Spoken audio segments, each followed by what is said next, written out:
I need to tell her no.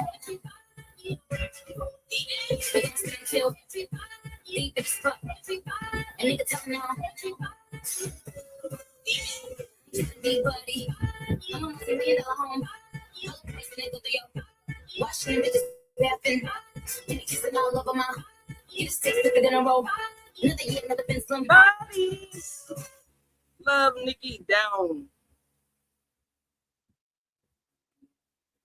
Woo. YouTube, what's goody? Put that right there. I like it when you do that right there. Let's do sound check. Sound check. Hi, YouTube. Good evening. 10:20 p.m. Eastern time. And we outside on the net, on the YouTube University. Let's see. Let's get it. Welcome to the channel, y'all. It's HHG, one half of Chibuchi. Welcome. So let me do the sound check real quick. Make sure I'm being heard, because we got to be heard. Whew. There we go.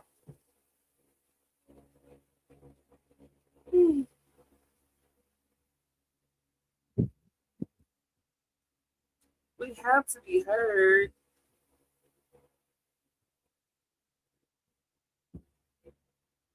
We have to be heard. Okay. We have to be heard.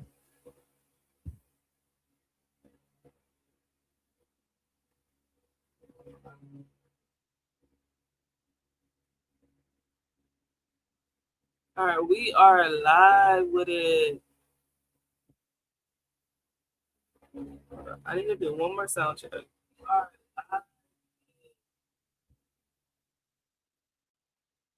Hey y'all, it's HHG, one half of Chibuchi. Welcome to the channel. Thank you for being here tonight.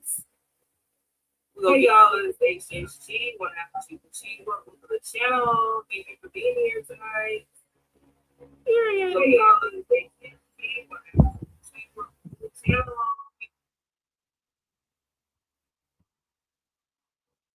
Okie dokie. Let me share the live. Share the live. Share the live. Staying alive, sharing the live. Chibuchi, are you here?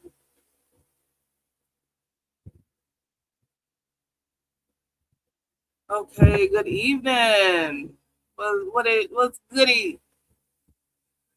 Y'all, we're gonna be talking about Nigeria lifestyle, Nigeria wifey, Niger wife lifestyle, and what I think about it, my honest opinion, my honest feelings about being a Niger wife, how I really feel about being married to my Nigerian husband. That's what we're getting into tonight. But before we jump into that, I want to start off with happy belated Juneteenth, happy belated Father's Day, all those good holidays. Happy Black Power, Black Love. So I want to share something. Let me pull it up. So this weekend, my city had a Juneteenth festival, a freedom festival. And I did not want to go because I knew it would be super duper hot, but I'm super duper glad that I did go. I went. And I had a blast. Cheers. I had a blast at all the events.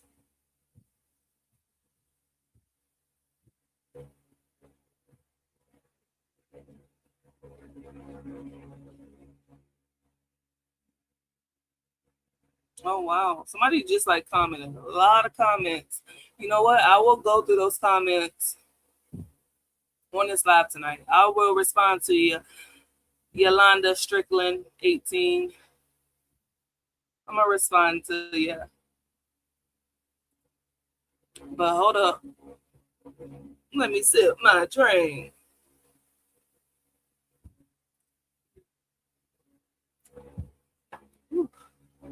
It's so smooth. Let's get into Juneteenth. Juneteenth was on Friday, Juneteenth, June 19th. June 19th of every year is now an official federal holiday. And I was on live on Friday, and we talked about Juneteenth and how the slaves in Galveston, Texas, finally was notified that they were free. They didn't have to work in the fields anymore, huh?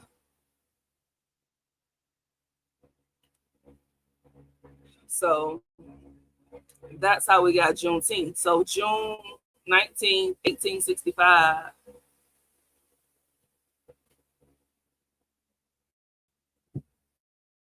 was when some of our people were let go.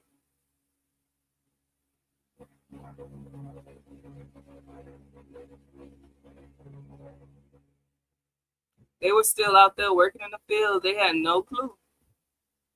So thank you to all of my ancestors that paved the way, all my people way, way back from slavery that came, that migrated from West Africa, came over here to the States, made it do what it do, made the United States what it is today. Thank you. I'm really blessed, and I'm definitely reaping the benefits of the hard work and all of the sacrifice, all of the bloodshed,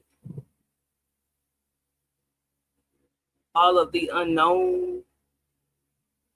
I know slaves probably didn't even think about 2026 and what it would be like. And thank you. I really appreciate it.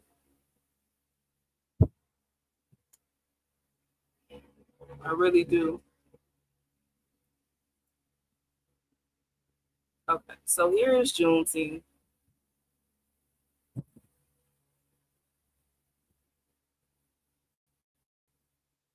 These niggas fuck everybody.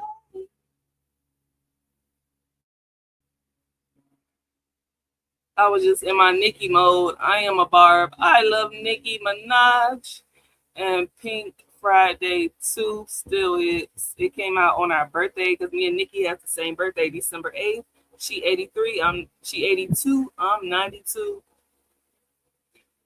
Got the same the middle initial. I love Nicki down.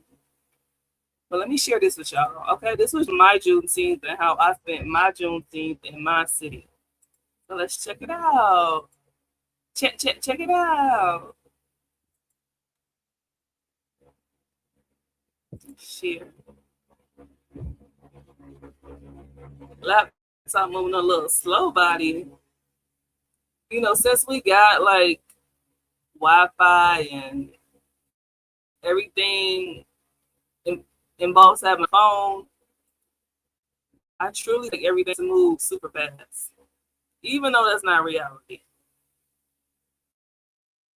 But anyways, let's watch this.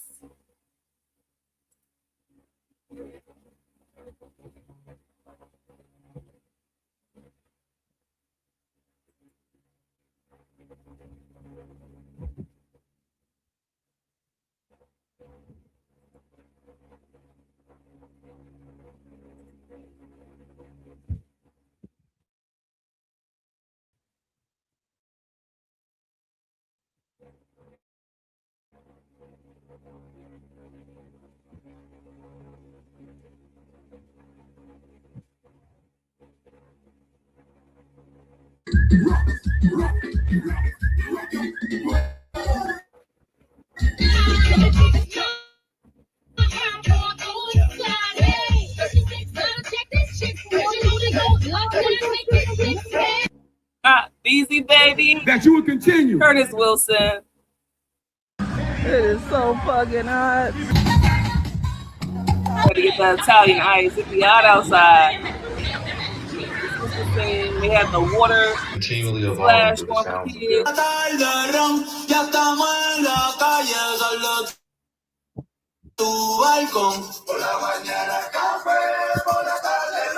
Hold up, pause. So this part right here, right? Juneteenth is about African Americans, right? They took like a little intermission, and they celebrated other Afro countries, like Afro Latino countries, Afro Caribbean people, African people, and it was supposed to be a parade, but it kind of got prolonged. It became like a whole segment,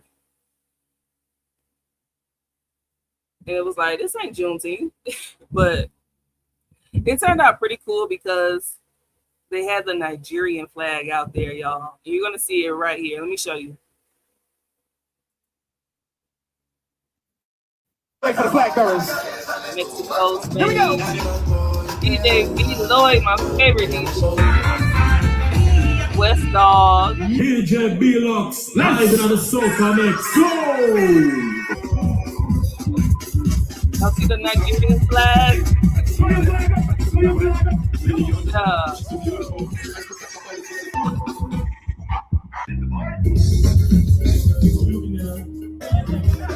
And I was given the flag to dance around with it.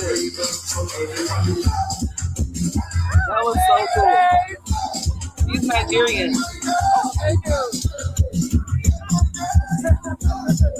Everybody was out there. Black, white, Hispanic, racial. Nigerian.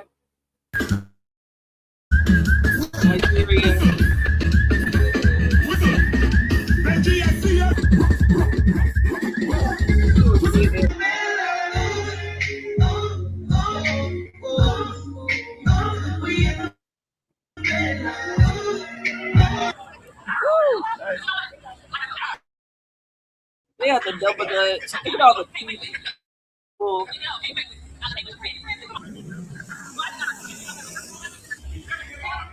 The park. My mama, Darlene, Y'all to say it with me. DJ B.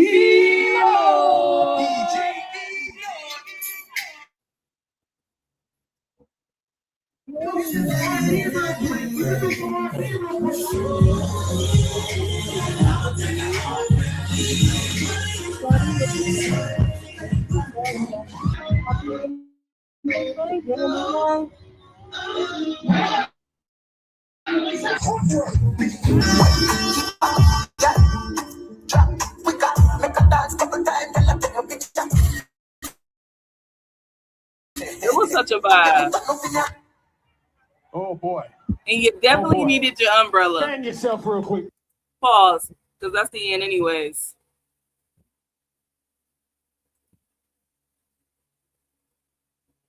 It definitely gave Nigeria out there with all the umbrellas.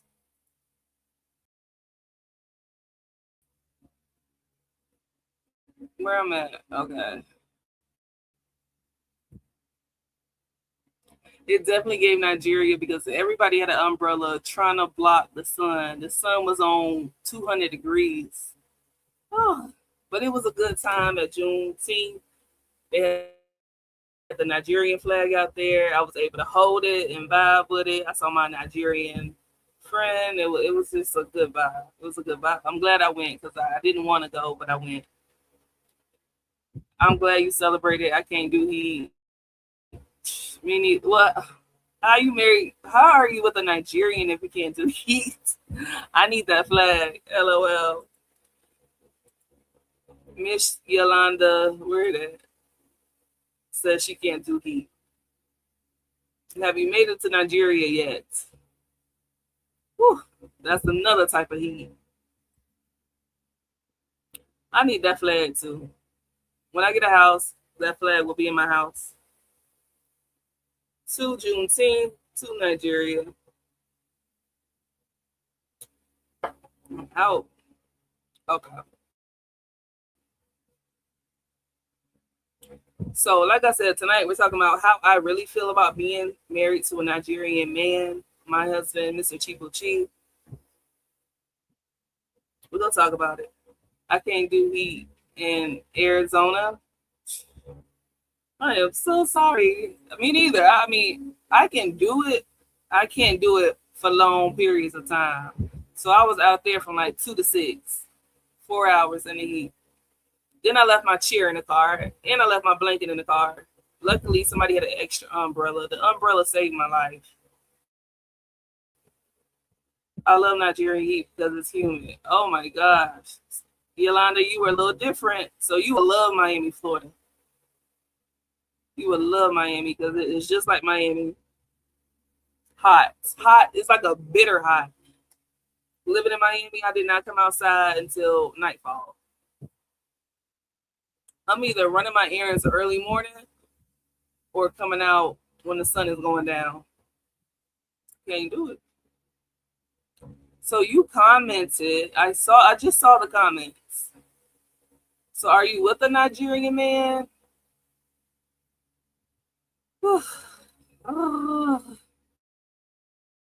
I wish the process was so easy.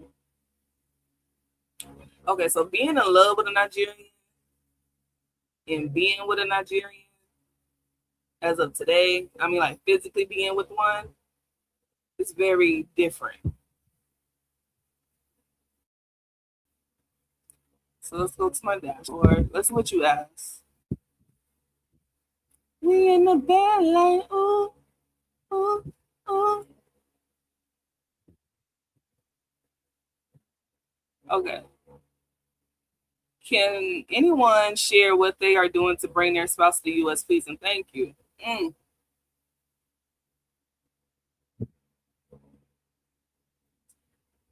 Yeah, and that's the part what I said. Being with your Nigerian man physically is a whole nother ball game. So I will share a little bit what we are doing. We plan to just go to another country and be together. That is like,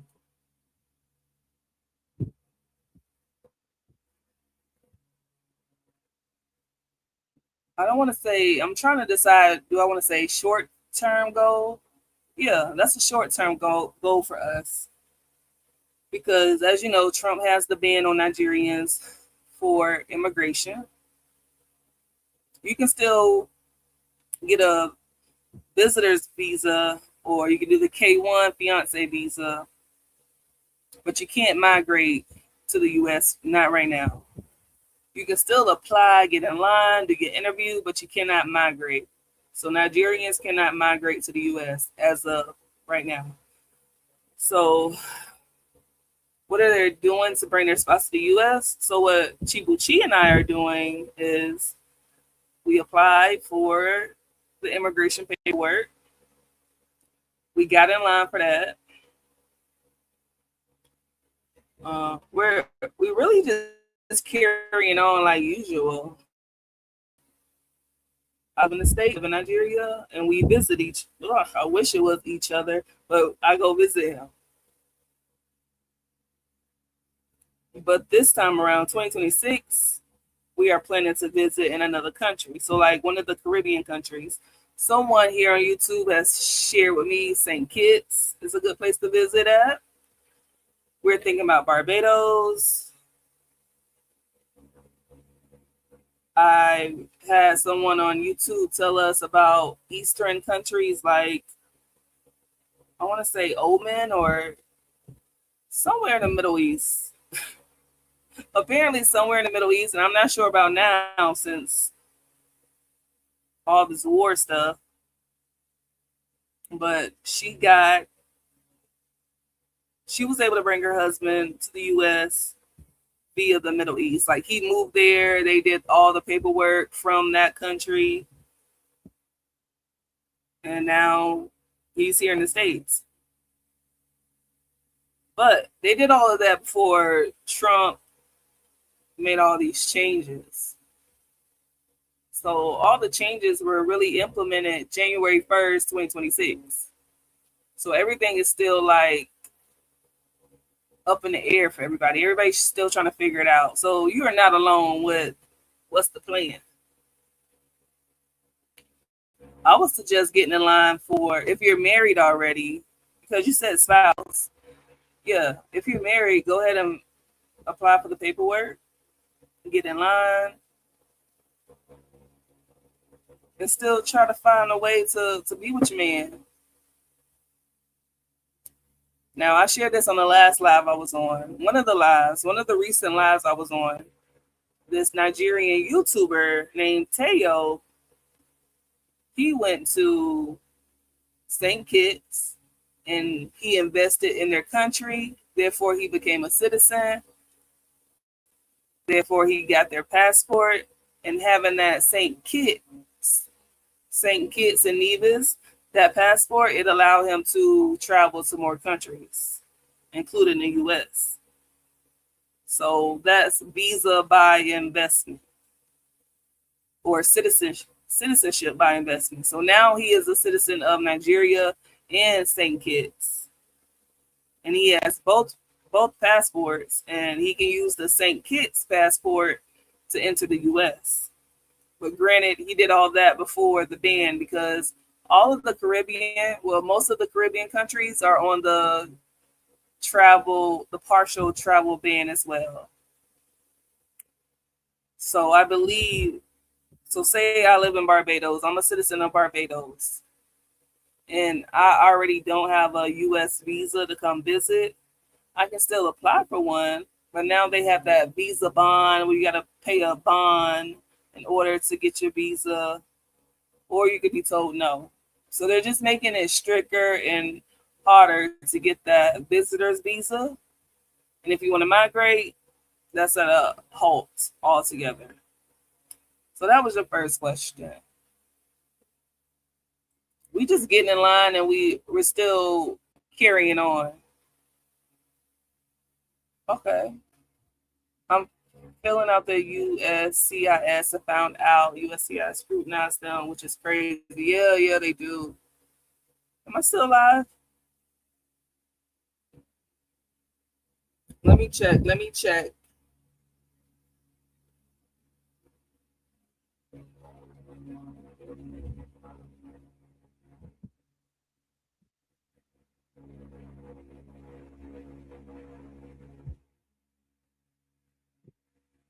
Hurricanes.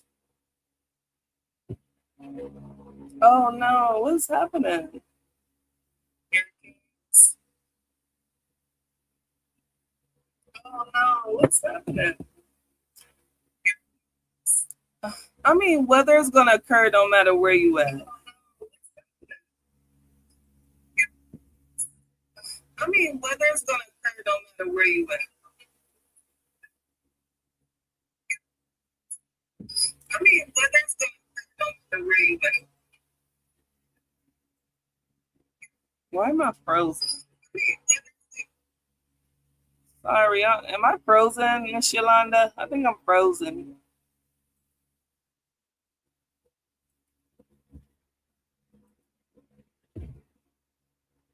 Wow.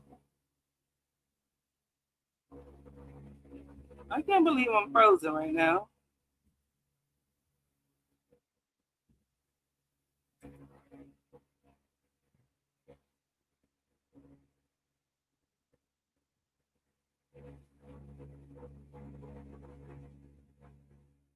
Yep, I'm frozen. I think you froze. Oh my God, how do I fix this? Yeah, I'm frozen. Well, I may have to end and come back. I'm going to refresh my page. If it ends, and I'll just restart the live again. And I'll answer your questions. I will still answer your questions, your comments.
Okay. I'm trying to get back up here.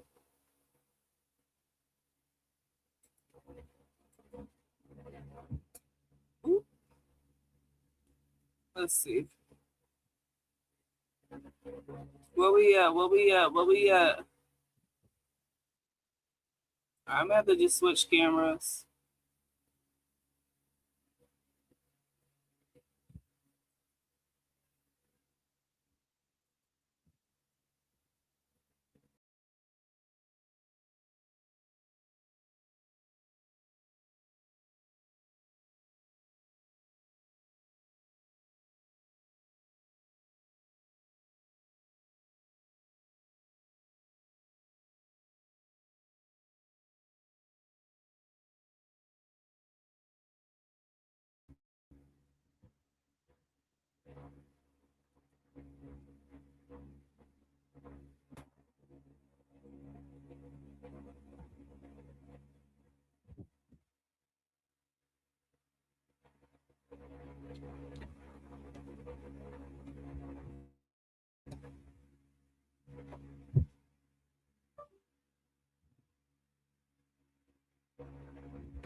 Come on, baby.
Mic check.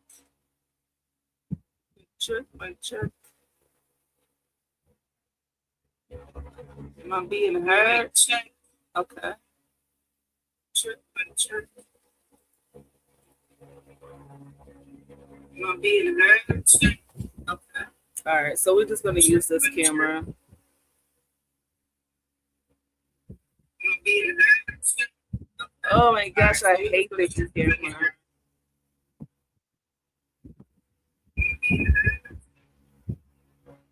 I really do.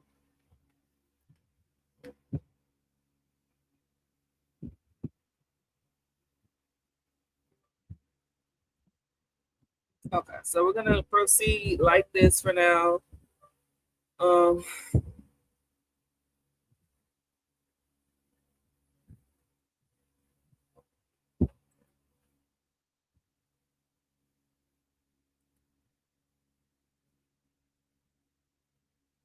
yeah, we'll just proceed with the laptop camera.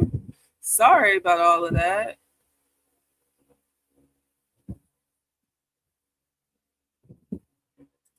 We are at 32 minutes. 32 minutes.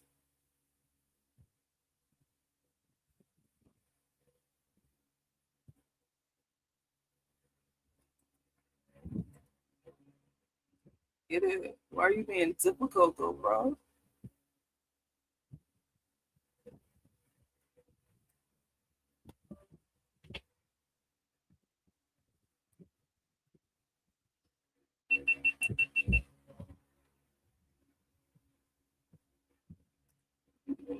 Let me switch up the light. Switch up the light. Switch up the light. Switch up the light. Switch up the light.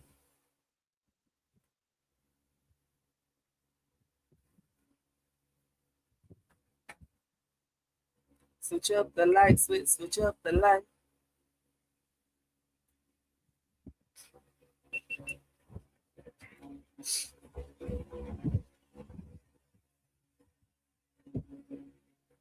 Go back white. Go back white. Woo. There we go.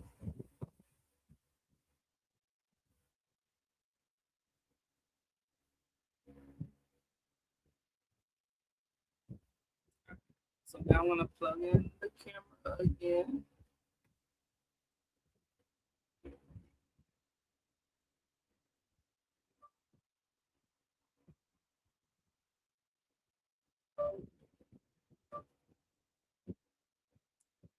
I don't know what is wrong with it. All right, that's it. Okay, so Miss Yolanda has some more questions on the YouTube channel. Let's see what she has. She asked, my husband said that there is no way my wife is moving to Nigeria, so he is wanting to come to the US. I like Nigeria.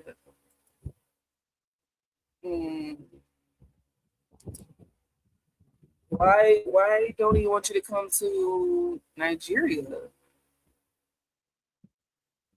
Like, does he understand that there is a halt to the process of coming to Nigeria? It may take years. Nobody knows. He needs to understand that it may take a very lengthy time before he can come to Nigeria. And why he don't want you to come to Nigeria? I get it. Maybe not come to live.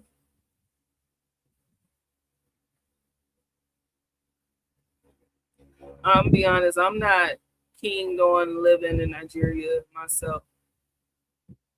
And that's because of the police brutality. We think we got police brutality here in the States. They got police brutality in Nigeria. Okay? And if it hasn't happened to you, thank God. Okay. Yeah, living there financially. Yeah, that's the problem.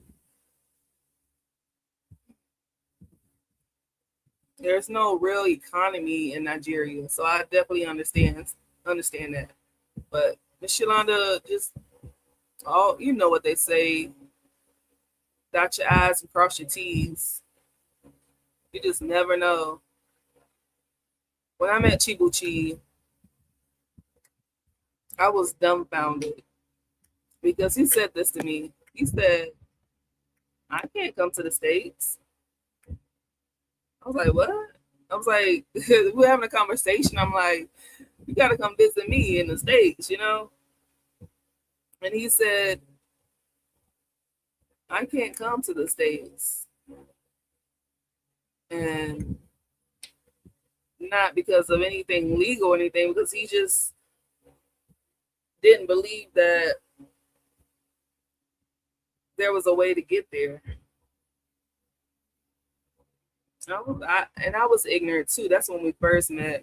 I knew nothing about Nigeria besides what I heard on TV and saw on TV. I'm like, you can go anywhere in the world. You're human. But that was my perspective coming to him as an American. You know, we're taught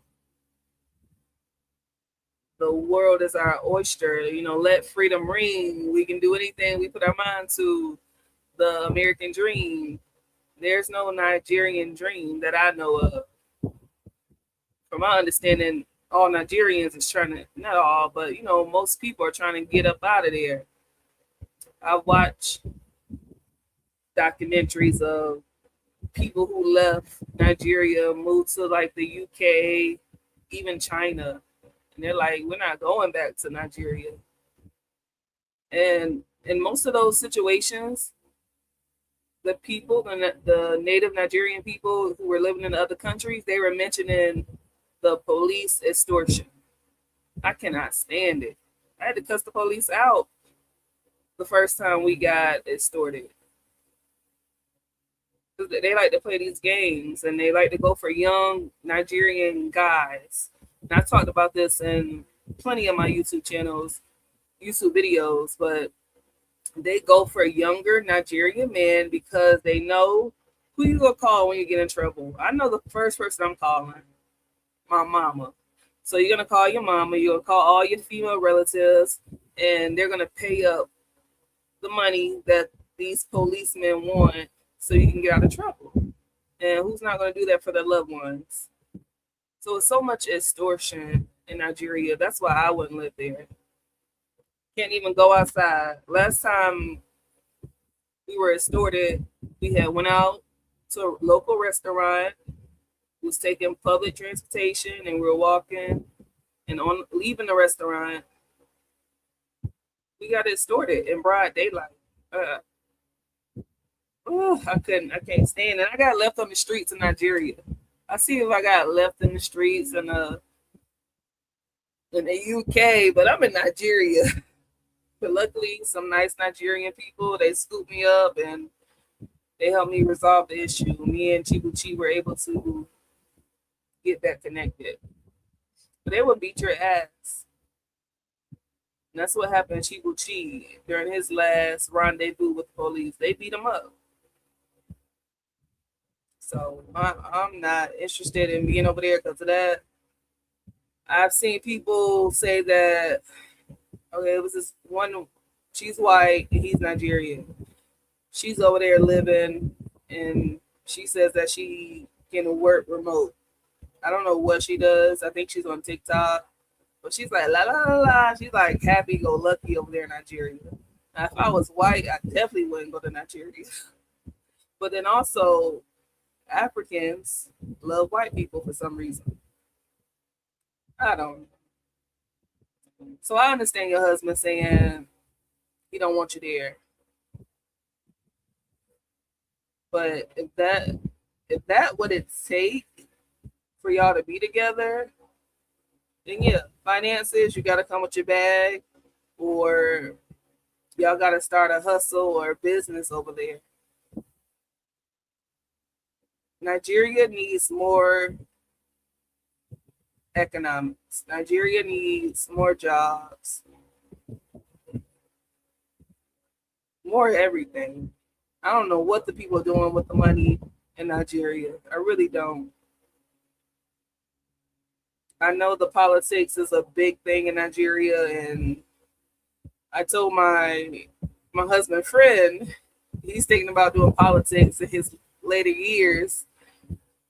I was like, what did I say to him? I said, I'm gonna know if you are a foul politician if you become fat, because he's skinny right now. If you become a fat politician, that means you're doing something wrong with the money. You eating too good. You eating too much fufu and okra soup if you become fat and you are a politician. I don't know what they're doing. Nigeria has their own oil. I know they sell it to other countries. Nigeria don't take care of their people. So that's why I'm not interested in living there. And I don't know if we're going to see change in our lifetime, but I would love to see change. I would love to see Nigeria with full electricity, nice roads everywhere. Don't get me wrong, they do have nice roads in certain spaces, but not everywhere. So I understand not living in Nigeria. I don't want to live in Nigeria either. That's why our plan is to go live somewhere else. I would love to live in the Caribbean, but it's very expensive to live in the Caribbean. But the Caribbean is closer to the States than Nigeria is than to the States, So it's closer. I can come back and forth to the States. They do extortion in the Caribbean too. Don't get me wrong. Everywhere you go, police are going to try to extort you. But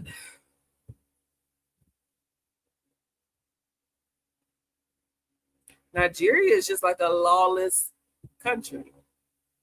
They do what they want. Okay. And then your other question was,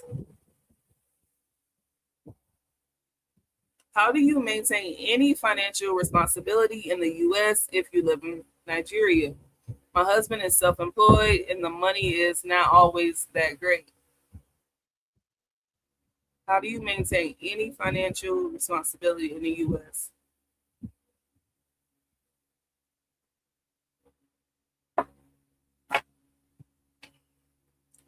I don't know. I don't know really know the answer to that because I haven't done it.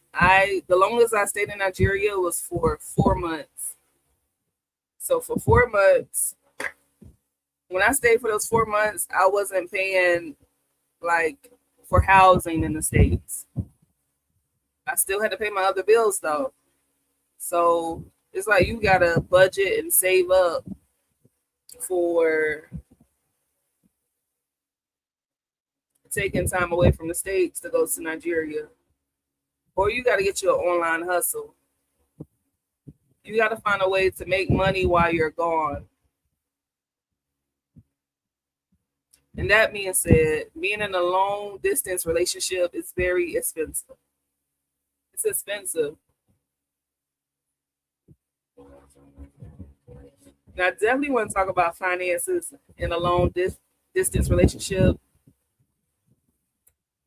specifically with the Nigerian, because the partner that's in the States is definitely making more money than the partner in Nigeria.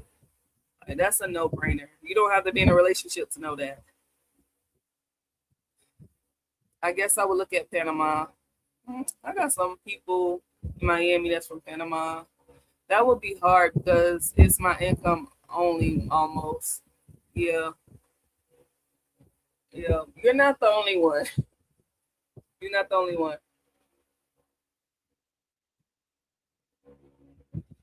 You got to make sure that you want to be in this relationship, for one. You got to make sure you want to be in a relationship. You got to either make more money, or you got to lower your costs of living, which is damn near hard to do nowadays. Don't cash out any of your 401k. Don't do nothing like that. Don't do none of that. Don't sell your house. Keep your foundation in the States. I myself, I don't have a house. I have a motorcycle. That's the most I own is my motorcycle. I ain't giving that up for nothing. So, yeah, you will have to either make more money, save up more money, or decrease your expenses. Or just go over there. I see somebody say they go over there every 6 months. I see people that go over there more frequently. I haven't been there in a year. It's been one whole year. I think somehow lower my costs. Yeah, try to lower your cost of living. Of course, you're going to live with them when you go over there, or even if y'all all do decide to rent a place, they only pay rent one time in Nigeria. The most thing you need is your basic needs, food and shelter. Have some emergency money just in case you got to get up out of there. Always keep your emergency money on deck. I'm going in November soon. That's crazy. Oh, cool, November. I'm thinking about going in the winter time myself. It would be more like December. My birthday's in December, so I may go celebrate my birthday in Nigeria. But we're looking forward to meeting each other before December in the Caribbean. So all of this kind of leads into my topic about how I feel being with a Nigerian man. It's new. It's new to me, I must admit. I dated like Jamaicans, Bahamians, but they were in the States. I never dated a person out of the country. Mine's the 4th. Okay, November 4th. Oh, December 14th? Oh, how nice. So you a Sag. Yeah, so we're pretty adventurous. Like when I got with Chibuchi, I thought about the thrill of traveling. Like, ooh, I get to go to Africa. I was thinking like that. I get to experience something new. So being with a Nigerian man, I definitely appreciate the culture. I like their culture. They're very family oriented. Of course, they got their drama, but they definitely have culture. You know, they have their own dialects of language.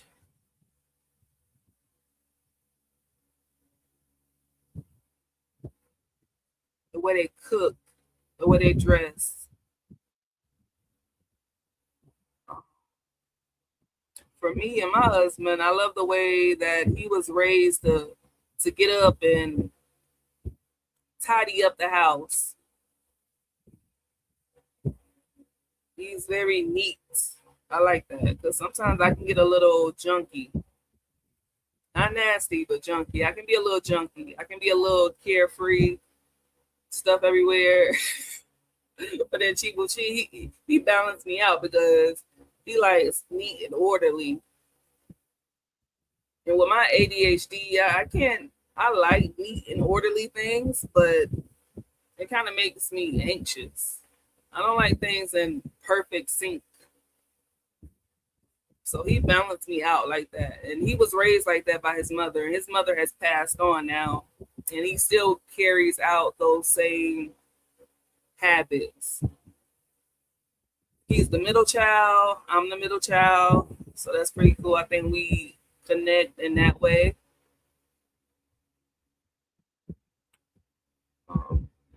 He's a fast learner.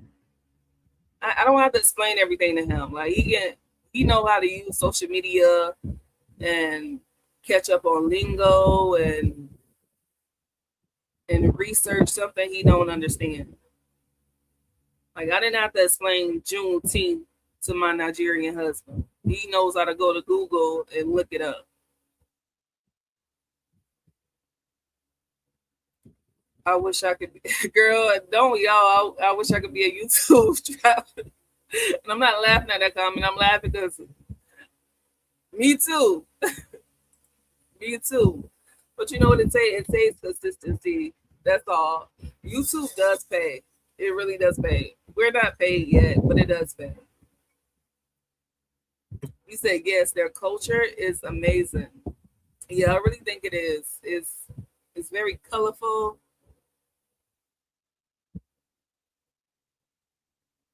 I love how I can go there and I can hear English and I can hear their native language. I forget the name of the language. I know they speak Pidgin and also I forget. He's an Igbo man, so they speak whatever language they speak. And you know the Yoruba people, they speak another language. And I ain't been in a year. I'm starting to forget a lot of things. I got to start talking to him more about it because I am forgetting. It's another group of people.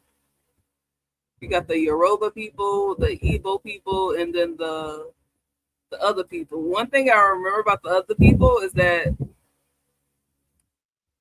I hate to say this, but they're like the lower level of people. They live in the abandoned buildings and they go around picking up scrap metal. Mine speak 4. I'm learning. Oh, wow. That's pretty cool. Yeah, they're very smart people. They're very smart. I love how they make a way out of no way. They're going to make it happen. So that's pretty amazing. I love how they actually have markets. You know how we go to the grocery store for everything. We go to Publix, Walmart, Kroger, whatever, wherever grocery store we go to. We're very modernized. They're not very modern. They still go to the market. And a lot of Hispanic and Caribbean people, they still shop at the market too. So I like how they're not overly developed. We're heavily developed in the States. And don't get me wrong, I appreciate that too. I really do appreciate the States. Mm, just the respect for elders in their community. Um, the cohesion in the community. You can go to your neighbor and borrow something. Okay, here's an example. When I went over there last year, we had a generator, and some of the neighbors in the compound, they didn't have a generator. So they came up to our space and they used the electricity we had going to charge up their phones and their laptops. And I remember the management, which became my friend at the property, he told me, this is what we do. If the neighbor got light, we're going to the neighbor house to use their light to charge up, to stay connected. And they're not tripping because they understand this is our way of life. I might not have it right now, but you got it. So I'm going to come borrow from you. And when I got it, you can come borrow from me. And I remember we was on the third floor, our downstairs neighbor, she came up to get a bottle of water. She was like, I just moved in. I don't have anything. Can you spare a bottle of water? I was like, sure. Now, granted, I think she was coming to be nosy, but we gave her the bottle. I gave her the bottle of water. I like how they cook on the streets. Yeah, that's pretty cool. You mean like street vendors or people actually cooking their home cooked food on the streets? Because I've seen both. I seen a mom squatting down with a makeshift fire cooking dinner for her and her family. Yeah, I like that. I do like that as well. Yeah, the food's pretty good. Like eating with the hands. And they stay clean, they wash their hands, but they eat with the hands. Some of the things I didn't like is the mosquitoes, the malaria. I had medication for malaria, so I didn't catch it, but I definitely got bit up by mosquitoes. The inconsistent electricity, having to sleep with a fan, always hot. I did like washing my clothes by hand. Now, our friend, he had a washer and a dryer, but we didn't. But I actually enjoy the process of washing your clothes by hand. Okay, actually good. Yeah. Yeah, I've seen that too. I was like, wow. Because the lady I saw cooking, this was in Abuja. She cooking on the street. And where she lived at, it was like, I don't know if it was a tent. I don't know, but she was out on the sidewalk cooking. And behind her, it wasn't a building. So I figured they were homeless. Yeah, they were homeless. We ran out of water in the big tank. Oh, girl, us too. I didn't have mosquito problems. Okay. Well, good. My leg was bit up. I was bumpy from the mosquitoes. This happened a lot too. We ran out of water in the big tank. Oh my gosh. They were like beefing about this. And then everybody had to give some money so they can get fuel for the generator and pump some water. I ain't get that. I mean, that never lasted a long time, but it happened quite a few times. Yeah, electricity going out. Definitely. Okay, take some off. You know what? I think I did have some off, but I just didn't want to spray it because I'm getting bit up by mosquitoes at night. And yeah, I had bug spray, but I didn't want to spray it on me. I just did. You know, that stuff gets sticky after a while. I mean, I even brought bottles of alcohol. I don't know why. I came over prepared. I had like 4 bags. I had 2 totes and my big luggage, then my medium luggage, and then my carry-on. So all together, like 5 pieces of luggage. It looked like I was moving. I carried too much to Nigeria. Next time, you just need a little bit of clothes, but you can buy clothes. You know, your shoes and some money. Money, money, money, money, money. Nigerians love money. And don't let them find out that you're not a Nigerian. Because, you know, presenting, I look Nigerian. But once I opened my mouth, they knew I was a Nigerian. They knew it. And most of the time when we went out, Chibuchi did all the talking. Or lotion like that. They hate that?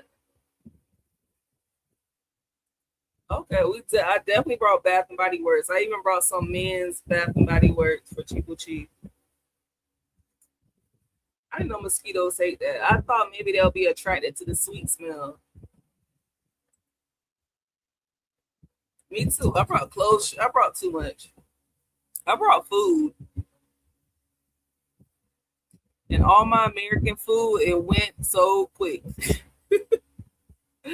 I didn't adapt until all my American food was done. Yep, I didn't adapt. But it was really cool seeing Chibuchi. He likes to cook. And that's how I grew up. My dad did most of the cooking. My mom, she cooked too, but she made like box food. My dad, he cooked from scratch. Chibuchi, he cooks from scratch. And I love that. I love when people cook real foods and just seeing him cooking all those different meals. And here I am a year later, I still can't cook a meal, a Nigerian meal.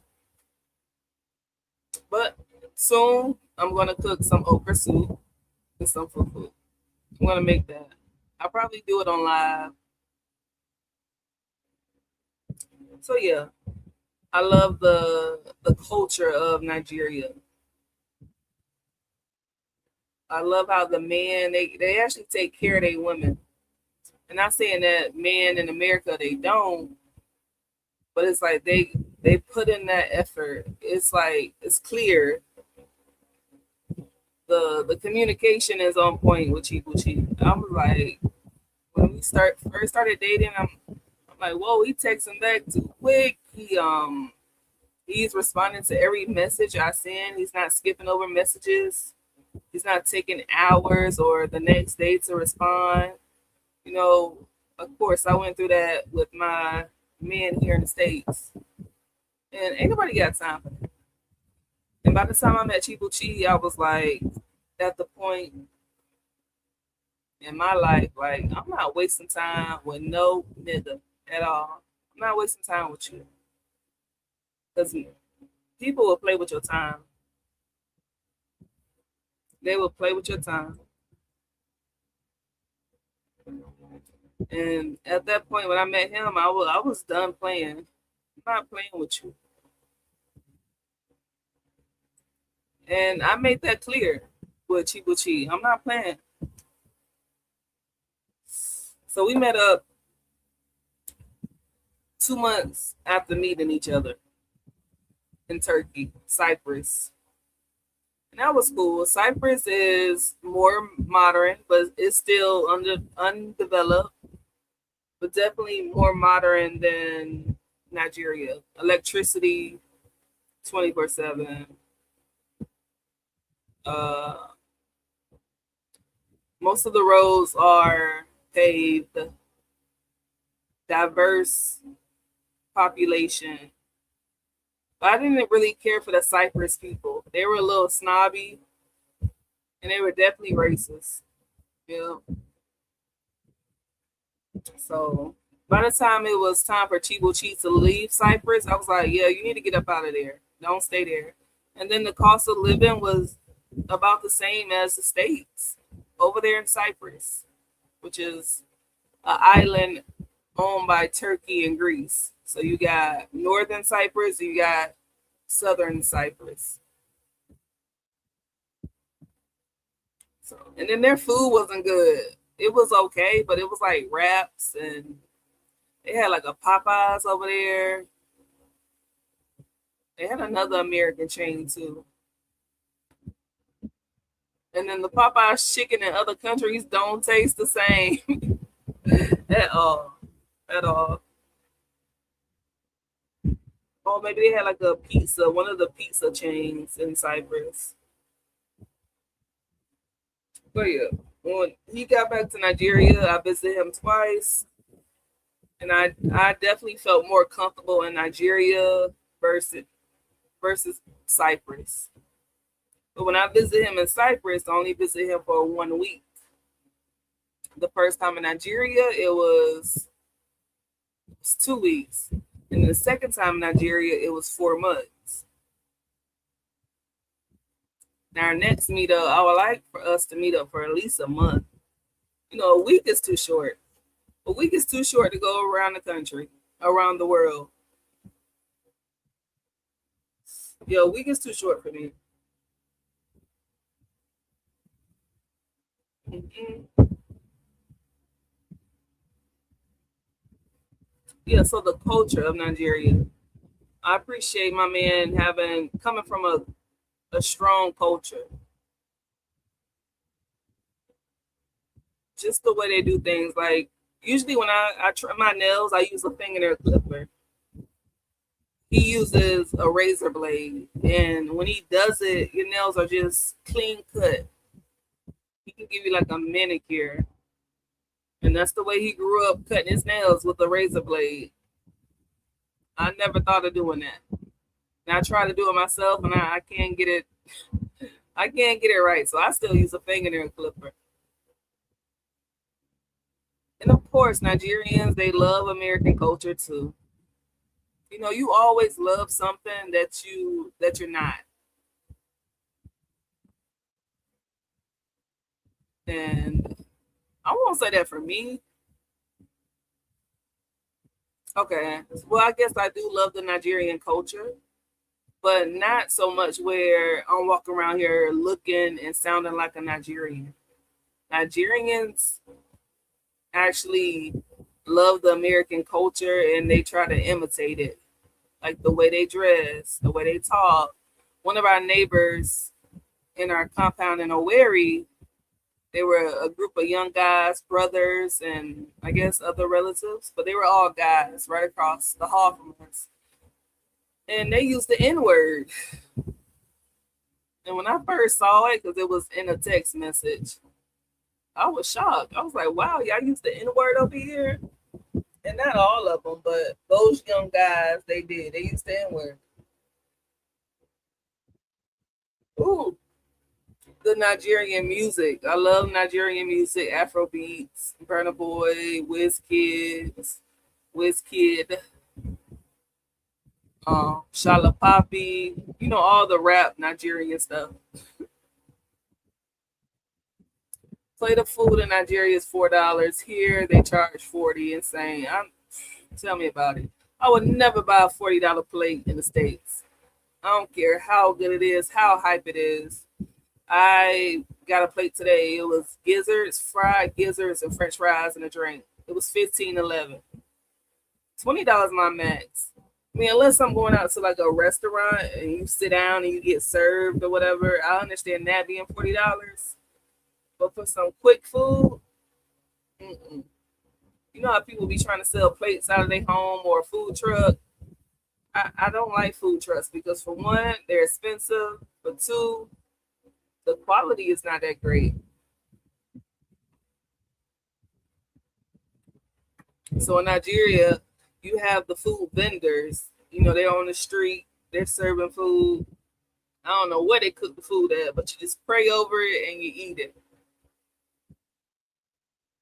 And I was just about to say, I don't think I've ever been sick, but I did get sick my first visit.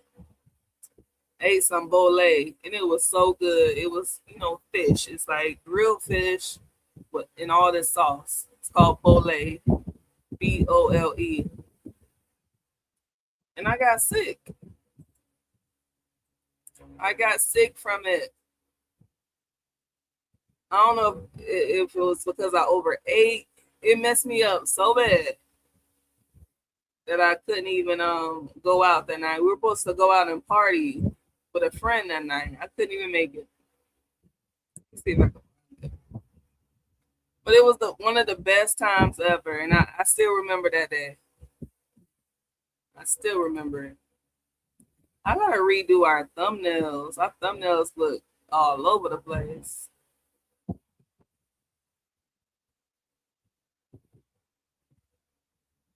Oh my God. It was one of the best times ever. There it goes. I found it. Let me share a little bit.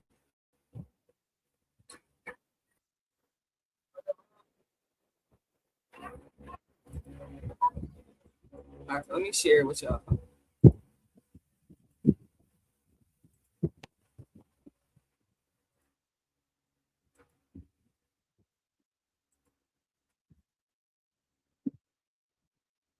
With this crazy guy. Oh, okay. Can't see it. There we go.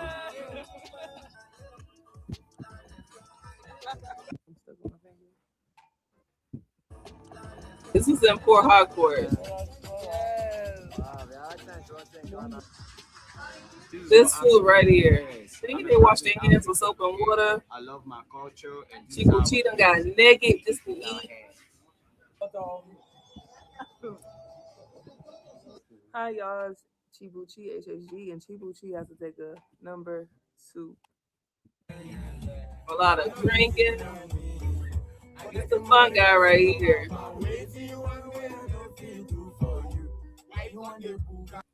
Okay. Now this is like a real famous spot right here. Like even Burna Boy has been here. The Burna Boy is from Port Harcourt. Welcome home. Yeah, I really seen it.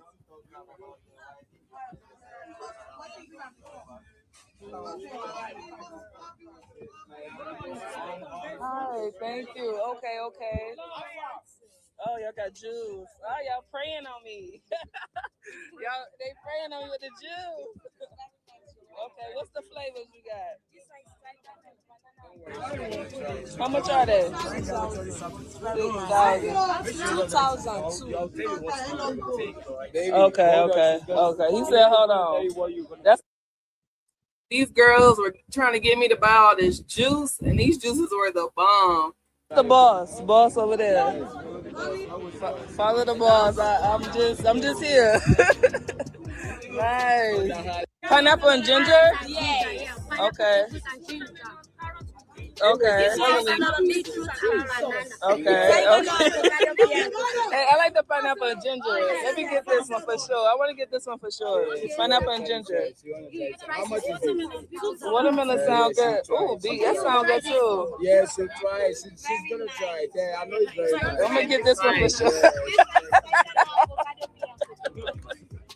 Yeah. Very nice. All of them is very nice. Okay, she don't do that.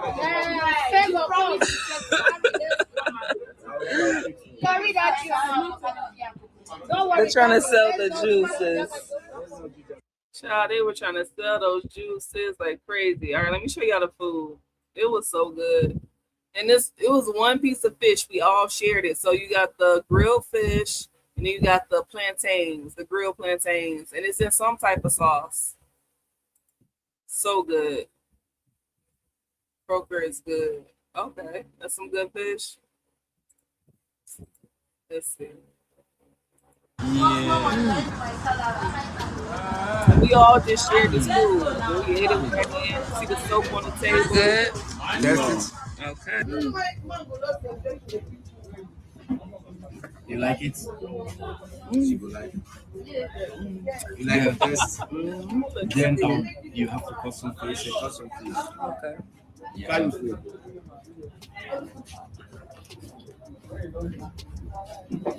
It's smoked fish. Smoked fish. Okay. Yeah. She will like that. Oh yeah, I like the fish. Nice, right? I guess it's good like that. Do you like it? The fish is really good. It's really good. Mm-hmm. Baby. Yes. Yes.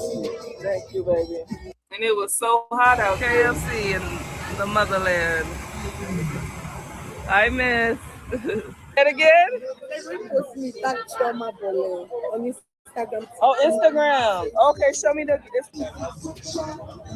That's what we got right here. The juice. That was really good. Isaiah chapter 11, from verse 1 to 2. Open your Bible.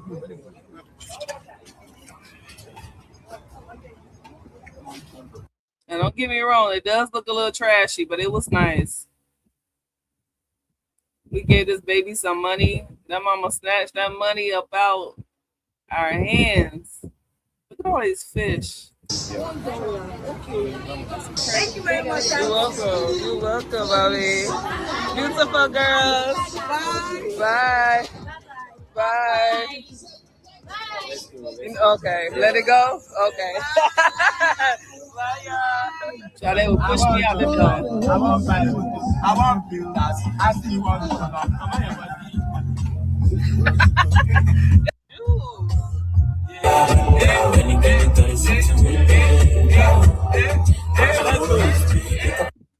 Then we were headed to an amusement park. It was something like an amusement park. Okay.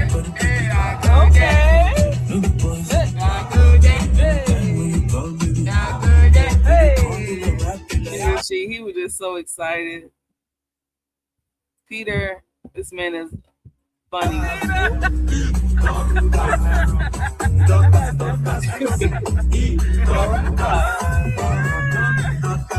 it again, Peter. I'm encouraging the food.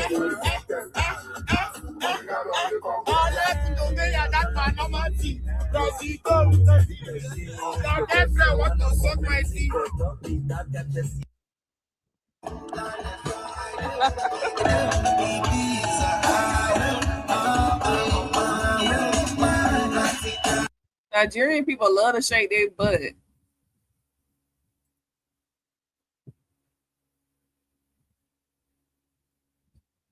Taking pictures with some strangers. I don't know. I like their shirts. I think that's why I took a picture with them.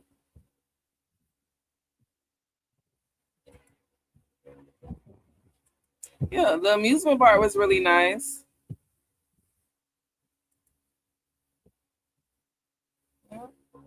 You can rowboat. Victor writing a whole paragraph over there.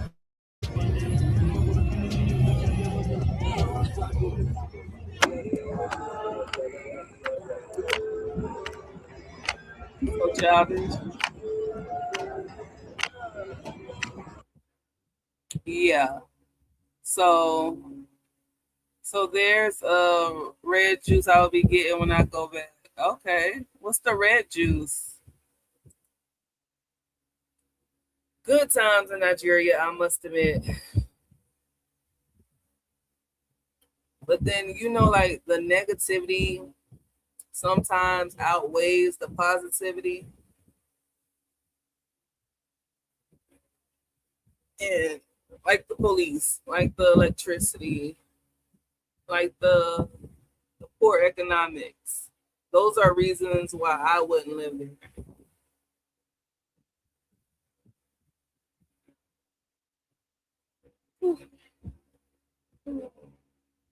Let's see. How long have you been married, Miss Yolanda?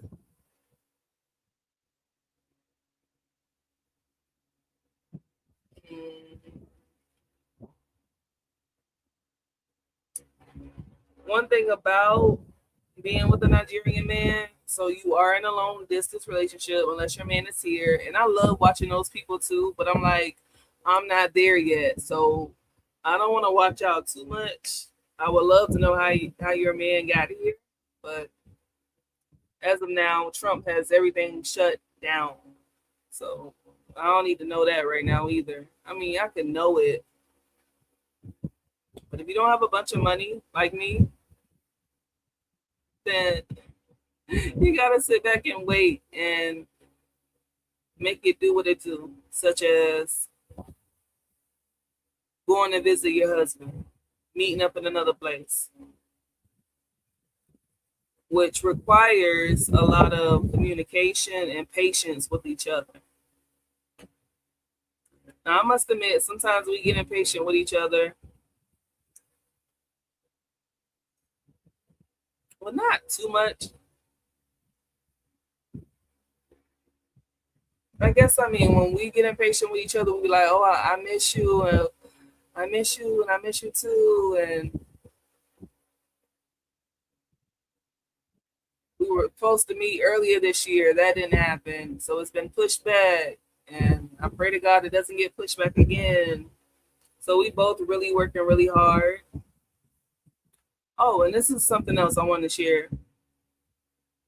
Like, if you have a business here, or whatever you do, however you make your money, right? If some way, somehow your man can help make your job easier, then incorporate your man into that, into your business, into the way that you make money. For an example, I have an eBay account where I sell clothes. And right now, Chibuchi is helping me do a lot of uploading, which is saving me a lot of time. It's saving me a lot of time. So, using teamwork to build, even though he's way over there, you're way over here, you gotta figure out a way to make it work. You gotta teamwork it. You gotta join forces to speed up the process when it comes to making money, because honestly, the only thing that's stopping us from being together right now is money. If I had $1 million, I would have been brought the Trump card, the gold Trump card. I would have been brought it.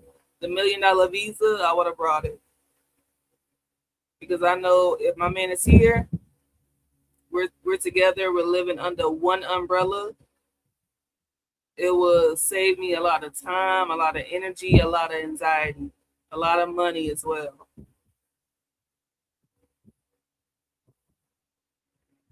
If I get 100K, we'll be over there at St. Kitts buying that visa, investing into a citizenship. I would do that, like the Nigerian YouTuber did. I would definitely do that too. I got my hair braided for $56. Oh, wow. Oh, girl, I got my dreadlocks retwisted twice. It was like $18. But he did it so tight, I had to take it out. And he, usually with the retwist, they just do the palm roll. Over there, it was a guy doing my hair, and he was interlocking my hair. And it got a lot of my new growth together. So he did his thing with that. But when he styled my hair, it was so tight. I couldn't stand it. I couldn't even sleep. I couldn't even lay down on it. So the first time he did it was for our wedding. The second time he did it, I was about to leave Nigeria. The same day he did my hair the second time, I called him back. Said, Chibuchi, please call this man back so he can take my hair out. Tell him I'll pay him. Girl, I pay him the same. I pay him more than what we paid him the first time. Because usually Chibuchi just pays him, and Chibuchi, he loves to haggle. So he got whatever Chibuchi gave him. When he came and took my hair out the same night that he did it, I paid him. Now I think I paid him like twice as much. I didn't even care. Just get this out my hair because you got my hair too tight. I can't stand it. Here in the States, when people do my hair, I can't even feel it. When he was doing it, it was too tight, and I didn't want to look like the snobby American, like, oh, she complaining, because I know they be talking mess. And I would tell them, okay, loosen up a little bit right here. That hurts, you know. But it was still too tight at the end of the hairdo. I was like, just take it out. Take it out. He did the retwist with the interlock. That was good enough. And honestly, when you get your dreadlocks interlock, you're not supposed to get it styled. But I just went with the flow and got it styled too. And I was suffering. So let's see what we got here. I got married in January, but met him in 2016. Okay. Oh, hindsight is 2020. We got married April 2025. If I would have known Trump was coming through and raining on everybody parade, we would have did the K1 visa. And we were like discussing which one should we do, and everybody we're talking to, just do the immigration process, do this the C, whatever it's called, the I-130, the CR1, whatever you call it. We in it now. We waist deep because now we married. But if we would have known, we would have did the fiance visa, which is the visa where your fiance comes to the States and you got 90 days to marry them. And we applied for 90-day fiance. That's before I even went to Nigeria. But it was like, oh, you going over there too soon and blah, blah, blah. So we said, the hell with 90-day fiance. Plus, we didn't really want to be on TV and doing all that acting and breaking up and all that drama, because 90-day fiance, they want drama. We not with the drama. We're not doing this for likes and clicks and views. We're doing this because we love each other and we want to be together. And you don't get paid. What you get is fame. You get attention. That don't pay the bills. I don't want to be a broke famous person, but being on 90-day fiance, you do not get paid. You get fame. And if you flip that fame, that's what you do. So all that 90-day fiance stuff, everybody and their mama try to recommend that. Was like, y'all, we've been through that. We've been through that process. We done talked to the people. Chibuchi and I were moving too fast, and camera crews and all that couldn't be a part of it so quickly. And plus, you didn't get paid for it. They're not paying you to be on that show. Let's see what else we got. It's been hard with USCIS. Yeah, child. Once you submit your application, it takes forever to get an update. Can't stand Trump. He put Nigerians at the top of the list. Trump a hater. I know Trump was so old. I want to lock mines. Yeah, locks are convenient. They do take a lot of maintenance, though. They really do.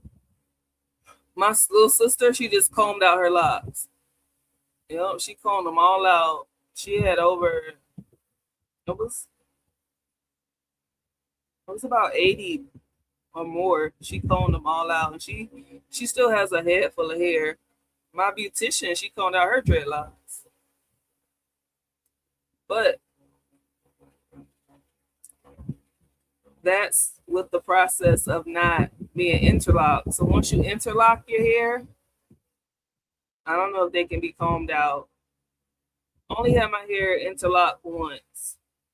So I guess if my hair grows past the interlock part, I'll be able to comb it out. I can't even tell where they've been interlocked at. But when I'm ready, when I'm done with dreadlocks, I'm just cutting my hair. I'm not combing nothing out. I'll go bald headed first. I'm not combing out no dreadlocks. I didn't sleep 3 days. It hurt so bad. That's crazy. Yeah. Them Africans, they too hard on the head. They're too hard. So we had did this fundraiser for feeding the kids. I don't know if y'all saw that, if y'all were a part of that, but we fed the kids when I was over there.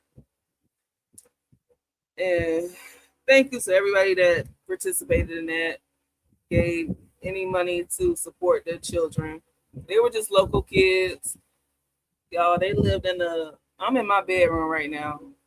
Their whole apartment home was smaller than my bedroom. I walked in it.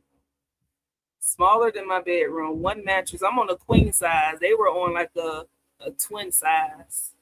She had, I can't even count it, 3 boys and 3 girls. She had 6 kids. And she was pregnant with one. She told her she got rid of it because she can't take no more. So 6 kids, a husband and a wife, 8 people in a teeny bedroom, a house. I can't even say apartment. But yeah, we fed them, right? And we also got their hair cut one time. Got all the boys' haircuts. But we ended up getting the girls' haircuts too because everybody was bald headed. And the little girl, the oldest girl, she was like, "Mommy, I want some." She wanted some hair on her head. I was like, "Yeah, we can do that." And her mom was like, "No. You get a cut." That's what she told her. You got to get it cut. So everybody got haircuts. The barbershop was like right at the top of the neighborhood. Everybody got their hair cut that day.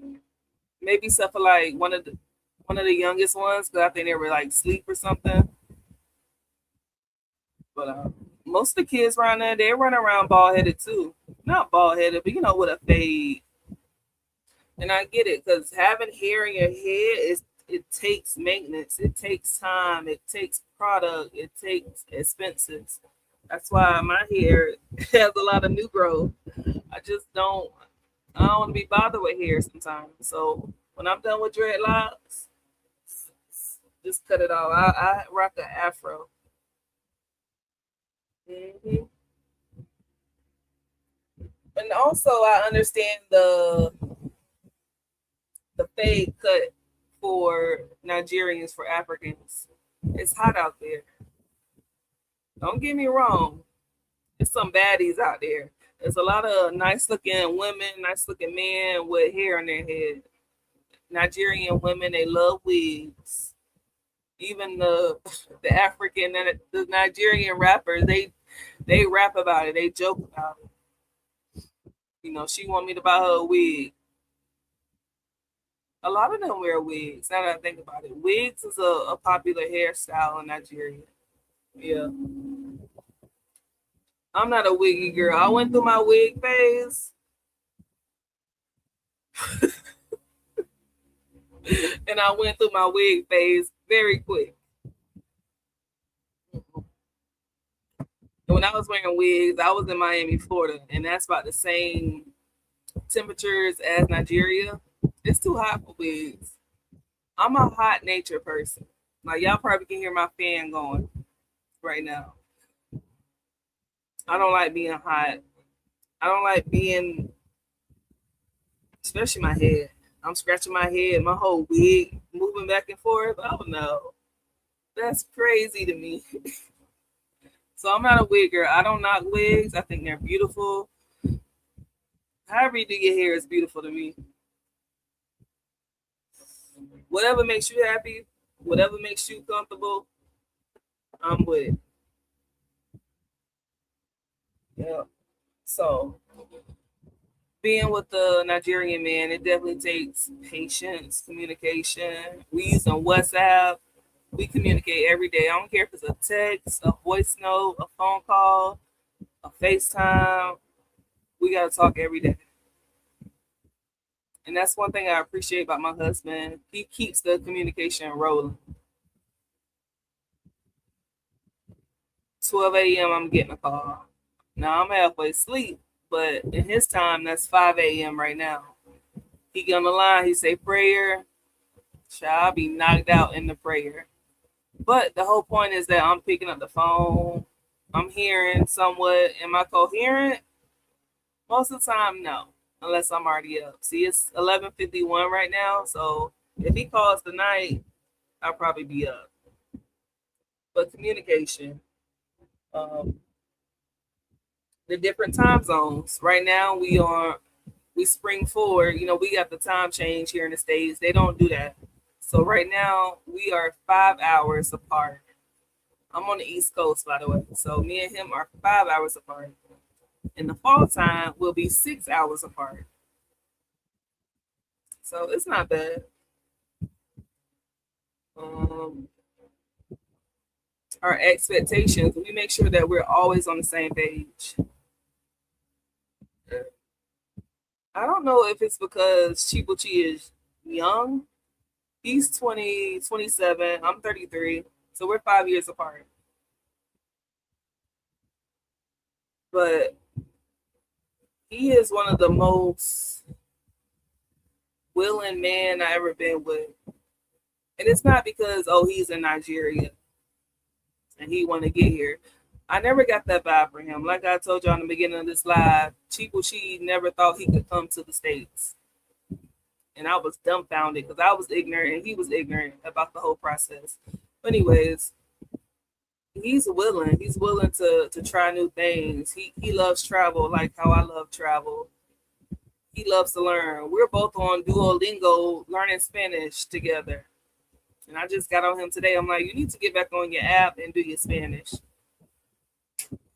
You know, willing to learn, willing to travel, willing to try different things. Like when I went over there, I brought pancake mix.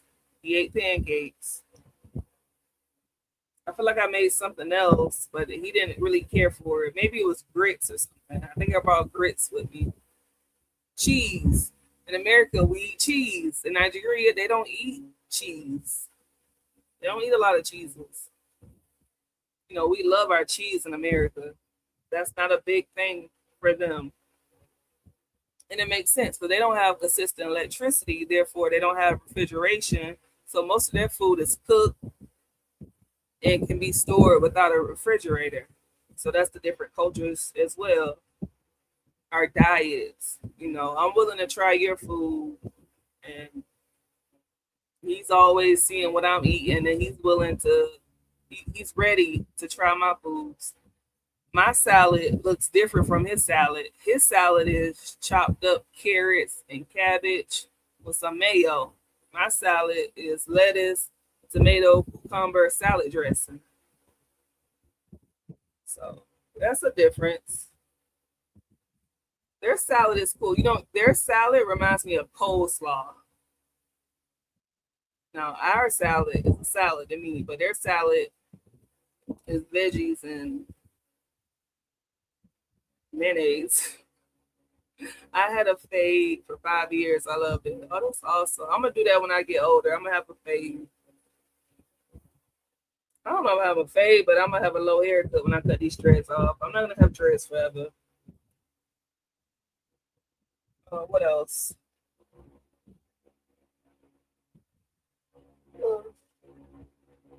Yeah, I feel like our expectations are in link. We had that conversation before I even met him the first time. How many kids you want? Do you want to be married? Do you believe in God? You know, how are you raised? What do you like to do for fun? Things like that. We're not on two different spectrums.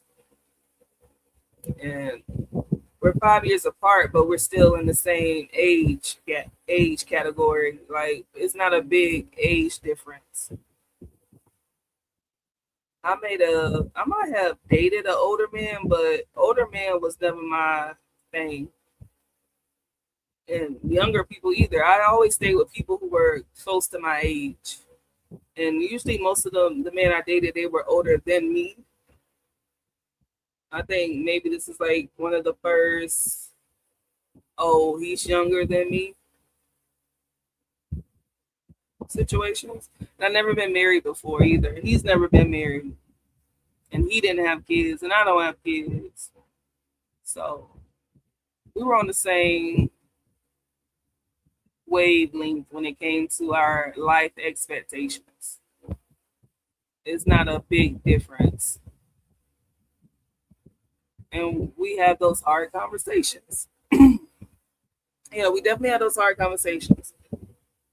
I want to know what your health status is, all that good stuff. I definitely ask all the hard questions because, like I said, when I met Chibuchi, I was at a point in my life where I'm not wasting time with no more men. Okay,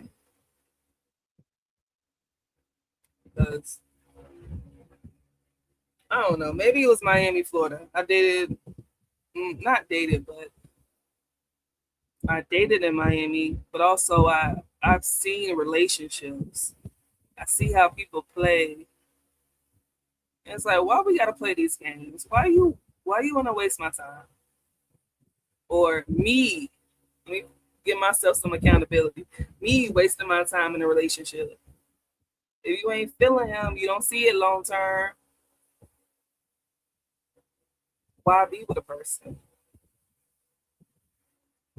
So I was in a stage of maturing and actually knowing what I want. And I had what I want written down. I had it written down in my phone, but I actually typed it out. This is what I want. This is what I don't want. I don't want nobody who smoke weed all day and or do drugs or have a mental illness, an untreated mental illness, right? People be mentally ill and they don't want to go see a psychiatrist or a therapist. They want to just lash out at you. Shit, I had a boyfriend in Miami that was secretly married and had a green card and was trying to become a citizen. I ain't know none of that until I went into his glove department and started piecing stuff together. Now, who is this on your paperwork? Child. One of my favorite songs, and this is the first song I taught Chibuchi.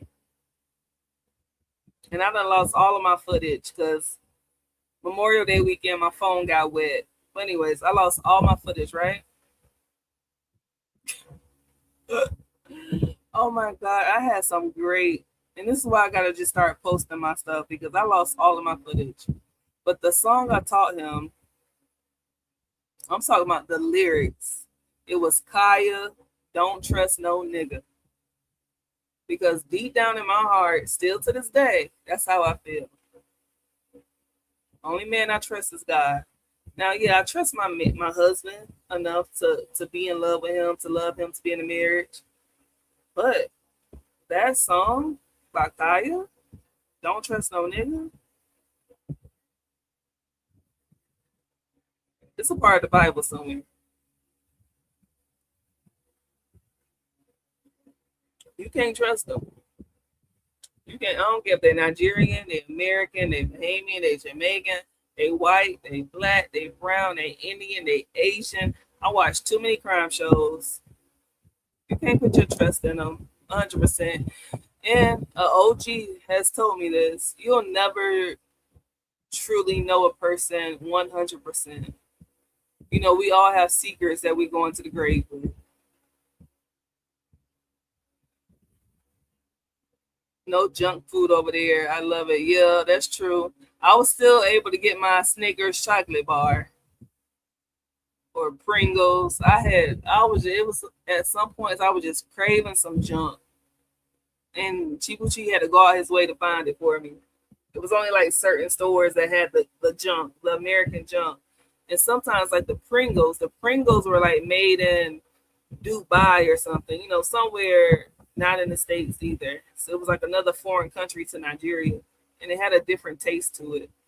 And it was like a crazy flavor. It wasn't like the regular Pringles. But yeah, no junk. That's true. Yes, I ate coleslaw over there. That's their salad. It's about coleslaw. Yeah, that's what they call salad.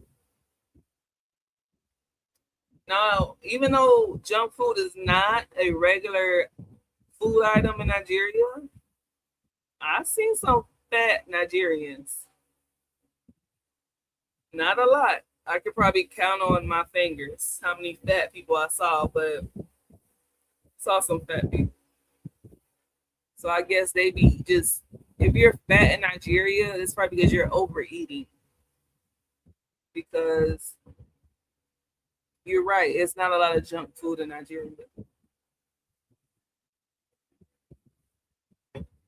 They did have ice cream just about everywhere I went. Ice cream was definitely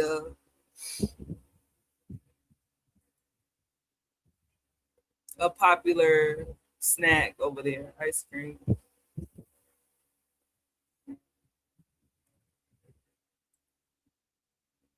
I don't know. Is palm oil unhealthy? It doesn't sound unhealthy, but I guess if you overdo it, you eat too much oil, any oil, it can become unhealthy.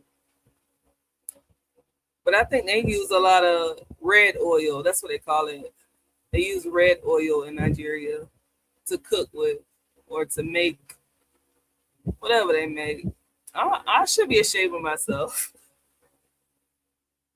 I do not have my Nigerian recipes down pat at all because I had my husband cooking for me because he loves to cook. And growing up, my dad did most of the cooking too. Now we kept the place clean, kept the bathrooms clean, kept the kitchen clean, mop, sweep, mop, clean the baseboards, clean the windows, dust. I not do all that to a T. Cooking, I'm still learning. I'm still learning.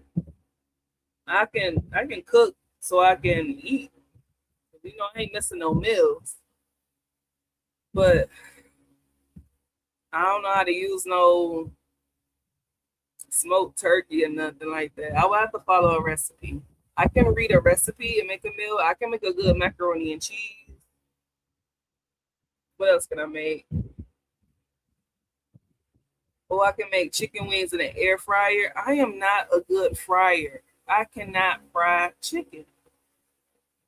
It's either when I'm frying it, the batter's falling off in the grease get all dirty too quick. I'm like, what am I doing wrong? I can't fry chicken. So I learned to cook chicken in the air fryer.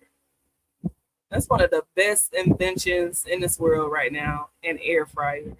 Who has an air fryer? Let me know in the comment section if you have an air fryer. Right now, in my house, right now, we probably have three air fryers. Not all sitting on the counter. Only one sitting on the counter. My sister, she a truck driver. She probably got about two. I know I got one in storage. And then we have one on the counter space. Oh, that's my sister. So my sister has two. My mom has one.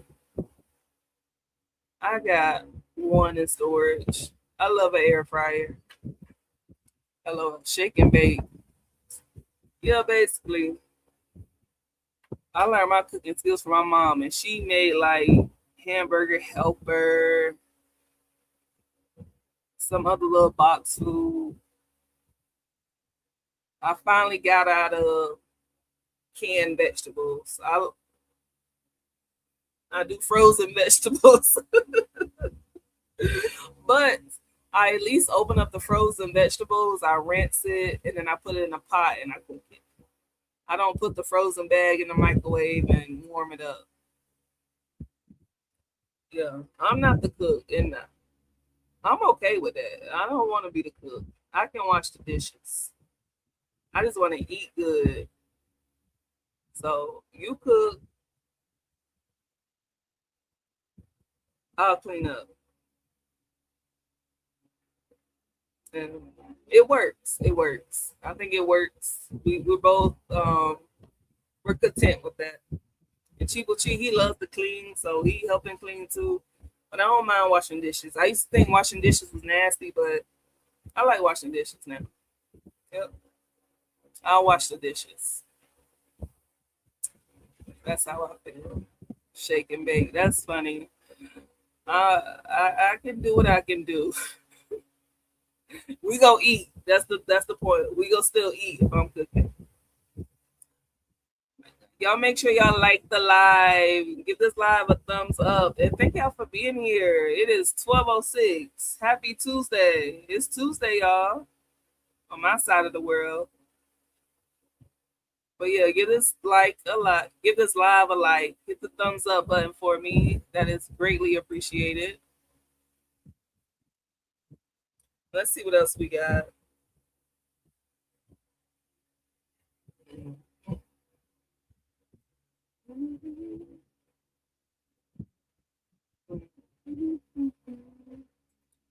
So I know Miss Yolanda has a Nigerian husband. Anybody else dating a Nigerian man or married to a Nigerian?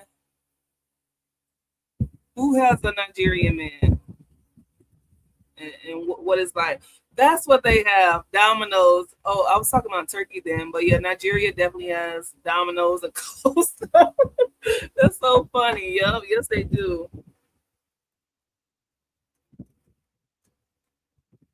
Who has a Nigerian man in the chat? Let me know. I heard it is. Yep, Domino. Yeah, those are the chains that are in Nigeria. Domino's and Cold Stone. And they got a nerve to be remixing the Cold Stone technique. What was it? I had Cold Stone twice. I was really craving ice cream. I don't know. They did something so backwards. I told Chibuchi, tell them to put my ice cream inside of my waffle cone. I don't know what they were doing. Oh, I know what it was. Okay, so you know a waffle cone, right? You got a waffle bowl or a waffle cone. You put the ice cream on top inside the waffle bowl. You put it inside. They were taking my waffle cone, my waffle bowl, and crunching it up in my ice cream. The first time he brought that back to me, I was livid. I'm like, what is this? Oh, she said it's going to melt by the time. Lady, thank you, but no thank you. When I think of Cold Stone, I think of nice presentation. I think of my ice cream sitting inside my waffle. This is what I think of right here. I don't think about you crunching up my waffle cone. I hated it because I don't want my waffle cone to get all soggy. Yeah, they were crunching up my waffle cone inside of my ice cream. I was like, what? What is this? And he getting frustrated because I'm upset about it. I know it ain't your fault, but this is not what I asked for. Why are you crunching up my waffle cone inside of my ice cream? This is what it's supposed to look like. That's what I want. I want my ice cream sitting inside of my waffle cone in my waffle bowl. Nah, they take it upon themselves to crunch up my waffle cone and mixing it all up in the ice cream. So, what is? I probably was super mean to Chibuchi when he brought that back to me. And it was something else. And the women, and it's always women always got a smart mouth. It was something else, but the girl responded, "This is Nigeria." And I'm like, well, y'all need to get y'all shit together. Miss, this is Nigeria. It wasn't about the ice cream. It was about something else. And then one time we were walking, looking at the street vendors, and we stopped and got a cold drink. And it was a Fanta, and it was inside a glass bottle. And I was just talking to Chibuchi. Mind you, I wasn't talking to the lady whose shop it was, who we brought the drink from. But we were sitting there and we were drinking our drink. And I was asking if I could purchase the bottle. I wanted to keep the glass bottle. Child, she chimed in and she says, "This is Nigeria." Blah, blah, blah. She basically she was telling me, "Bitch, stop complaining." But I wasn't complaining. I was asking Chibuchi. I was asking my husband if I could buy the bottle from the people, because I know they return the bottles or whatever they do. because they actually have a Coca-Cola factory in Nigeria. We rode by it, and where was we? Where were we? I think it was in Abuja. It was either Abuja or Owerri, one of those places. But they have a Coca-Cola factory, so I guess they have to send back their glass bottles. But I was asking to buy the bottle, and she go chime into our conversation and go say, "This is Nigeria." Bitch, I know where I'm at. I'm definitely not in the States. But thank you. But child drunk that soda and left them their bottle. Like, whatever. But the women, even Jamaican women, me and Jamaican women, specifically the ones in Miami, I don't really care for them at all. They're too snobby. They feel some type of way, but they won't say it. And I'm just an all American girl. I like all people. What you not gonna do is get smart with me. I'm gonna have to get my lick back. But sometimes I don't. Sometimes I do mind my manners. Lady, whatever. I was trying to, patronize y'all. We did patronize y'all. I wanted to buy the bottle off you. I wasn't trying to walk away with your bottle. We sat there and drank the drink. I just thought the bottle was cute. It's not often that we drink out of a glass. We drink our soda out of a glass bottle here in the States. So I just wanted to keep the little bottle as a souvenir. Maybe put a plant in it. After she chimed into our conversation and was being rude, I was like, what? I don't need your bottle, lady. You keep your bottle and return it. I got Coca-Cola at home too. So yes, the Nigeria is something else. I still love Nigeria. I am not a Nigeria hater.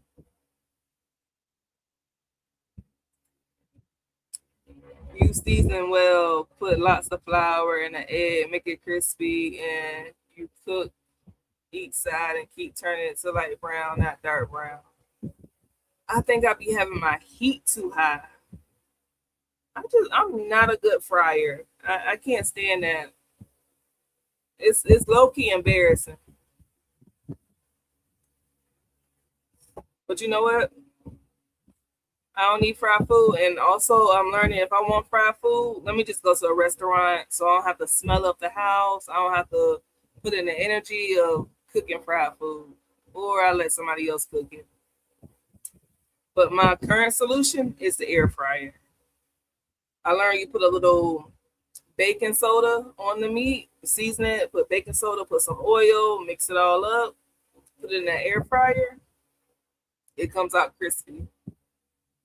And you're not deep frying it. So low key, a little healthy. I see Miami on 48 hours every night. Child. Are they producing new episodes? I have a love-hate relationship with Miami. I lived in Miami for 6 years. I went down there for college and I ended up staying. And Miami's cool. You can ride your motorcycle all year. You can do that in South Carolina too. But Miami is a whole nother speed. Miami is too diverse. And yeah, that's a whole nother conversation. But I love my Haitian people. Haitian people, they go take care of you.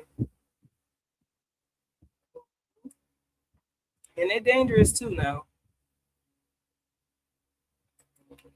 My black people in Miami, I love them too. You gotta be with it's different levels to all type of people. I was just talking to my sister about this. You got the poor people, the ratchet people, and the good civilized citizen of America and each race. South Carolina, I see all type of different white people. Hair starting to hurt. Miami for the thrill, yes. I love Miami though, and I hate Miami. It's always something to do in Miami. That's what I do appreciate about Miami. There's always something to do. The last man I dated was Nigerian. He kept asking me, "You like salad? Really?" Now I know why. I can't do coleslaw. Oh my god. Yes, the Nigerian salad. Let me look it up. It is coleslaw, y'all, for us. Nigerian salad.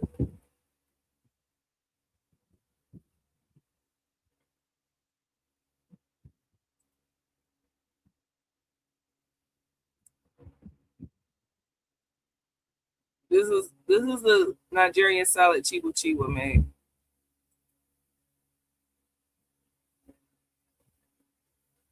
This right here.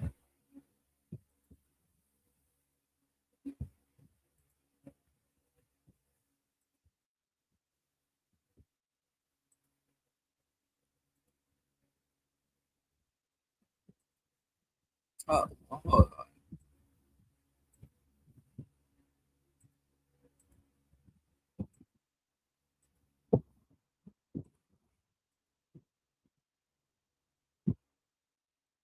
This with the cabbage, with the carrots. Maybe that's onion. He wouldn't put beans in it or peas. See, that's too much. Oh, I'm not showing y'all. Here it goes. Let me start it over. She just put a lot in here. I guess we gotta replay it. Look at all that mayonnaise. She put a way more ingredient, but he would, because I would help him chop it up. The carrots, it would be very crunchy too, because it's raw vegetables. That's exactly what it is, minus the beans and the peas. I mean, she making it look delicious, but one time I sprinkled some pepper on it. He was like, "We don't eat that. We don't put pepper on our salad." Oh, let me replay it one more time. Just to begin to look at the ingredients that she's adding into it. The cabbage, the carrots. I guess that's onion or sauerkraut. She putting beans, she putting peas, she putting peppers, corn, egg. I mean, that is a salad, but you know, we real Black Americans over here. We don't do all that. It's given bean casserole or something. But I definitely appreciate it's not healthy. That's not healthy. She said, "Oh, gross." Now I don't think it's gross. It's just a lot. It was all nutritious food she were adding. Besides the mayonnaise, it's not healthy. Yeah, Nigerians are. Mm, it's another thing. Like with their cat, we had a lot of catfish or fish, right? They will cook the whole catfish, like the head and everything. In the States, when we eat our catfish, we don't eat the head. Like my daddy actually just caught some fish this past Saturday, and he cleaned it, and I saw his trash bag, and I saw a catfish head poking out. I was like, you're not keeping the head?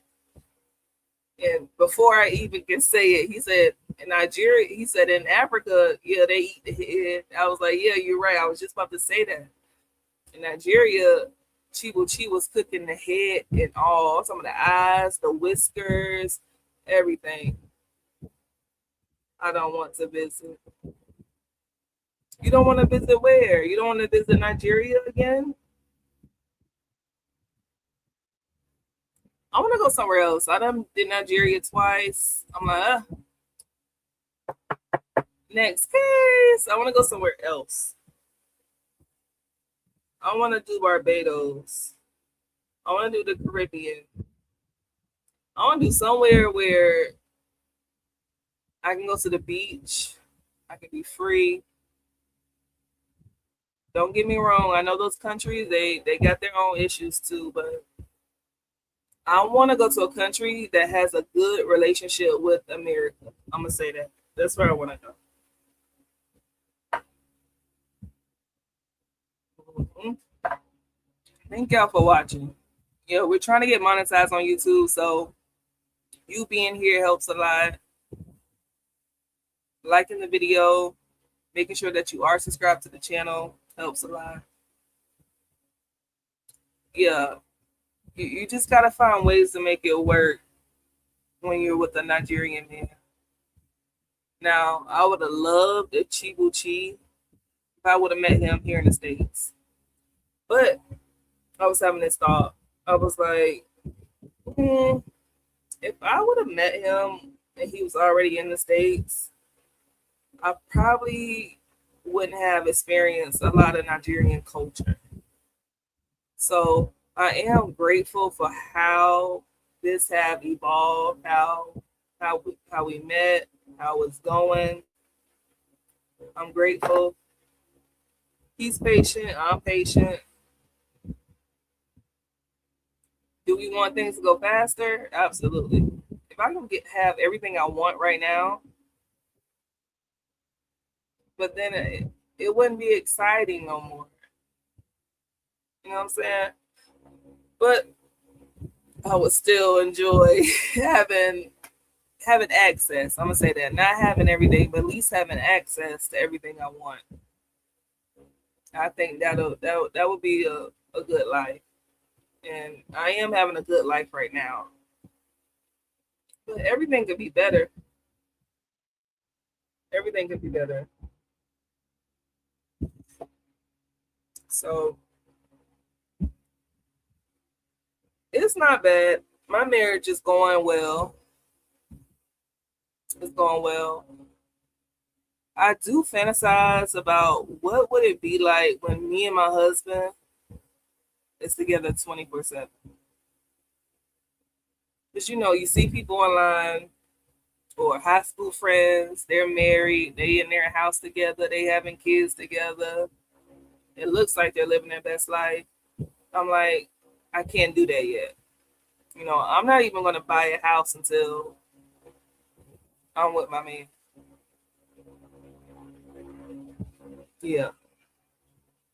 But I do fantasize like, what would it be like if we were one together right now already? And I'm okay with fantasizing because it allows me to explore my thoughts, explore my wants, how I want it to be. It's giving me time to prepare. It's giving me time to still grow for myself, still be independent. Are you considering moving to Africa? No. Yeah, not right now. If I had,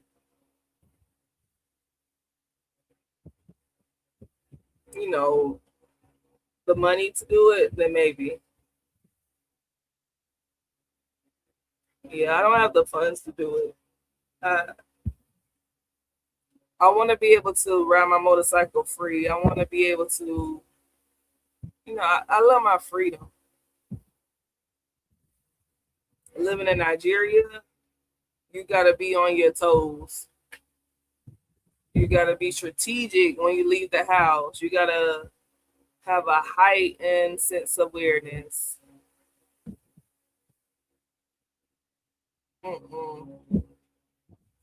Not right now. And then the economy is not well. Like, you can't go over there and just get a job. They are depending on you to come spend your money. So no, just a visitor. I'm just a visitor for right now. I would love to go to South Africa. Maybe there's more opportunity in South Africa. Because from what I've seen, South Africa kind of looks like the States more than any other country in Africa. Kenya looks well developed, but Africa is still Africa. So I had this high school friend. He moved out to Nigeria. I don't have Snapchat. I was about to say, let me see the last time I messaged him, and it'll give me a time frame. But long story short, August 2025, he was murdered in Kenya. So you just never know. And he was like killed in a cruel and unusual way. Like the stories I hear are kind of they're crazy. Somebody say he got stoned to death, he got beat to death. So African policemen are undefeated. We think that the U.S. police is bad.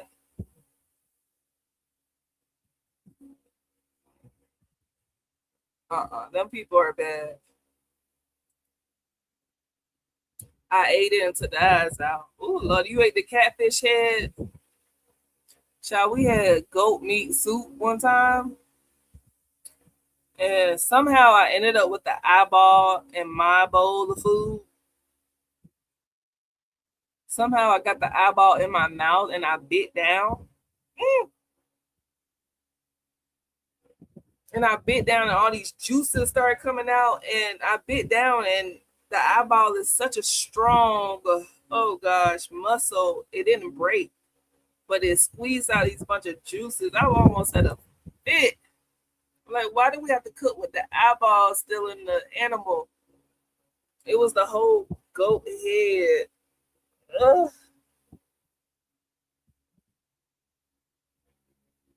That was terrible. That was terrible. Not Nigeria. Kenya. Well, I wanted to visit Kenya because that high school friend was there, but now he did, and he got killed in Kenya. And now I'm like, oh, I don't want to visit. Not right now. I don't want to visit Kenya. And then Kenya, they go through a lot of riots and protests out there. Like the people, they like to protest the government a lot in Kenya. And the Kenya police, they are not shy about shooting you down. I don't participate in protests and none of that, but I just don't want to go to a place where it's so much chaos. That's like going to a country that's in the middle of war. But yeah, last research I did about Kenya, that was like late last year. They were going through it, and there's no freedom of speech. You know how people get on TikTok and be and let's protest and giving all their true feelings and their opinions and saying and encouraging people to do such and such. You will get handled in those African countries for doing that, even if you're on social media. Because the last story I read, it was about like a journalist, and he was all at the protests, and he was protesting, but also he was doing his job as a journalist and reporting on all this stuff, and he was killed.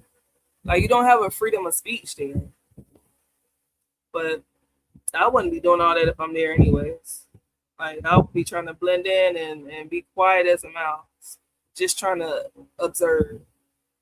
But yeah, in those countries, you don't have a freedom of speech. Now, what got me attracted to South Africa is the African movies. Do y'all watch African movies? Netflix have a ton. Let me give y'all one to watch. It's a series. Now, I've been trying to get my mom and my sister to watch it.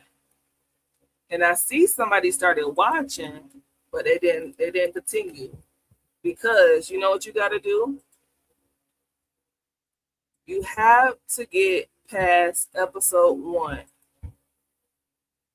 If you get past, I'm about to drop it in the chat right now. Fatal Seduction on Netflix. It took me like 3 times to get past episode 1. If you can get past episode 1, you're gonna love it. You're gonna love it. Episode 1, it wasn't given. It was given like, I don't know. It was given fake. It was given, oh, I got to get used to this African acting. But the acting is really good once you get past episode 1. So watch Fatal Seduction on Netflix. Get past episode 1 and you'll love it. And it does get a little raunchy. But then once the drama starts to gear up in the series, in the episodes, you'll love it. Like, I liked it for the drama. And then the main actor was definitely eye candy. So that was a plus. Mm-hmm. And he's in a relationship, but he's getting married or something. And I was like, whatever. You know how you got a celebrity crush, and then they talking about they got a girlfriend or they married, so you don't like them no more. That's how it went with him. But he is definitely chocolate eye candy. Fatal Seduction on Netflix.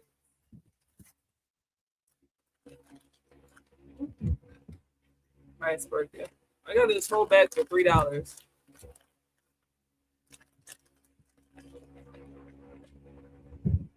Mm-hmm. Yeah, Fatal Seduction is pretty good. But yeah. So all of my South Africa history is based off of the movies. All right. Good night, Miss My Prep. I'll check it out later. It's good night. Good night. Good night. Mm-hmm.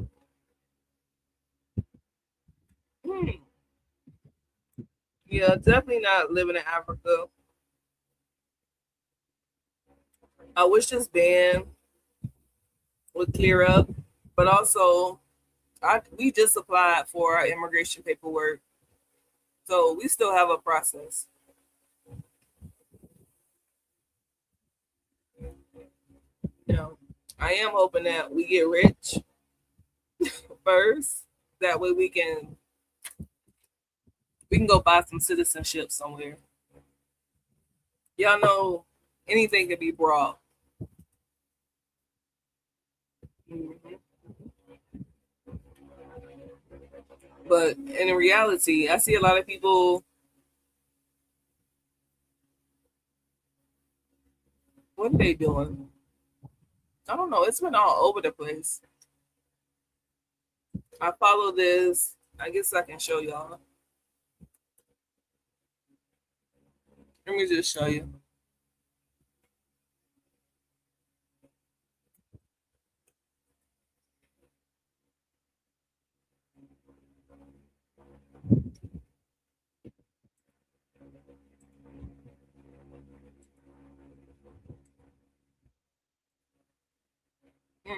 This group on Facebook.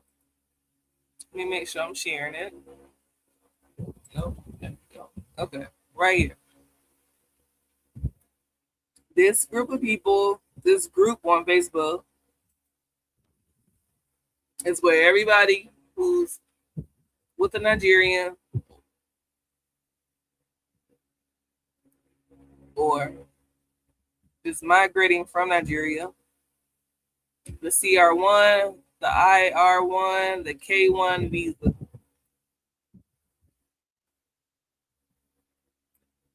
Any recent I-130 approval from Nigeria? I've been waiting since March 2025. Any hope? Wow.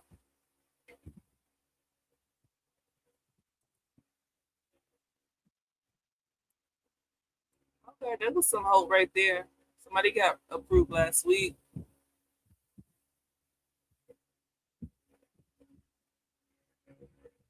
Has anyone recently gone through the K1 interview in Lagos? If yes, how long did it take for you to get your passport back? A week.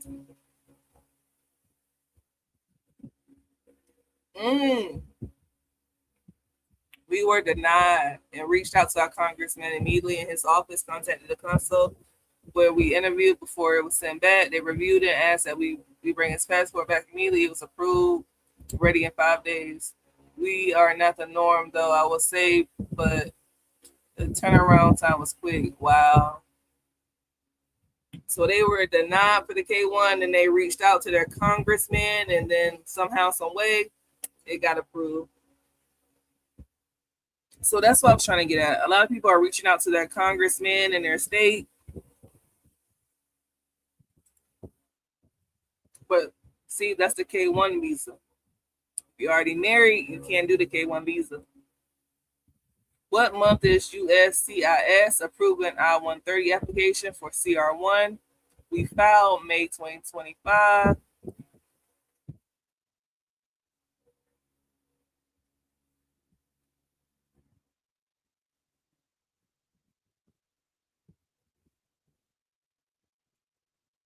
Police report.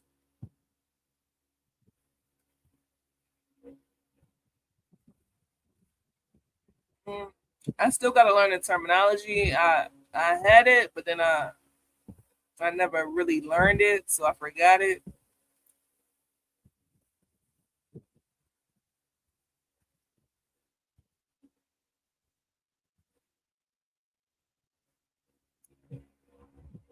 Okay, somebody giving their timeline right here to spread a little positivity and thank God. I-129F filed August 2025. NOA2 approved March 23rd, 2026. Sent to DOS April 16th. NVC received May 19th, 2026. Doc review email June 4th, 2026. US visa email June 8th, 2026.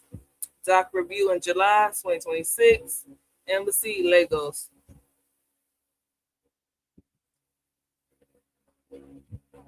Congrats. Excuse me. My intrusive thoughts trying to pop out so quick. Congratulations. I did K3 June 2025 and nothing yet.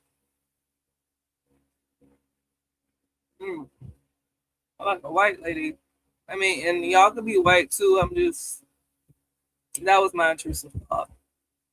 So look at this time frame. Somebody getting approved. Some people getting approved quicker than other people. It just is no real time frame.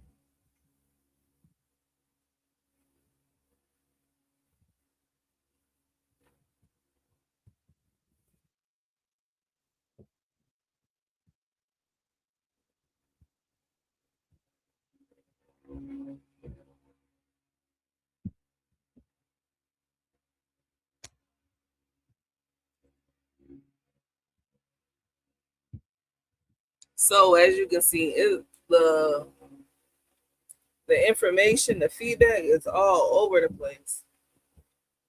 It's all over the place, but it is a place where you can get information, depending on which stage of the process you're in. Right now, we are just in the we apply phase. Our I-130 form hasn't been approved yet. And I once read on Reddit. I love Reddit, Reddit.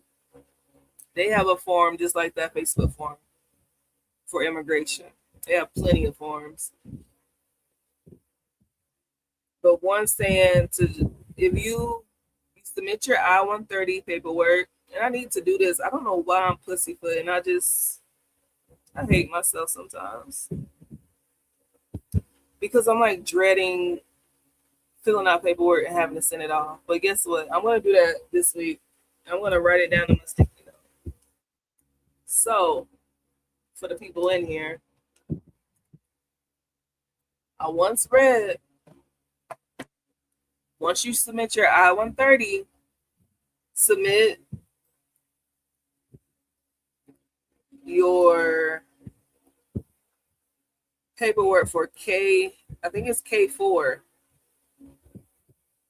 Let me Google it. K4 visa. So K4 is the visa where, let me just double check I'm saying this right. K4 visa is the visa that requests for your spouse to come be with you in the States while you're waiting for your immigration visa to be processed. Boom. Yep. It is K4. Now, this is what the little birdie said on Reddit. Now, they're saying that K4 visa, it doesn't exist anymore. They haven't took it off the docket. They haven't said, oh, it has been eliminated, but it's rare to get a K4 visa. They usually deny you. So you submit your I-130, your green card paperwork, right? And then you turn around and you submit your K4 paperwork. Now, your K4 paperwork will most likely be denied because they don't really give out K4 visas anymore. So me and Chibuchi got married, where we applied for his green card. We still wait for it to get processed. But I want my man to come be with me while we wait on his paperwork to get processed, whether it's approved or denied. So we're gonna apply for the K4 visa so he can come on over and be with me so we can start living our life together. But they don't really approve this anymore. But the little birdie on Reddit said, you submit your K4 paperwork and you actually have to print it out, fill it out, or whatever, fill it in, print it off. You're going to send it. And I think you send it somewhere to Houston, Texas. They're going to get this paperwork and they're going to open it up and they're going to start looking at all your paperwork. Because before you can do a K4 visa, you have to do an I-130. You have to submit for the CR1, the IR1. You have to do that 130 form. It's required.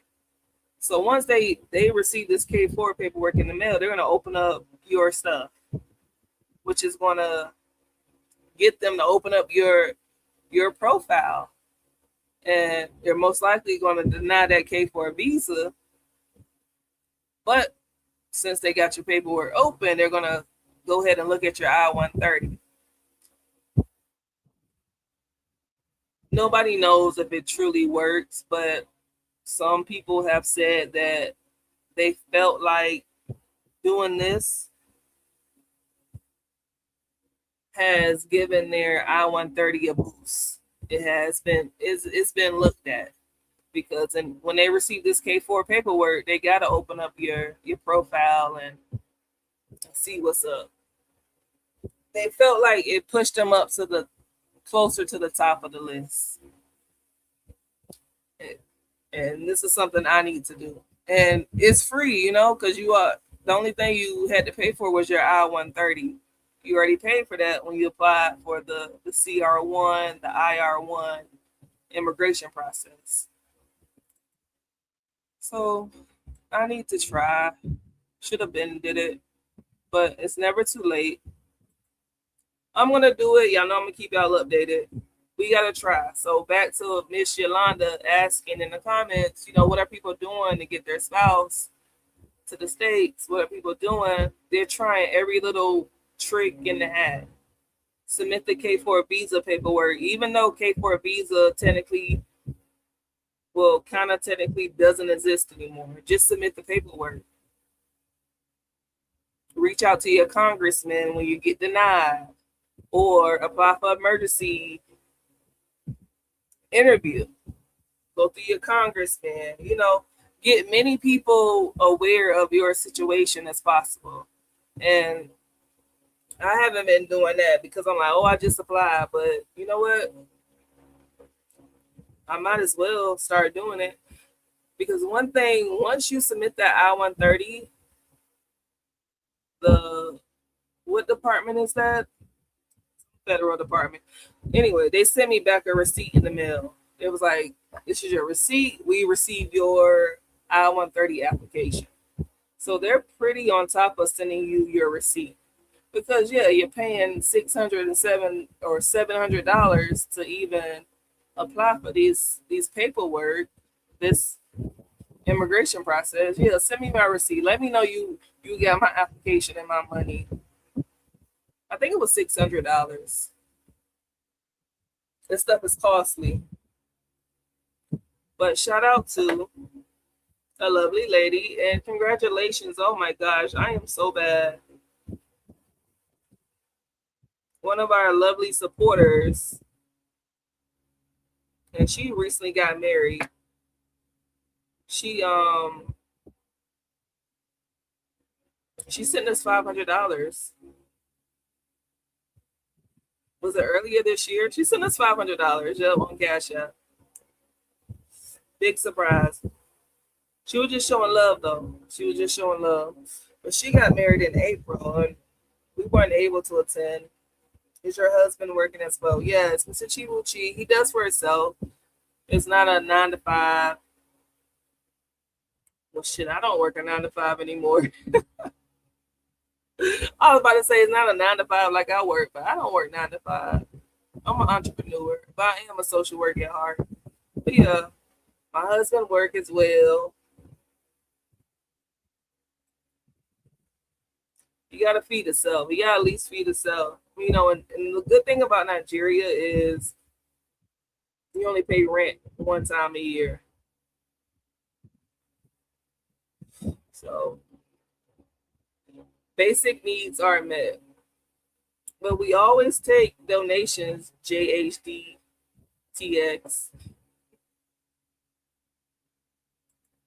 More money, more money, more money. We always need that more money. And if you know Nigeria, you know. You know. But you know what? Every day we eating, we bless. We're happy. We wish we could be together, but we are happy. I believe that patience and that constant communication is what keeps us thriving. It keeps us alive. You gotta be consistent in a long distance relationship.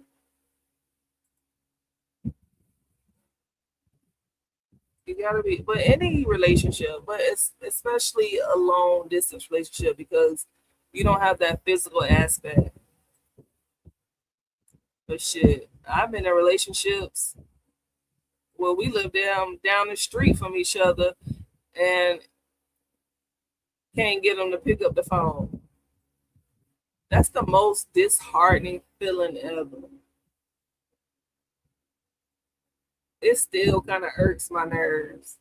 Like I ain't pressed over the person, but I'm like, damn, I was being disrespected like that. But you know what? Once you know your worth, you don't tolerate that type of stuff. How you live down the street from me and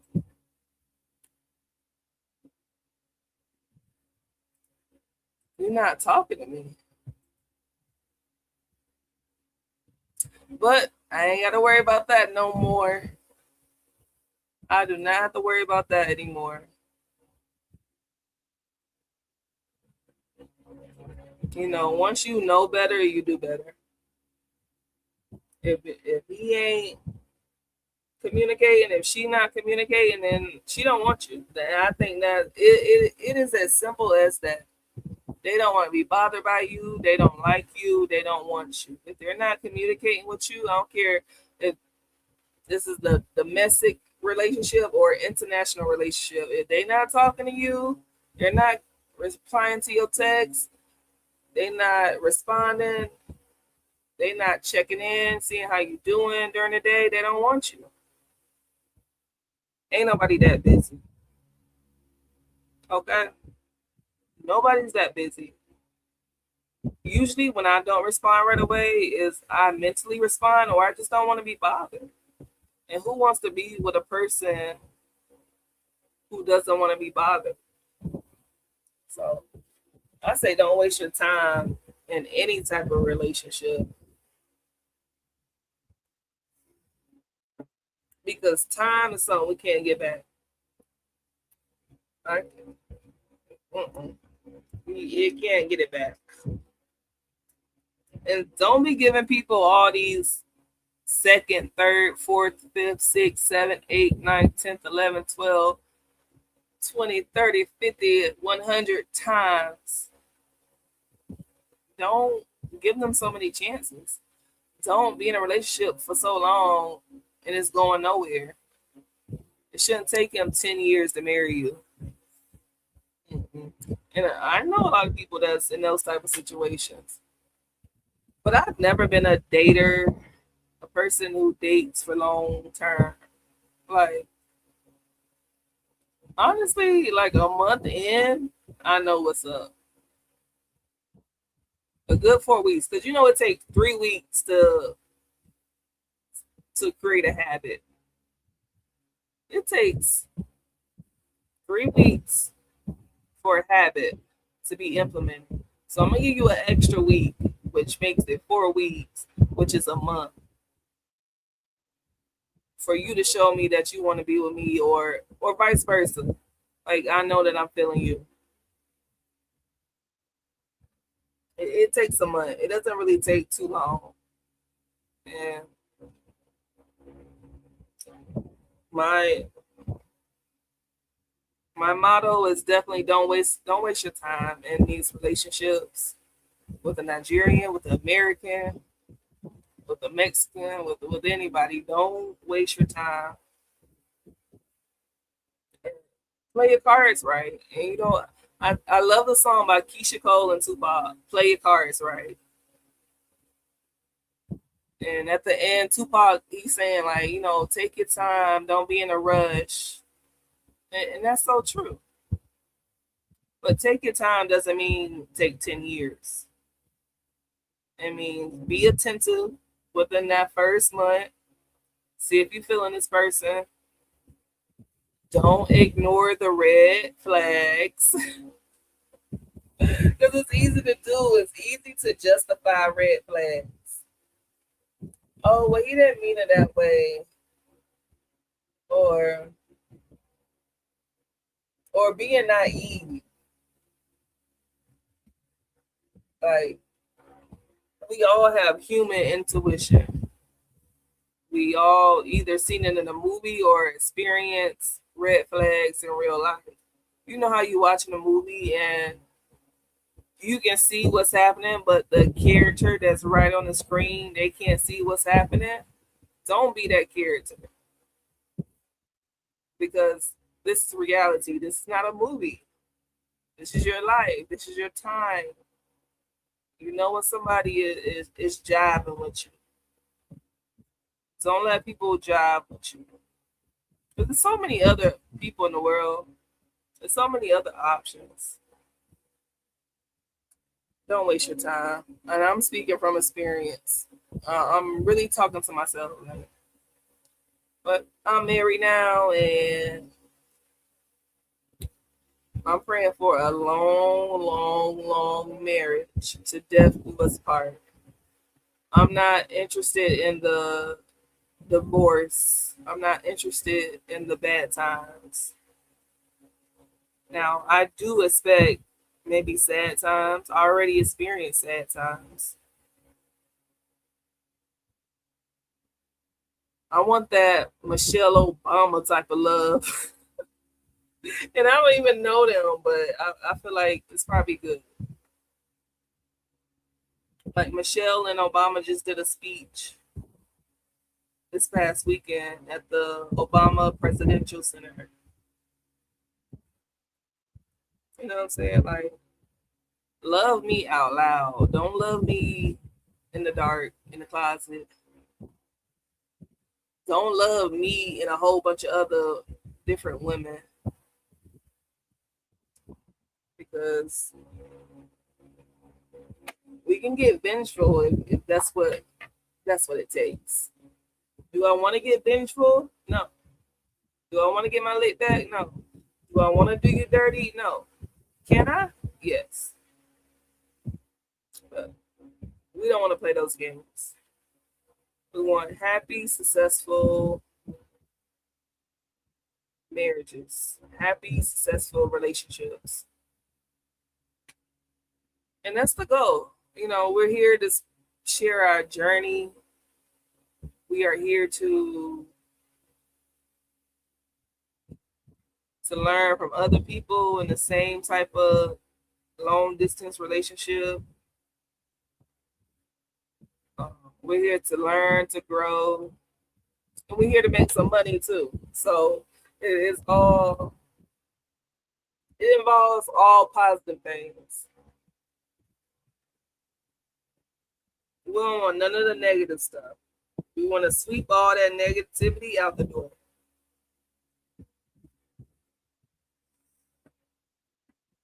No negativity, please. But yeah, I gotta do my K1 visa. So if you already submitted your I-130 paperwork, I think that's the first start. Submit the I-130 paperwork,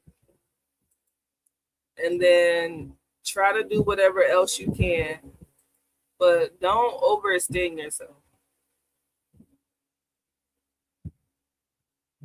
Yeah.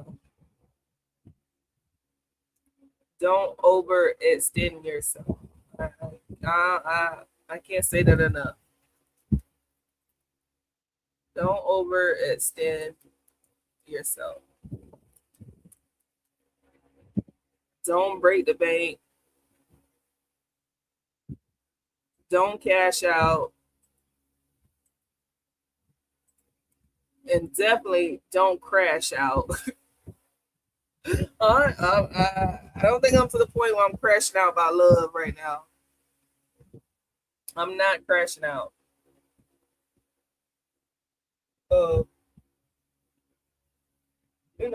Keep you some hobbies. Yes, I met his whole family. His mom has passed. I met his dad. His stepmama is what, 4 other siblings? Yep. So his younger brother and sister is in Abuja. I met his second oldest brother in Turkey. I met his older brother in Port Harcourt. Yeah, they cool. It's like all of us are around the same age. So that's pretty cool. And everybody doing their own thing. And sister's married, living with her husband and her kids. The younger brother is doing what young boys do. Big bro is big bro working. And then David, I can say David is on our YouTube. He's something else. But yeah, I met his family. I know you said his mom, but yeah, his mom passed, so I never met her. I met an uncle. We met his uncle one day while traveling. Yeah. Now, like aunties and stuff like that. No, but siblings and father, yes. His family is kind of like laid back, like my family. Yeah, I gotta see the family. I gotta see where you come from. I did not post that. But life is cool. Yeah, make sure y'all like the live and make sure you are subscribed to the channel. Subscribe to the channel if you enjoy this conversation tonight. Y'all, it's 1 a.m. Y'all still up? Right? I'm up. It's 1 a.m. on my side of the world. So it's 6 a.m. in Nigeria right now, depending on where you at. So if you're on the West Coast, I can't even do the math. I mean, I can. If you're on the West Coast, that means that it's 11 p.m. Mm-hmm.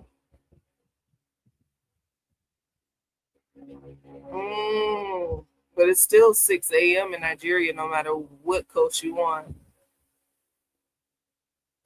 Oh, wow. So if you live on the West Coast, that means right now you are 8-hour difference with Nigeria.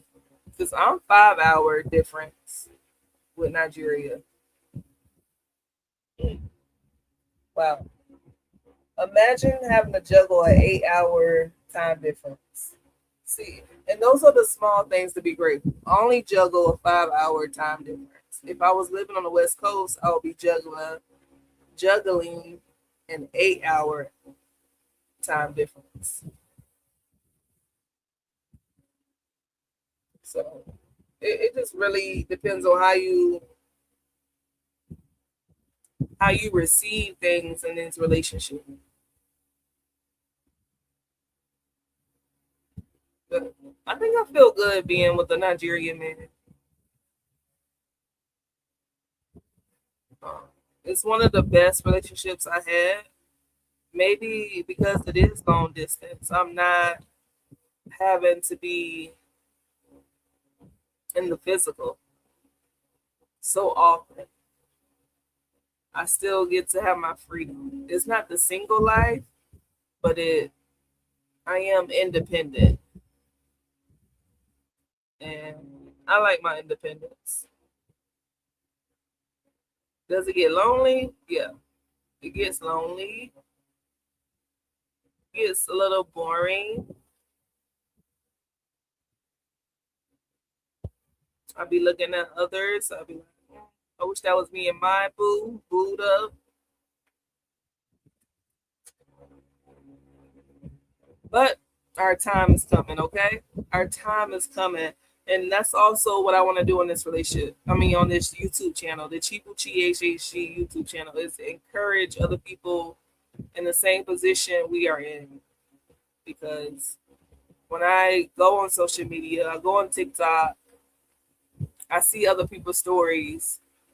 Oh, we already been married, we living together, or we've been married and now we're divorced. I'll get the people in the comment section. Oh, don't do it. Don't date a Nigerian. I get that type of energy from people. I'll get, oh, does your husband work too? You know, what the hell that got to do with you? Then I'll get the people, giving me their testimony. But it's the same thing when it comes to riding my motorcycle. Oh, my uncle died on a motorcycle. Okay, what that got to do with me? I know when I get on my 2 wheels, it's a possibility I can crash and die. If you get in 4 wheels, you can crash and die, right? So I want this to be more of encouragement. I hate when the Debbie Downers come in or the negative Nancy's come in. I mean, we need them too, but that's not what we focusing on. Oh, I got scammed. Well, my motto has always been, I ain't got shit to scam. You can't scam me. I don't have no money to send to you. I don't have a house to sell. I'm not cashing out to send your way. I don't care who died. And that's how I feel. That's good. That's where I got married. Hotel was $35 a night. Period. Where did you get married? What do you mean? That's where I got married. We got married in Owerri.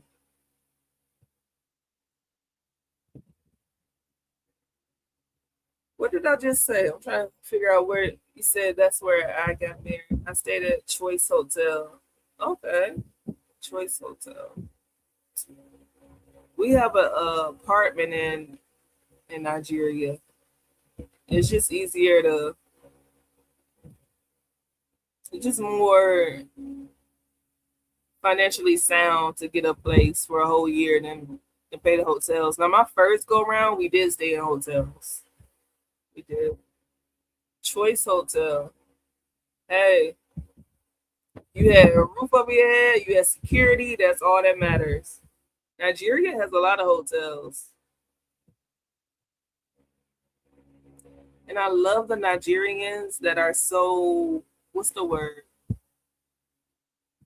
So catering, so servant. They're servant people. They love to serve you. They love to make sure that you are comfortable. It was this nice bartender at one of the hotels. He made like such a beautiful drink. I don't have none of my memories no more. I'm so mad at that. Well, I may have my memories. I may have them on my laptop. Oh yeah. 8, unfortunately. Oh wow. Okay, so yeah, you an 8 hour difference. Oh, you must be behind in the live, or maybe I'm getting the comments late.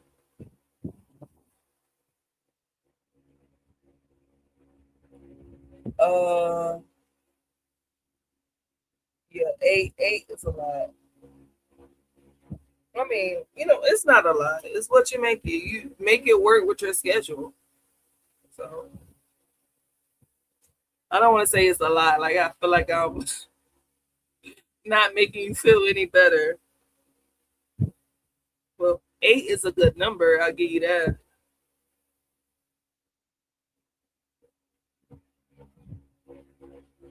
35. I think my next flight I take to Nigeria, I'm gonna fly from Atlanta to Lagos. They have like this direct flight. Let's look up flights, y'all. I'm getting researchy. I feel like I want to research. Let's look up these flights.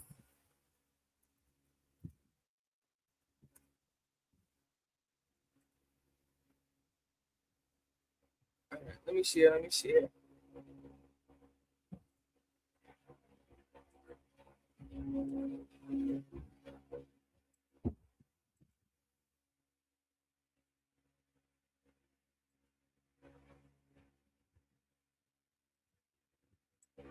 Atlanta, ATL, ATL.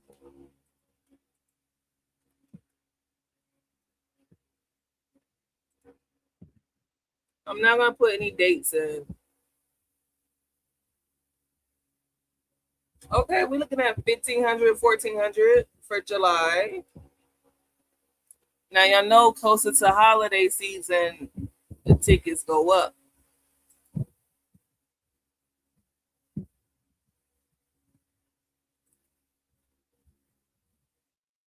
September looking good, 1,340.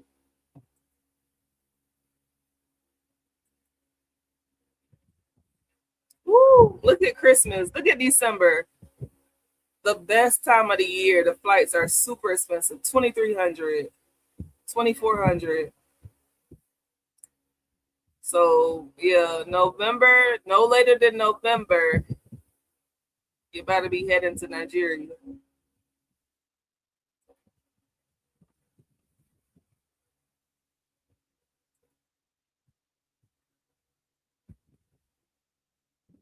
There's no way I'm leaving on my birthday.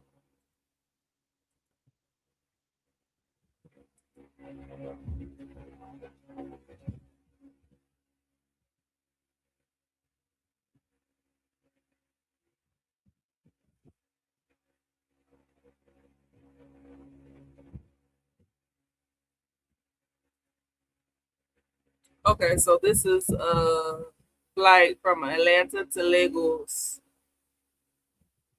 10 hours nonstop. I love that. I love that. 1889.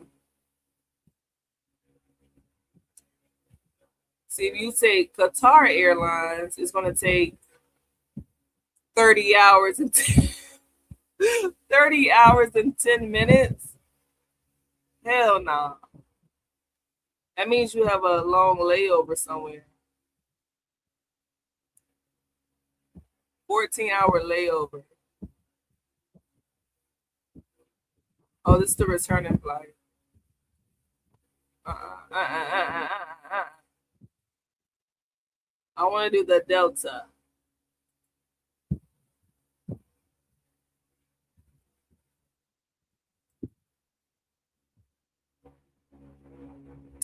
So the Atlanta to Lagos, taking a Delta, Virgin Atlantic, 10 hours and 40 minutes there, 12 hours and 45 minutes back, nonstop.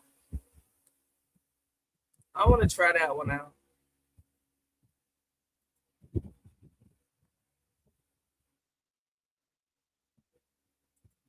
You gonna be on that flight with a lot of Nigerians.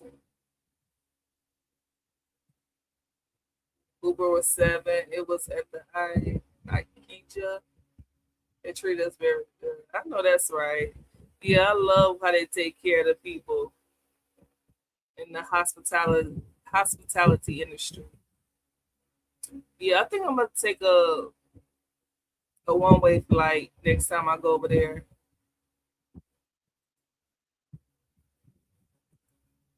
Delta. I'm gonna take the Delta flight.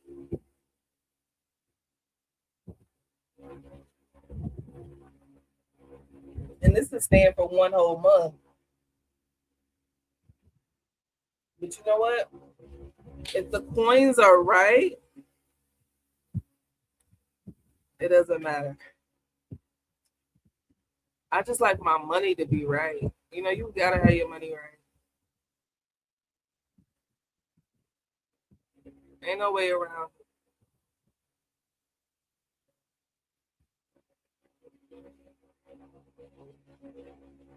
There's just no way around it. You gotta have your money right.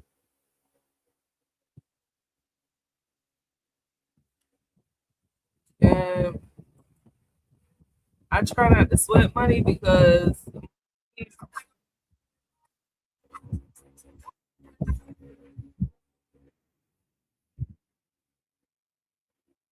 ooh, sorry. Money can be replaced. Now I ain't trying to lose a lot of money though. You know, when I say money can be replaced, it's like don't sweat the small stuff. That's what I mean.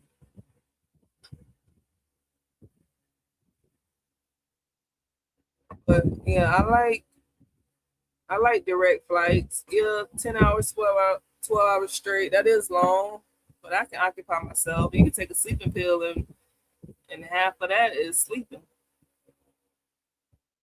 What I don't feel like doing, I think the biggest hassle when traveling is going to all the different countries in between, having the different layovers, trying to rest during your layover, and it just gets tricky. And then say a flight, an in-between flight gets delayed. Coming back from Nigeria last year in May was a disaster. My whole flight got transformed.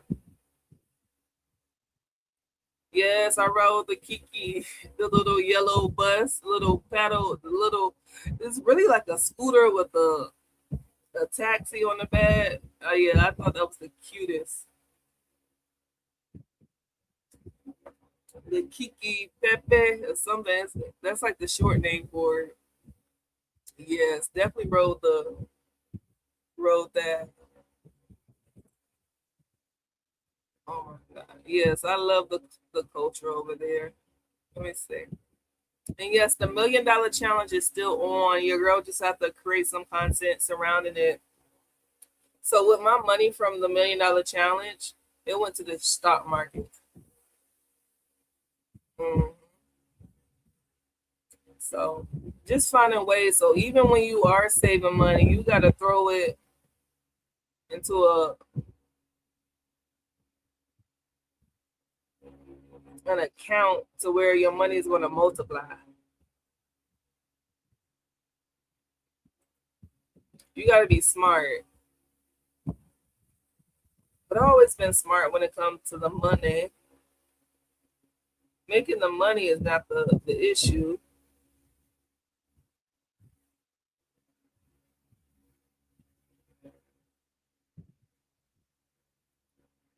It's keeping the money. It's keeping the money. That's the issue. Keeping the money is the issue. Uh-oh, let's see. United costs more. I can imagine. I checked last night and British won 5,000. They done lost their mind. Yeah, they have. I'm gonna check another flight.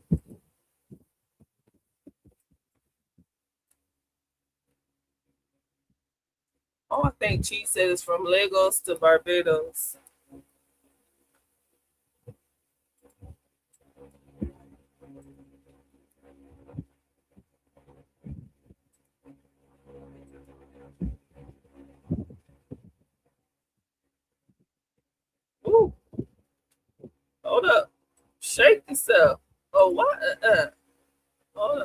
fucking expensive. Reset, honey. Reset. Shake it fast. Oh, watch yourself. Shake it fast. That's too much fun. Okay. I'm expecting like 2,500. Jesus. I know for a flight to be so long is ridiculous. I mean, so costly. It's just ridiculous. Let's see.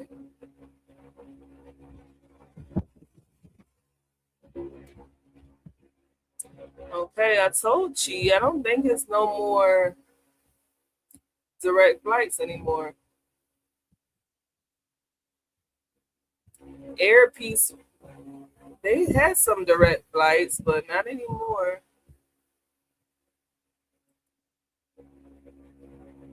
London, stopping in London. I'm sharing this with you all, yeah. See, and when these flights stop in these European countries, you gotta have a transit visa. Yeah. Stopping in London, you gotta have a transit visa. They make it so hard for the Nigerians, it don't make no sense. Doha, wherever that's at.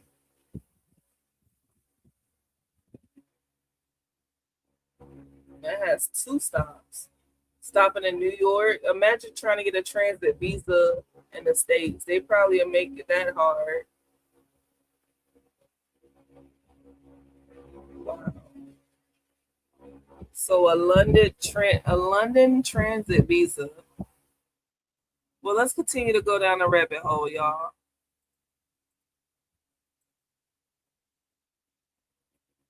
Is that okay? Can we go down the rabbit hole just a little bit?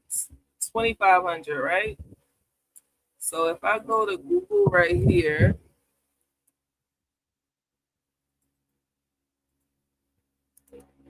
uh-oh.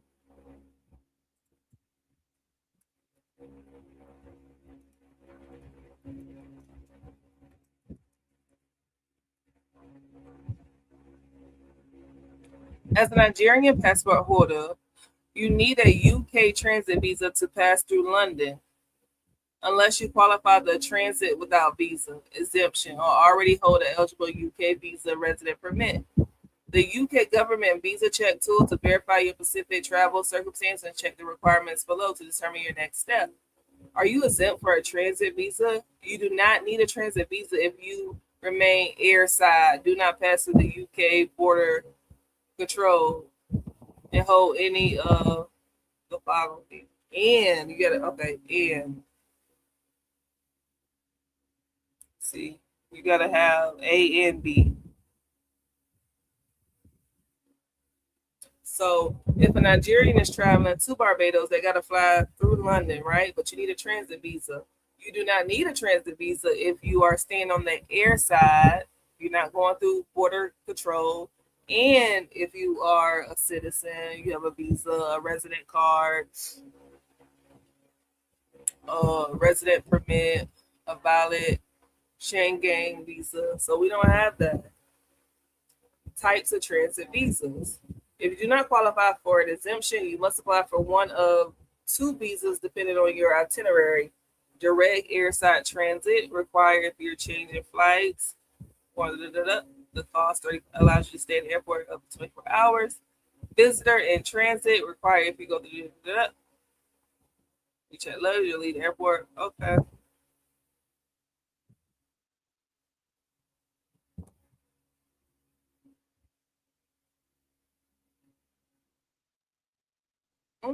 Requirements for travel without visa. Even without a standard visa, you can only travel airside at LHR if you meet all strict criteria. Why y'all gotta be so strict?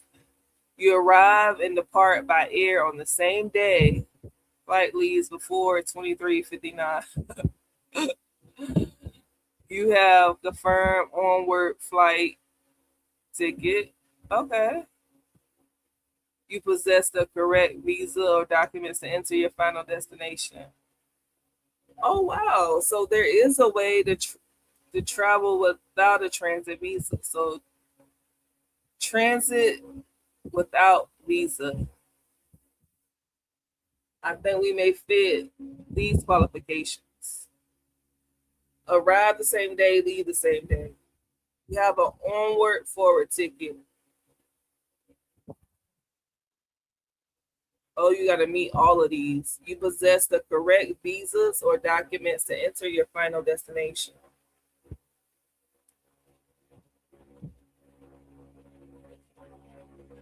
You should apply up to 3 months before your date of travel.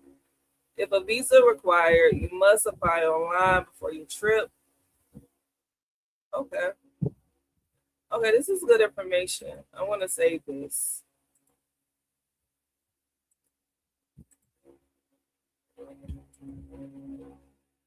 Because honestly, I just want to go to the Caribbean. I don't want to deal with Nigeria right now. Like, no offense.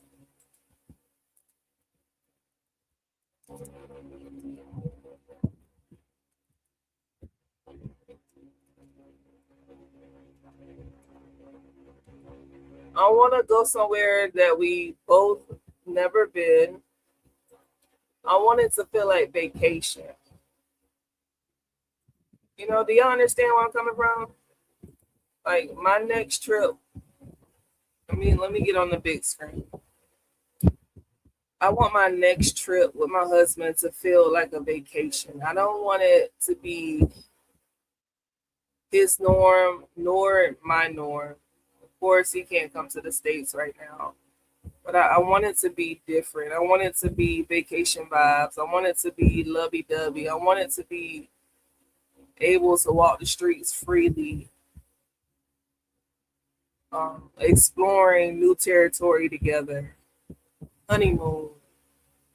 Beachside. Margarita. Pina colada. I want it to be romantic. I don't want to be stuck, having to be stuck at home because we are afraid of the extortion from the police. Not saying that can't happen in other countries, but from my experience, it definitely happens in Nigeria. It has happened to us. So I want the next vacation to be a vacation. I want the nice scenery pictures. I wanna flex, you know? Yeah, we outside. From the US, from the Niger world, all the way to the Caribbean. I wanna hear some Caribbean tunes. I wanna eat some salt fish, some curry goat, whatever they got for us. I want to try something new together. We can always go to Nigeria. Nigeria is home for us. And what I'm saying is, we don't have to focus on getting our people to the States. We don't have to focus on always going to Nigeria. We can go to these other countries. There's plenty of other countries in this world. US and Nigeria are not the only countries. So I'm going to do it. And I want y'all to do it too. I'll go first. I went to Germany. Me too. I did the layover in Germany. And it was cold on the way back. And I had a 24-hour layover. And they put us up in a hotel. That was on the way back. It was a mess coming on the way back. They gave us a meal ticket for the restaurant right beside us, and you had to eat inside, and you had to sit in a certain area. And I didn't like the way I was ready to get back. Then from Germany, I flew to Newark, New Jersey, the worst airport in the States, and I had to spend hours in Newark.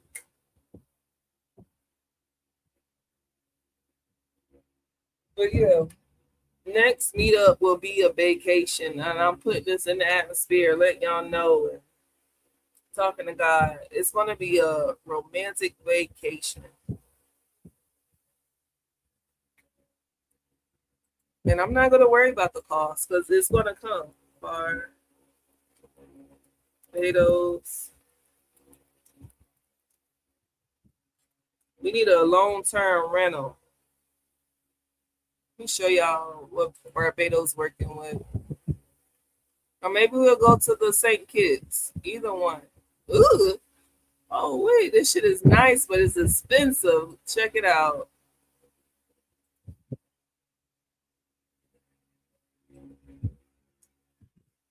Westland Heights. Luxury long-term villa rental. I ain't looking for this nice. $18,000 per month. This is USD. God. I don't want it that bad. That's beautiful, but we don't need all that. It's just 2 people.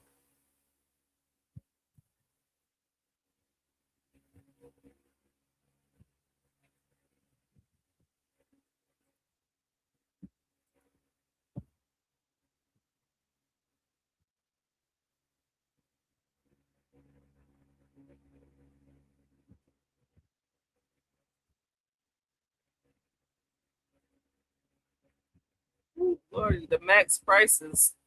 The minimum price is $2,500. Oh, it has a pool though. That would be nice. Let's look at 2,000. Okay, let's look at 1,500.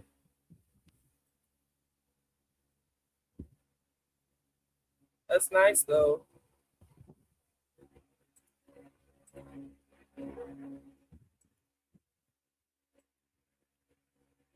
Okay. Oh no, where's the stove? Where's the furniture? I need something furnished. Unfurnished apartment? Are they serious?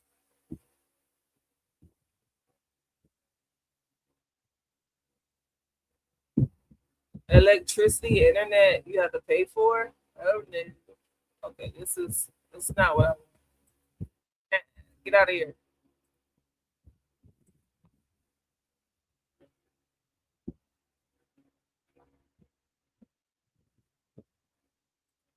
I love Reddit.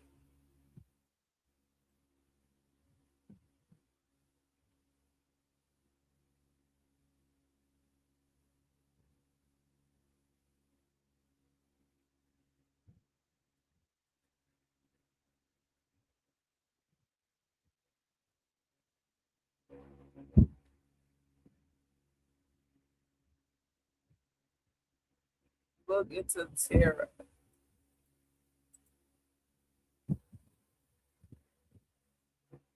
Honestly, the single best way to find an apartment is to use Facebook groups.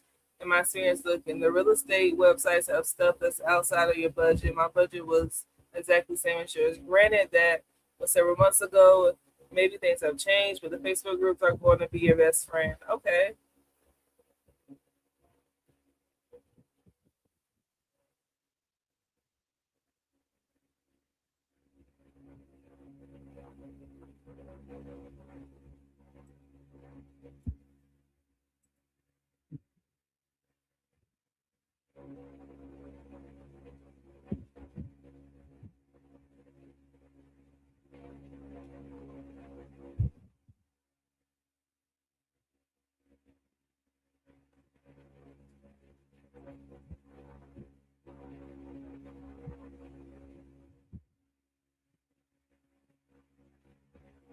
Uh-oh. Just researching. Let me share this page with y'all.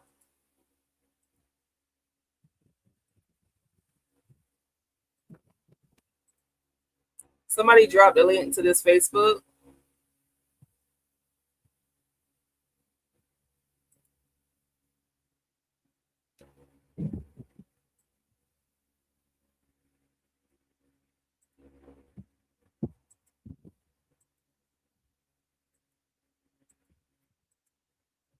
So this is all we need right here. Let's see.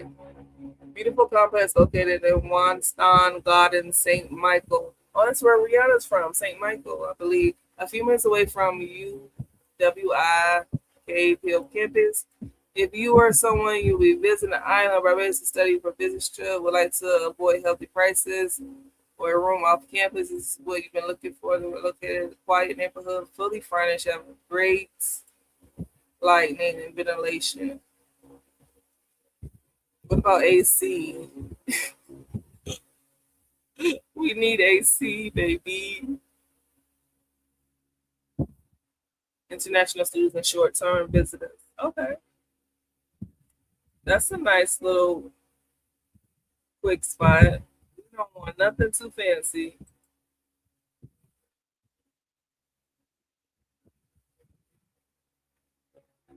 See, so it just takes some research.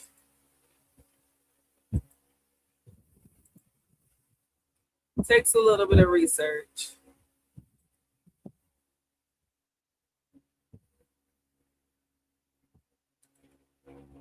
Barbados.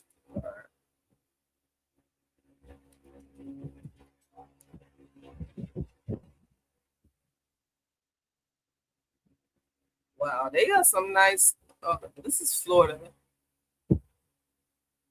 Look at Florida. Florida gets on my nerves. I clearly said Barbados.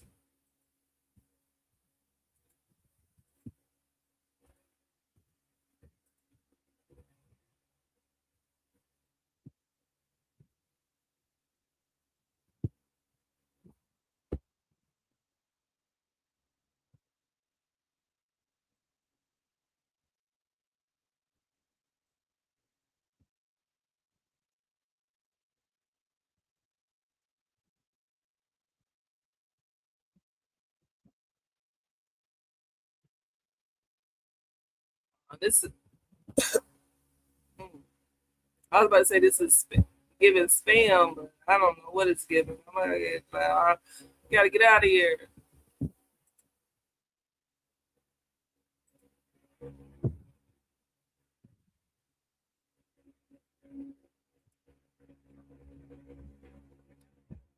$1.4 million. Well, are you trying to buy the place? I mean, very beautiful. Let's fantasize for a little minute. Hot damn.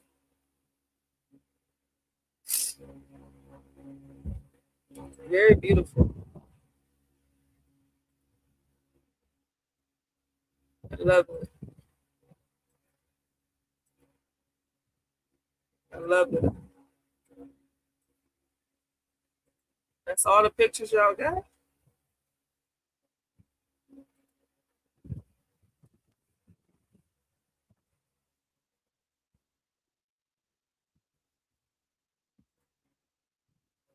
I love that big open door right there. Wow. That's a beautiful home. I love the pool. You got me sold on the pool. Now, of course, I need to see this in person. I would, if I was an interested buyer. These pictures are too pretty.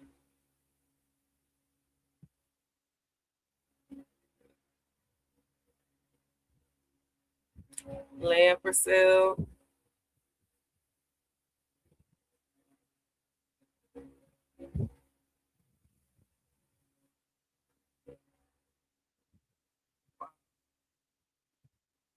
Okay, okay. That's pretty cool. See, Barbados is just expensive as the state. Oh my gosh, I wasn't showing you all. I am so sorry.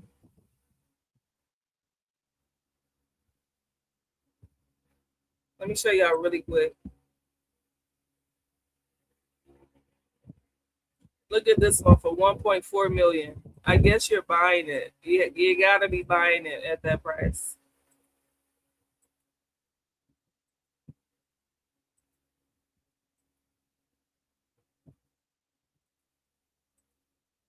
Right now I'm showing you all. Okay. Look at this one. Golf results. 4-bedroom detached single stony villa. Too much space, but it's gorgeous.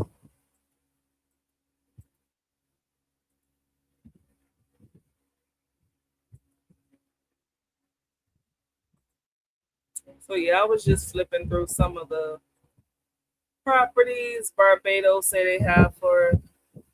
Oh, okay. Look, here we go. It's looking more reasonable. 120 per night.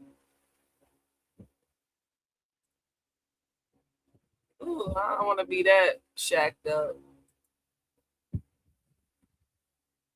What's up with the toilet seat?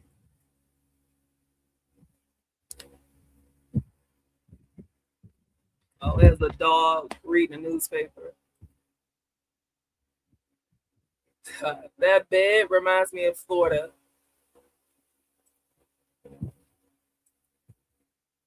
Oh, that's just like a studio. I don't want that either.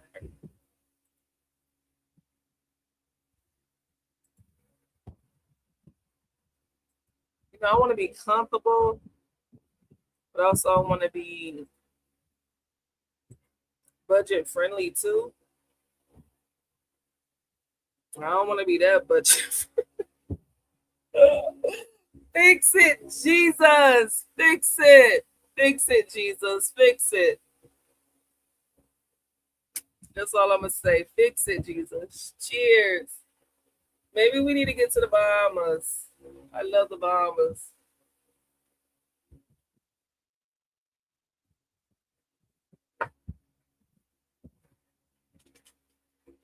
I'm going to look up St. Kitts, though. I'll do that later. Flights expensive. The rental property is expensive. Life is expensive. Jesus fixed it. Made life more affordable for all of us so we can be with our partners. We can travel more often. You know, I live a fairly feasible lifestyle. I don't live extravagant. I don't spend a lot of money. You know, most of my fun comes from riding my motorcycle. The most recent fun I had was at Juneteenth festival, and that was free. But I'd rather have fun with my husband. That's why I'm not out here looking for fun. Let's see what Miss Yolanda said. You thought about doing house sitting in homes in the islands? Like, no, I never heard of that. House sitting in homes. I would do that. What is that? I got a good. I know somebody from the Barbados. Shoot, I got a church member, but I haven't been to church in forever. I got a church member, and then I got a lady in Florida. I was her son's therapist. I'm gonna use my resources. I am. I just want to have my money right when I reach out to my resources. You know. Let me see though. What is house sitting?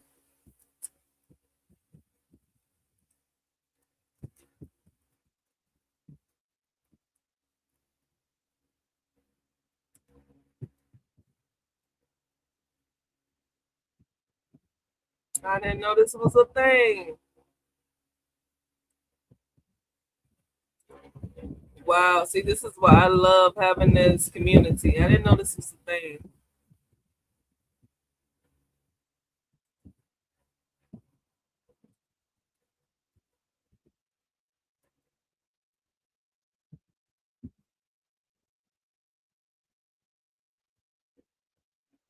Barbados. Okay, let me share my screen. You don't put me on to something new. I didn't know this was a thing.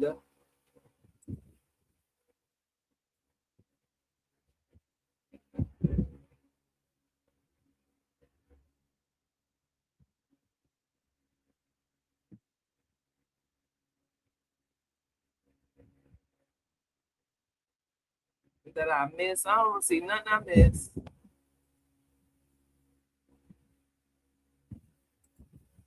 No, I don't want to create an account. Okay. But I would figure I I gotta use my resources. But I would think that people that already live there would try to eat up these type of jobs. Trusted house sitters. Let me look up St. Kitts.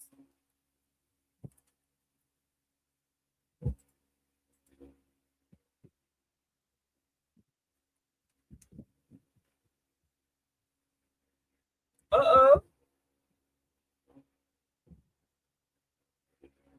Oh, we got action. One house in St. Kitts. We got action. I wouldn't go unless my husband can come though.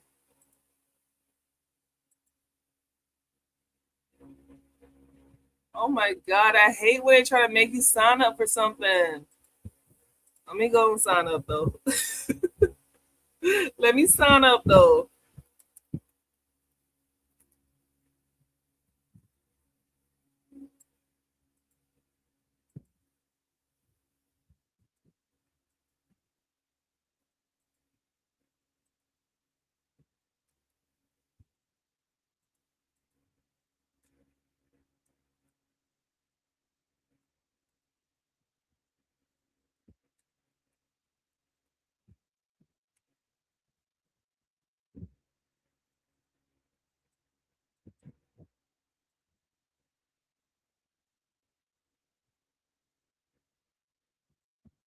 Sitter needed July 28th through August 20th. That's a whole month reviewing applications. The pet parent is currently reviewing application. Don't miss out. Wow, I lived in the country for the past 30 years. I love out here. My days are too flexible.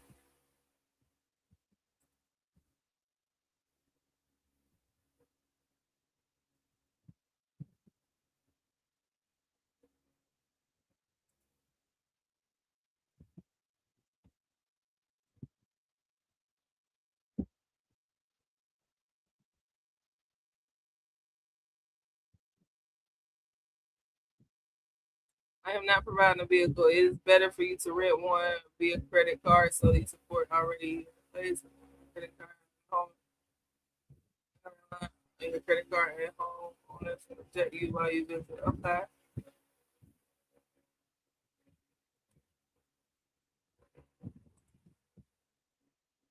Wow, thank you, Miss Yolanda. I didn't know this was a thing.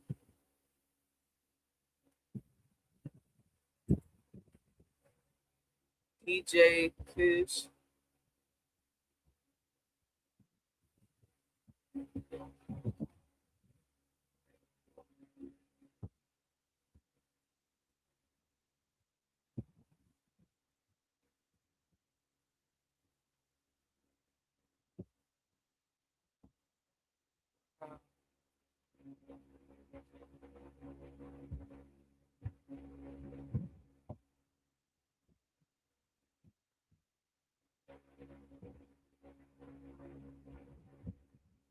She done had a lot of sitters.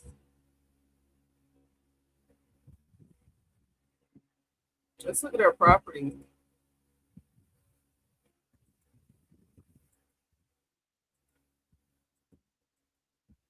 Ooh, I like that picture. The mountain in the back. Let me go back. I'm going too fast. That's a nice picture.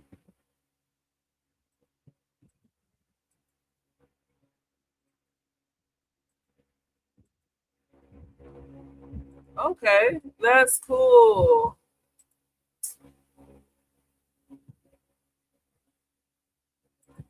Okay, YouTube it. There's people doing it. Yeah, that's pretty cool. If I can get the money first and I ain't gotta worry about doing none of that, that'd be great. That'd be great.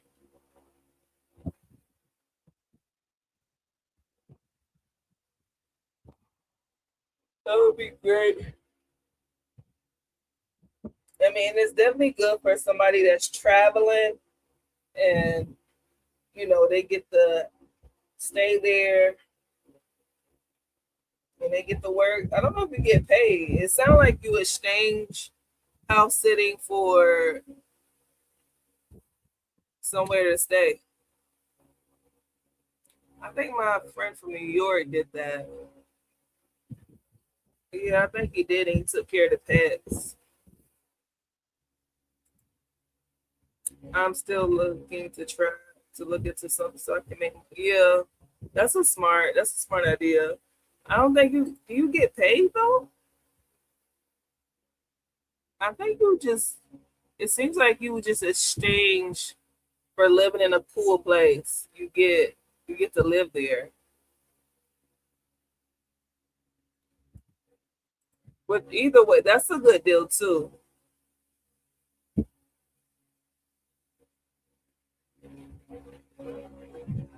Yeah, you gotta find a way to make some passive income or some remote income.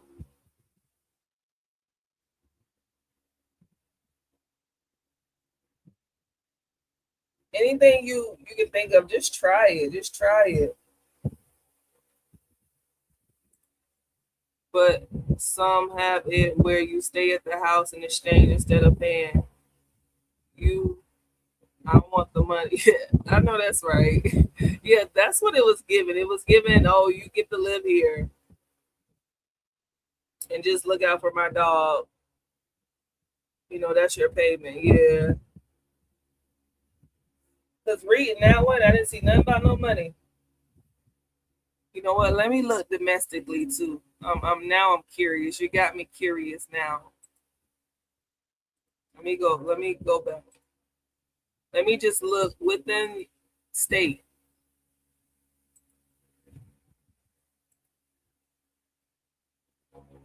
Yeah, this is given if you want to travel.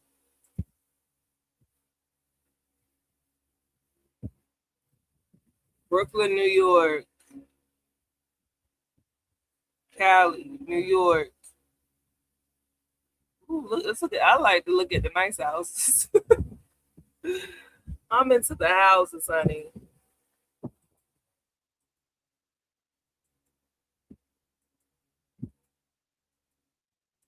I'll make a resume on with AI so quick, make me look so good. When she got a gym in her house, hey, let's get it. Nice patio area. Oh, he's cute. She put the cutest picture she could find. He is a cutie. Yeah, this right here is in exchange for staying in my nice house. Okay, guests allowed.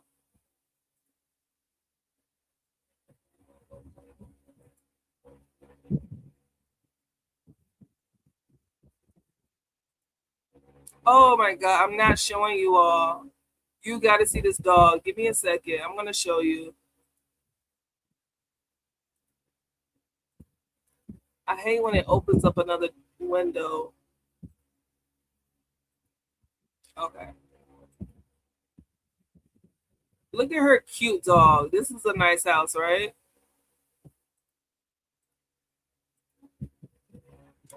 I love the kitchen.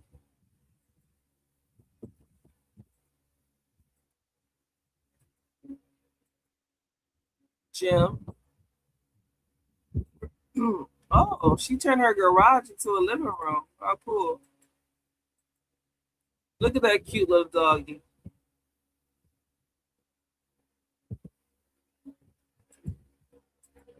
Cute, cute, cute.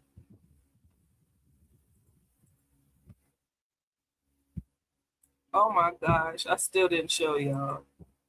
Yeah, I'm getting better with this platform. Look at the cute doggy. There we go. That's what I'm trying to show. But look at her house. Nice. The garage is a living space. Gym. The kitchen is nice. Where's the kitchen? Kitchen. Kitchen. Yeah. I see what's going on here. I see what they doing.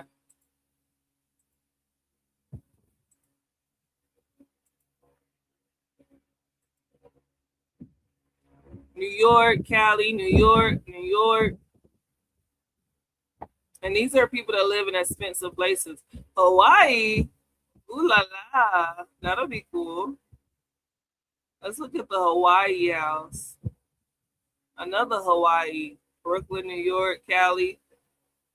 It's all California and New York.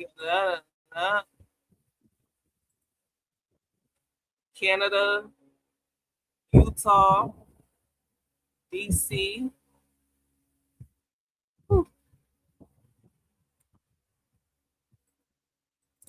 Like, I would do this if I really wanted to get away. I wasn't even showing y'all. Cali, New York, Virginia.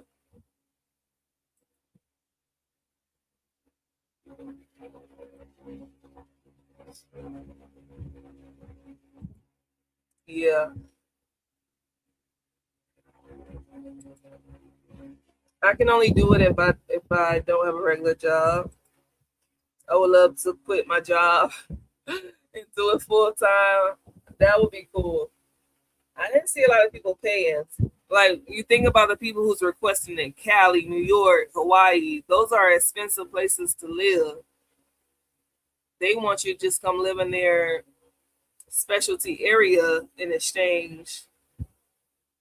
I don't know. Exchange for kicking it in your place.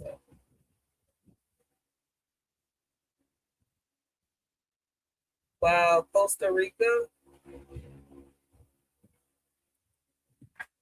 I would do it if and only if my husband can join me. I'm not interested in traveling by myself. Yeah, that's the only way I could do it. That seems cool though.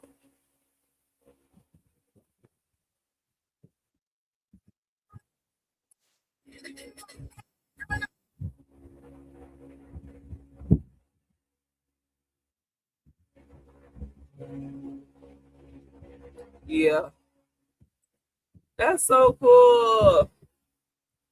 There's so many opportunities out here. We just gotta find the opportunity and tap in.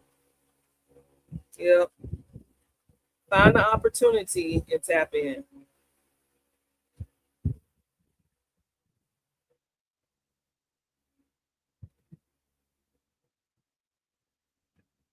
Find the opportunity and tap in.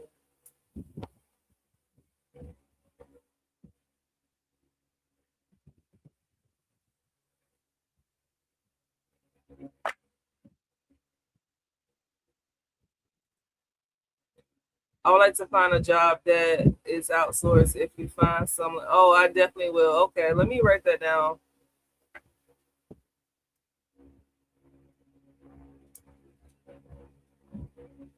Jobs that is outsourced.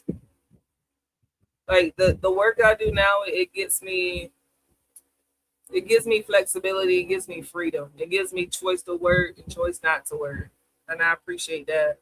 These people got money but cheap. There you go, exactly. They think that their property is selling you, and for some people, it does sell some people. But I want my own nice property.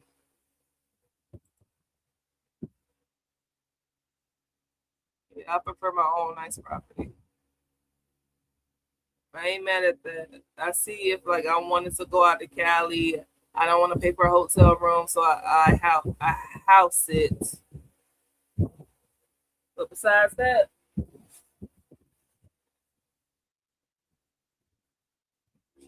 I even thought about teaching abroad, but it would be hard for Chibuchi to get a visa and all that good stuff. Then you have to get paid to get certified. And then the country they send you to, they are very selective in who they choose and all this riffraff.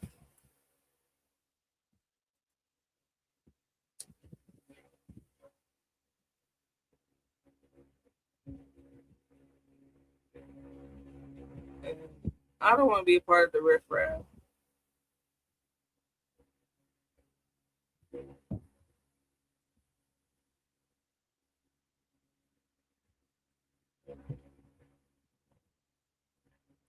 I think we're going to figure it out soon. I'm going to continue to share information with you all.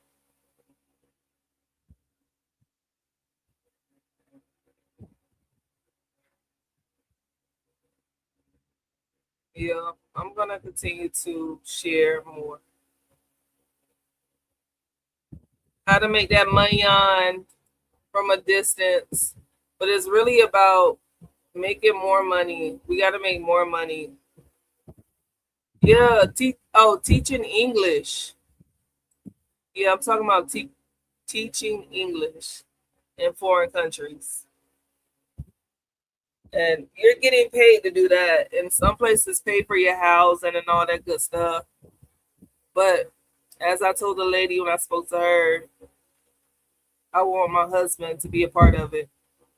And they want people from certain countries. Of course, they want people from the States. They don't look at Africa as one of those top countries, the whole continent of Africa. They don't look at Africa as, oh, what you said, an English-speaking country. So the States, Canada, the UK, they want people from those countries. They don't consider Africa as a country being English as a primary language, whatever. You know what I'm trying to say. So they want people from certain countries. And they ain't got time for no racist Asians. I've been to China before. Asians can be, yeah, Africans do speak English, but it's some type of scale. You know, they got their own dialect. They don't really want anyone with a heavy accent. They want pure English people. She told me I had like a little interest phone call, but yeah, they're very racist. Like my Chinese friend, he told me that when we went to China. He said Chinese people are more racist than white Americans. And they were exactly that. Oh, I do have my pictures. Should I show you my pictures? I have like some photography pictures from China.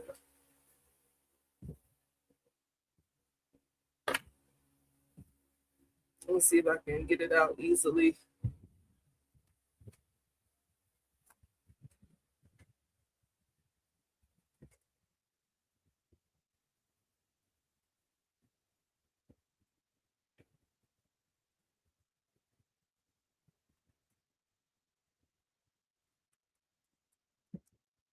Okay, oh, there go. Here's one. Here's two.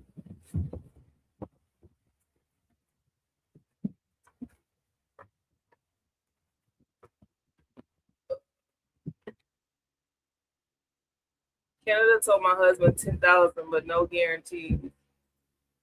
10,000 what? For a visa or?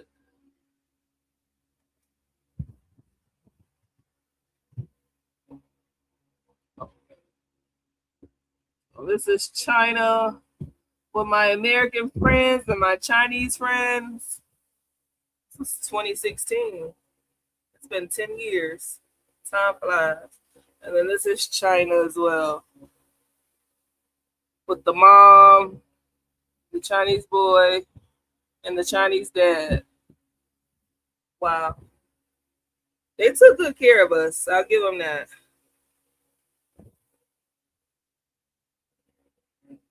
Yo, they took very good care of us.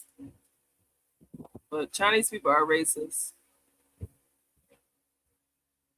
Oh, wow. They want him to pay $10,000 or they're going to give him $10,000. So I pay you $10,000 to come over to get a job.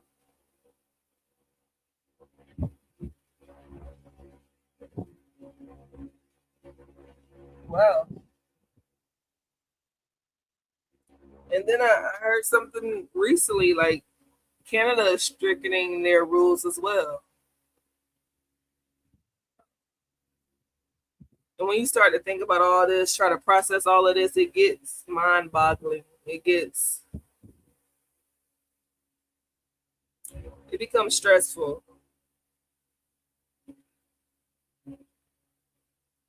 But I mean, it takes stress to get through it. Oh, I think it's a scam. We paid 10,000. Wow. Yeah, if you think it's a scam, don't even follow it up.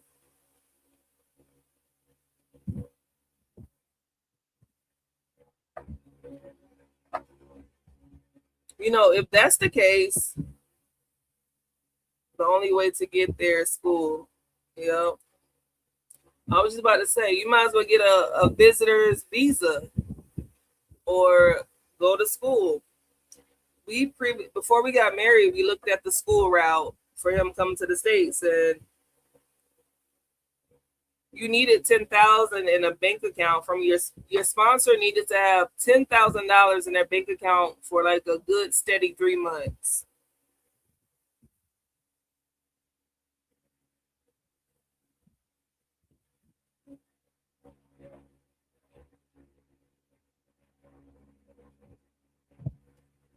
If we if we knew what we know now, we probably should have went that route.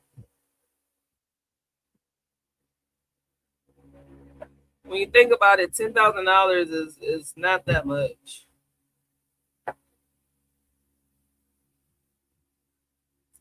Like if I had 10,000 in my pocket right now, I could probably spend it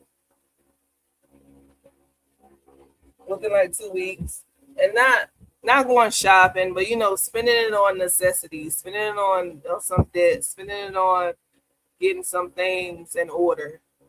Like $10,000 can go fairly quickly. So 10,000 is not a million.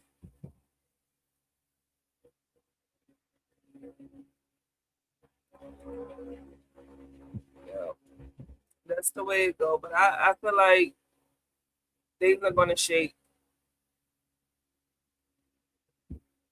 Things will get better.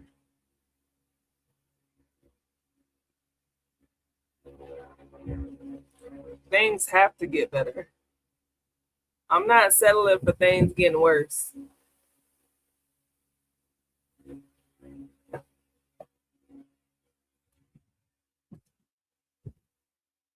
They can't. Things cannot get worse. Things are better.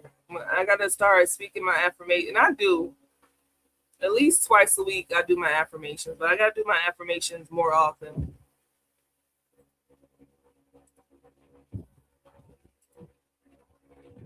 They told him a job because school. They said that's a red flag because he's almost 40. Okay, that's exactly.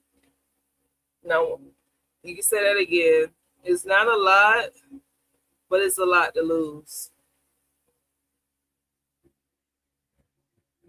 But it's nothing wrong with going to school at the age of 40.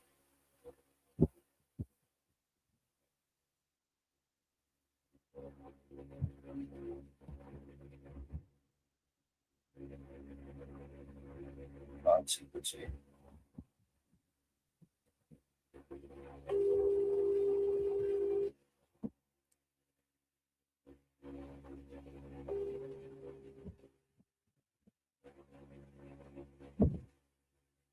Yeah.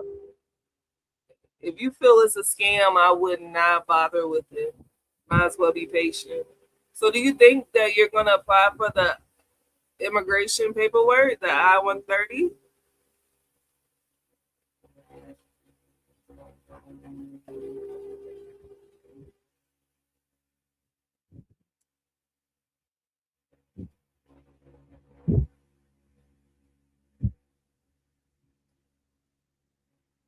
I just want everybody to be happy, everybody to be with their loved ones.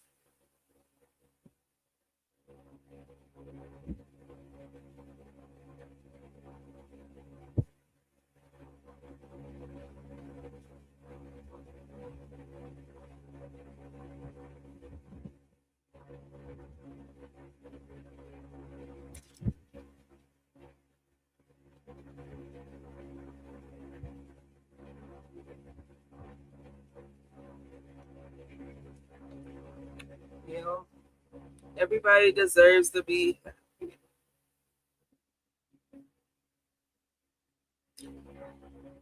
But then also happiness is what you make of it. No, but some countries look at school like you're just trying to leave your country. It is. Yes, I'm feeling it out now. Okay. That was a hefty fee.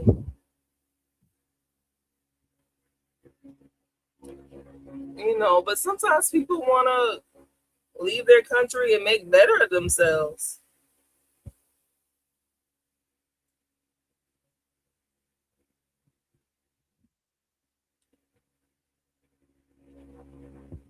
But you know, so many people before us messed up the game. They messed it up for us.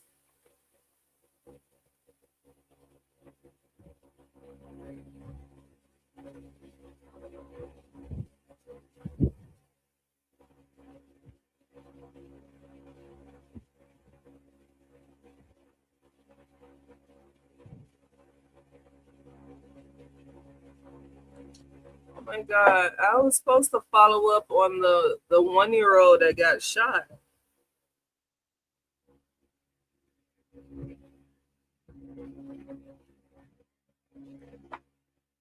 I wonder if they dropped any more detail about that situation.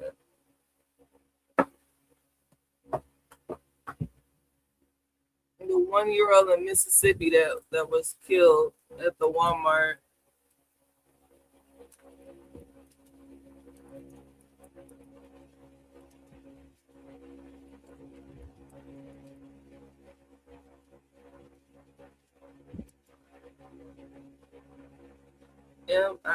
MISSISSIPPI.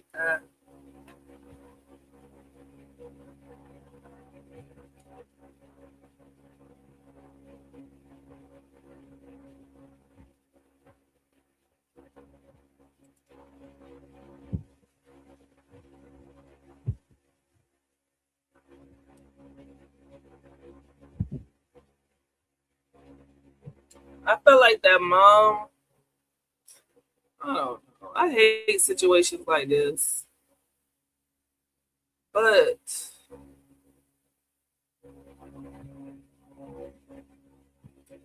I don't know. I feel like I wouldn't be able to talk, communicate, nothing.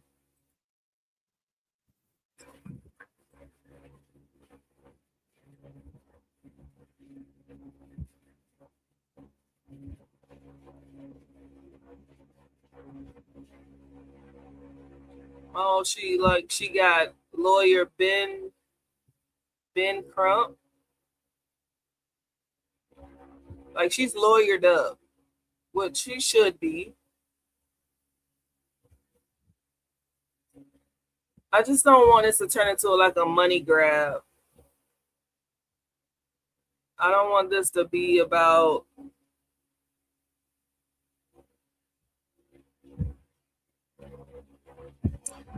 race.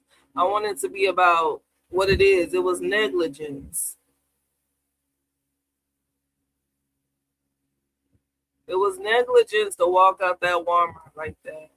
It was negligence to shoot. Why are you shooting over stolen goods?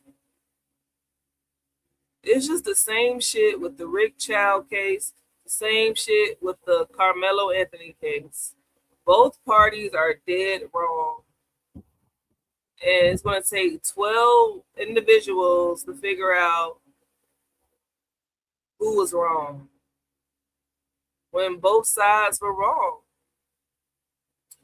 We all been to Walmart and they harassing us about our receipt as we walk out the door. I just annoyingly just show them the receipt and I keep it pushing. You know what I'm saying? It was my friend that was stealing. It wasn't me. It was like, you know what time your friend is on. You know what I'm saying? And if you know what time your friend is on, you shouldn't be rocking with them, especially with your baby. But a lot of people use children to steal. I wasn't there. I don't know if the person stole, whoever, the friend stole, the boy's mother stole. Nobody should steal. Nobody should be shooting at a car. The girl say, I was holding my baby up. I was trying to show him. I got my baby in here. Like, damn, baby should have been secured in a car seat for one. It's just so many red flags. Just so senseless.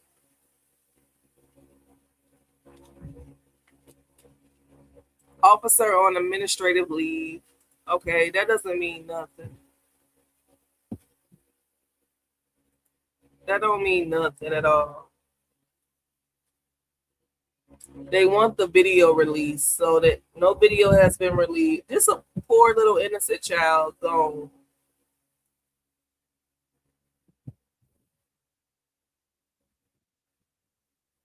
The comments are crazy. I hate reading the comments. I'm looking at one now. He said, will it clearly show the mother using the baby as a human shield as she tries to run over law enforcement? Show me that, and why, as police, you want to get in front of a moving car. You know what I'm saying? Like that.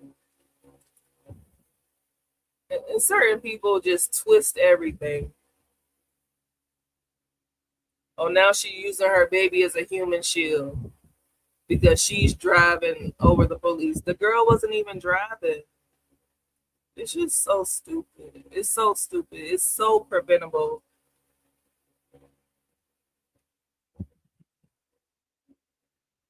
And then the police, so trigger happy.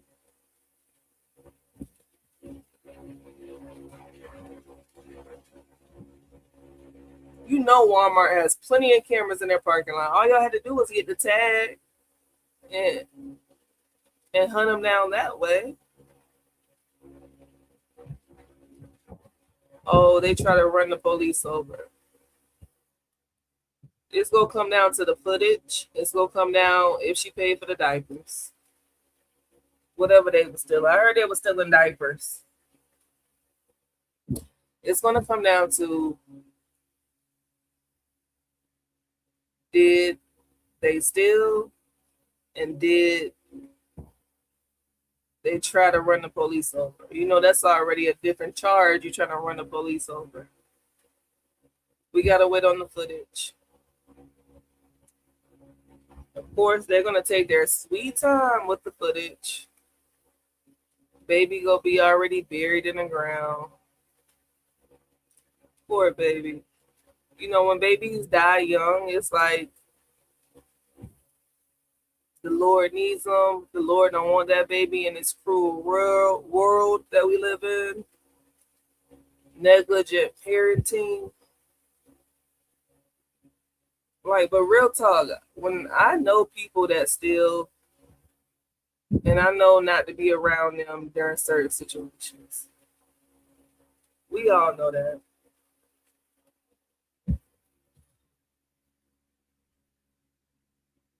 And Walmart has gotten strict about their stuff. They don't tolerate all that stealing no more.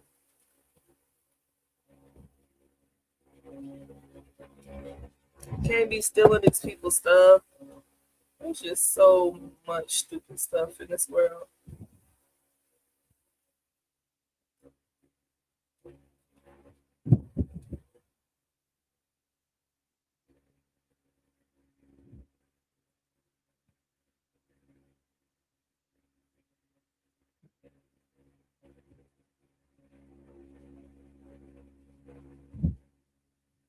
I think it's stupid.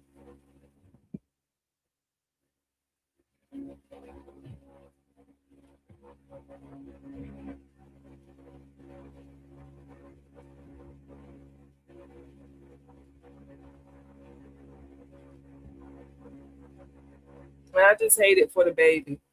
Yeah, I really do hate it for the baby. Going to heaven so early.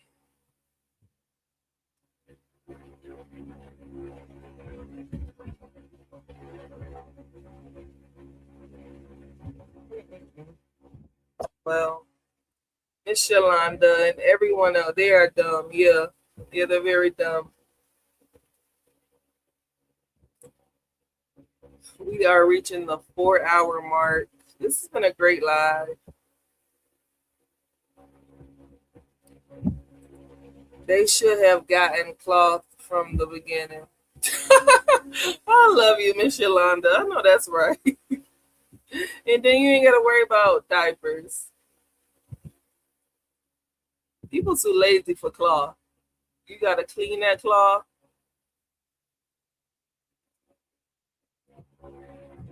Yeah, the diapers are just very wasteful for the environment. Pads are too, but I'd be damned if I use cloth for pads. I hope they didn't steal them diapers. That's gonna be the only saving grace if they truly brought what they purchased. And then it will just turn into, oh, you try to run over a police officer.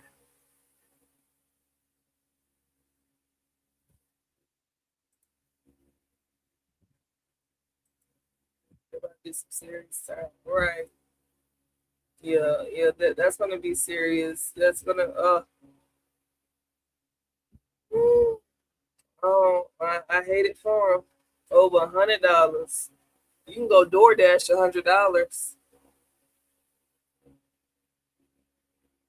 You can go Instacart for that. You can go Trick for that. You don't have to steal that. I don't get it. I don't get why people do petty crime. See, that's a petty crime turned into a death of a child.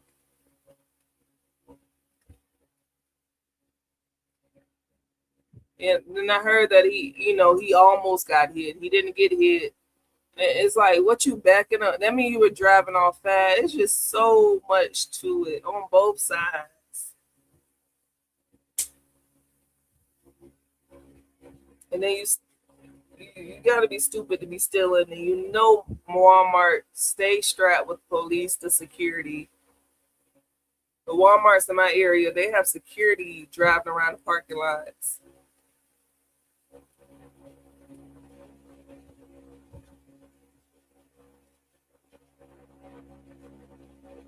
Yeah. But the law is not going to see that, but still, their law, and they black too, they're not going to have no mercy on them. And then we, as black people, know that the law has no mercy on us, have no,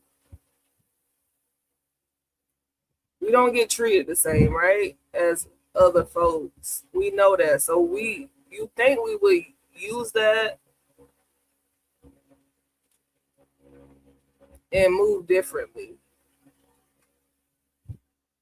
That notion about black people in the law. We don't get treated the same. So we gotta move differently. There's no sense of self-awareness or social awareness. You can't, if they were white, it would be a different story. Even if they were white, poor people, trash people, drug addicts, it still would have been different. But you ain't white. And that's what I said. I don't want it to turn in white and black. It's just wrong and right. That's how I see the situation. Walmart got robbed a long time ago. Yeah, no mercy. Yeah, they not gonna really care. All the blame is gonna be put on the mom. We see this story so many times.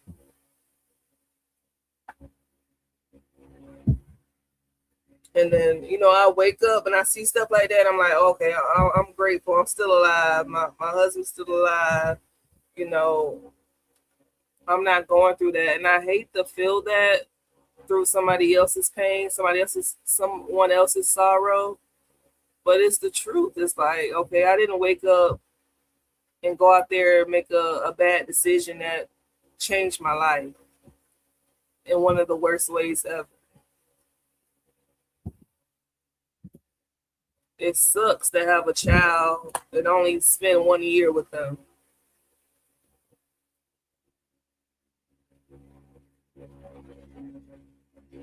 Because mama hanging out with a damn fool that's stealing inside of Walmart, and she drugged me along. I used to work for them part-time.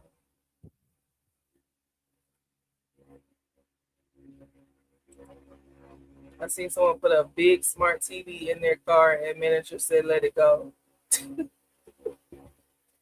Well, damn.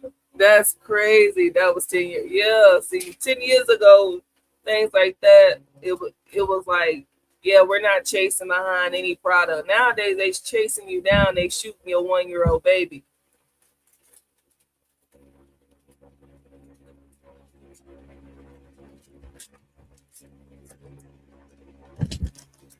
Exactly. I had a friend in Miami, and he told me a story about Walmart. He was checking out a Walmart. He was buying tires, and the cashier was bullshitting. So he got angry, had no patience, and he just threw the money at her. He didn't let her scan the product and, do a normal transaction. He just threw the money at her and walked out the store. He said the same day, police came knocking at his door and said, you need to go pay for those tires or you're going to get charged. So when he threw the money, the girl, I respect, because you're not going to throw no money at me and I'm going to give you the green light to go. Nah, you threw money at me. That wasn't a correct transaction. So they came knocking at his door. It's like, go back to Walmart and pay those people, or you're going to be charged for theft. But the whole point is they came and hunted him down. They got his tag. They found out who he was, and they approached his home.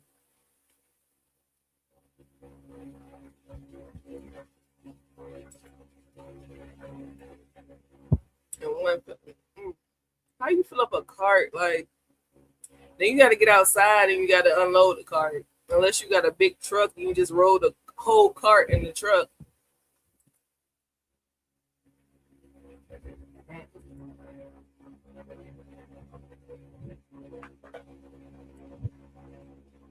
Yeah, them type of stealing days is are over. Nowadays they shooting your 1-year-old. They shooting you in the back like the Cyrus guy in here in South Carolina with the Rick Child case.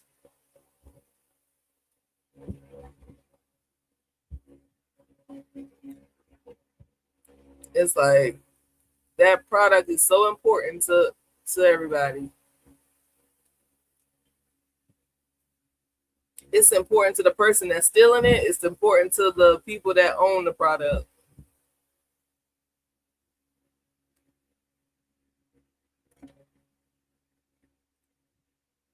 Sick.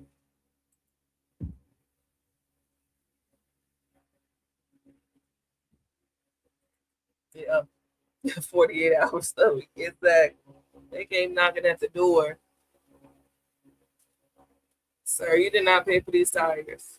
Now, he told me that he threw the money at the girl, but ain't no telling if he really threw the money at her.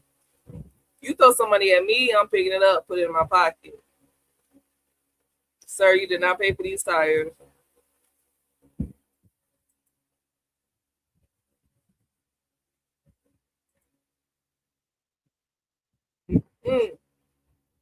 Crazy world. I try to do the right thing.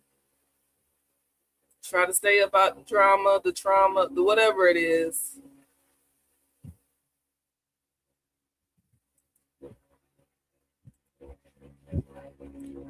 I try to avoid it because it's terrible.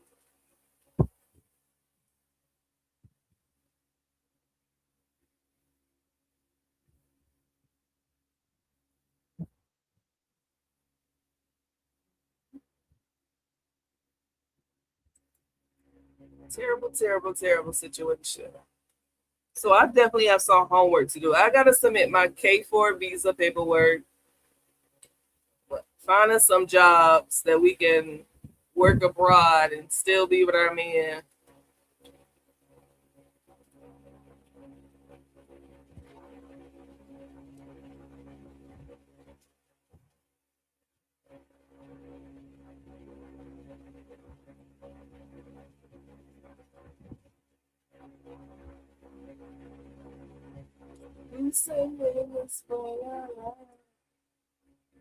And then the Carisha song, Spin That, is not helping nothing. Even though I do enjoy that song.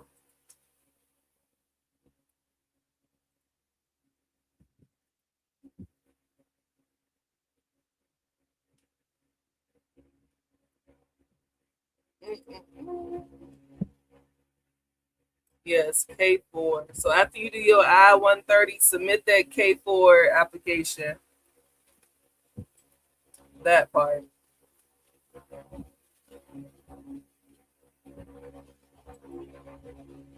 Agreed. I will be embarrassed.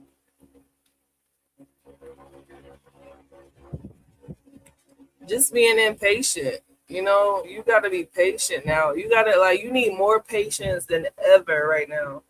You have to be patient.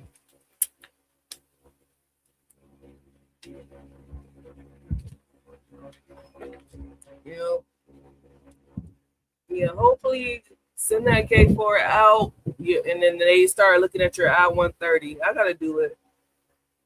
Today is Tuesday. I need it done by Thursday.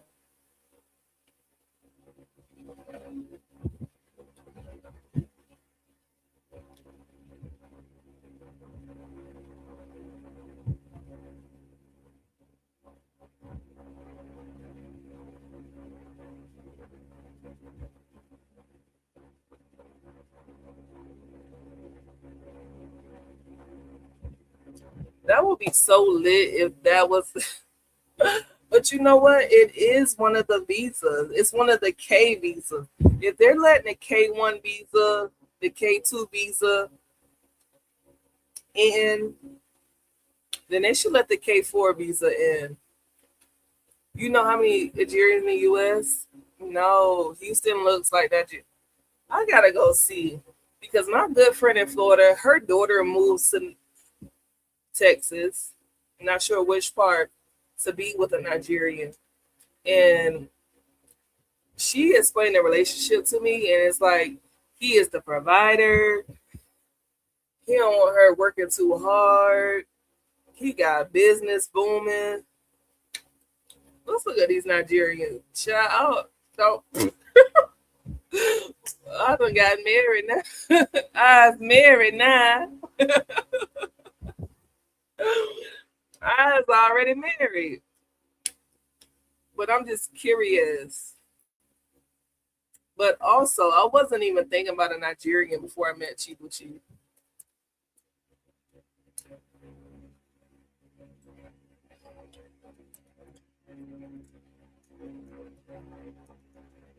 Let me see.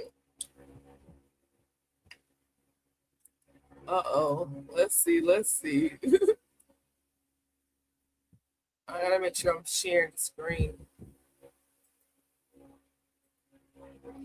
What are Nigerians at? How far now?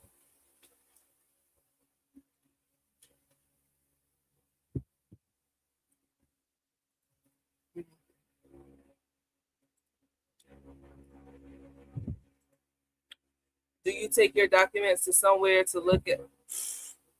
No, I did it myself. I double checked. I triple checked. I probably checked 4 times. Me and Chibuchi did it together. We double checked together. I hear the Nigerians. Oh, that's what I'm supposed to look up. The Nigerians are running Essence Festival. The Africans. That's what I was told. The Africans. Whatever that means. So you say they run in Houston. They probably are running the Essence Festival.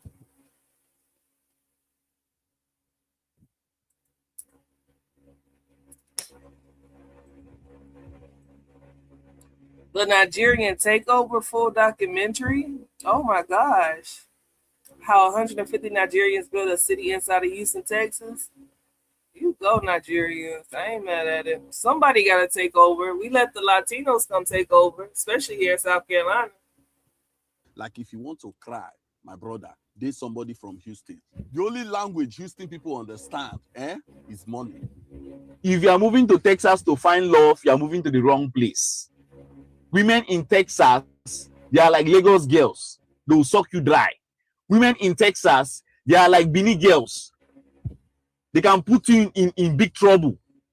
So one of the best places to find women that are really going to love you, that are really going to care about you, that want to build a beautiful family, that is going to contribute to the home and also build a successful home is Midwest, Nebraska, Iowa, Utah. Those places, those women don't care about flashy stuff. They just want to have a good home. And those places, when you decide to file your immigration stuff, it's even faster.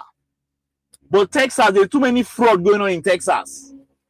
Those women, because they know they can help you or whatever, they'll punish you. Those women in Texas will punish you because of papers. So avoid Texas. Like if you want to cry, my brother, there's somebody from funny. Houston. The only language Houston people understand, is money. Pause. Okay, that ain't nothing new. I've been saying that. I be trying to tell.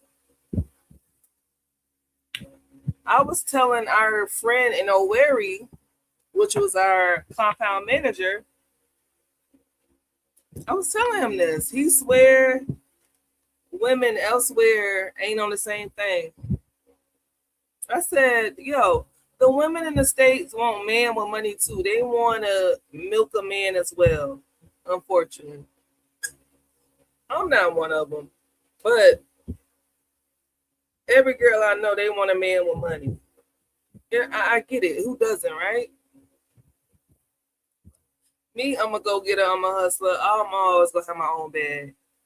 But like the guy just said, oh, women in Texas is not it. You gotta go to Nebraska, Oklahoma, South Dakota. Ain't no damn. It's not.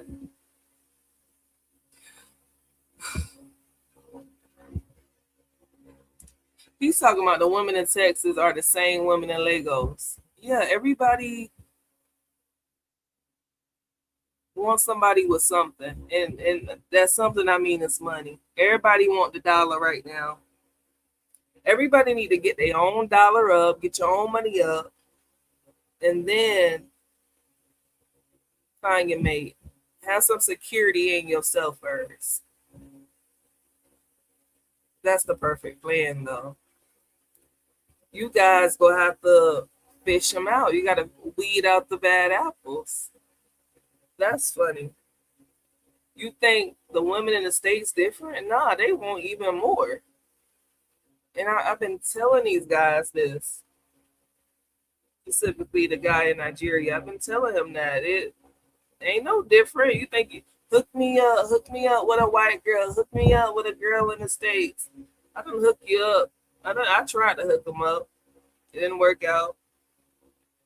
I can't be hooking people up. I'm not Kendra G from Kendra Singles Live.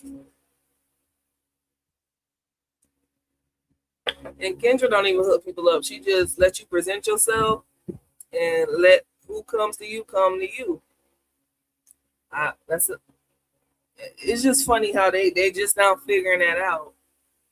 Girls in the States, especially Houston, Texas, that's a major city. Come on. Y'all looking for love in the wrong places. He's right about that. It's probably not there. But the way you looking for love is wrong. People look at vanity and material things, not the right things. I gotta watch the documentary. What is it called? The Nigerian Takeover, full documentary. Wait. But honestly, we got it good in over here in the States. So people that's not from the States, they come over here and they go hammer time because they're used to not having nothing. So you come over here, you can make money 24 hours. They out there getting it. Let's see.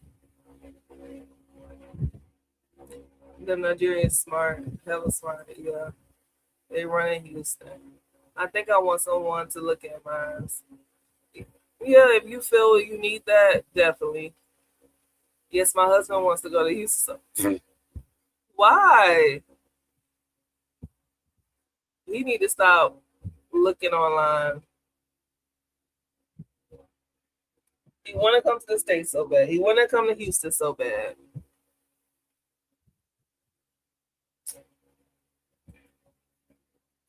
They be working 2 or 3 jobs, yep. They even have their own bank, period. I love them. They know how to run things. Yeah, our people, I mean, I'm African American, but that's the same thing. We always allow U.S. citizens always allow others to come in and show us how it's done, and we still don't grasp it. But I think it's something deeply rooted in the Black community. I'm talking about it's rooted from the past as to why we can't build together. And not saying that some people don't build together, but honestly, when people see Black people, they see one Black, they think it's all of us. And somebody's going to say, oh, no, that's not true. Look at the cases we're seeing publicized on the internet. That's why it always turned Black versus white, because they see one of us and they think that one person represents all of us. I experienced this going to Black Bike Week in Myrtle Beach. Now, I'm a real biker, but people that come to Black Bike Week in Myrtle Beach, majority of them aren't Black bikers. And the racist white people, because that's who they were in my comment section on Facebook, being so nasty, so racist about the Black community just because one bad apple. And that's how it works. When you got one bad apple and we already Black, so shit, by the time that bad apple turn, we already Black apples, and then we got a bad apple in a bunch. Child, we poison at that point. And then you have Chicago up there, Juneteenth. Some Negroes shot up a crowd and hit 12 people. On Juneteenth, you're making us look bad. You made us look bad. We already got a bad negative connotation over us. I hate that. And that's why you got to move different. That's why you can't be stealing from Walmart, running out the door, backing up fast, running to the police officer because you go get your 1-year-old son shot. You got to play your cards right. You got to slow down. You got to be patient. You got to use your brain and not your mouthpiece. Use your brain more than your mouth. A lawyer actually taught me that. He wasn't even a lawyer. He was just a guy to come sign me up to work with the lawyer. He ran some game on me. It was crazy. But I went with them, and it was a good outcome. You got to fight with your mind. You can't fight with your mouthpiece. You can't fight with your guns. You can't always fight with your fists, your guns, and your mouthpiece. You got to fight with your brain. You got a brain. God gave you a brain for a reason. You got to use it. You can't always be so destructive, mad, angry, and rambunctious. You got to slow down. You got to learn how to code switch when you're dealing with certain people. Leave that hood stuff in the hood. You can't bring that hood stuff everywhere. You bring it, it may get you killed. You think you the killer. Look at all our Black boys and even down to the 1-year-olds. We losing Black men at a high rate to prison and guns, but now we losing the Black babies too. That don't make sense to me. Bitches gotta wake up because We losing it. We're losing. We are losing. Mm-mm. We losing.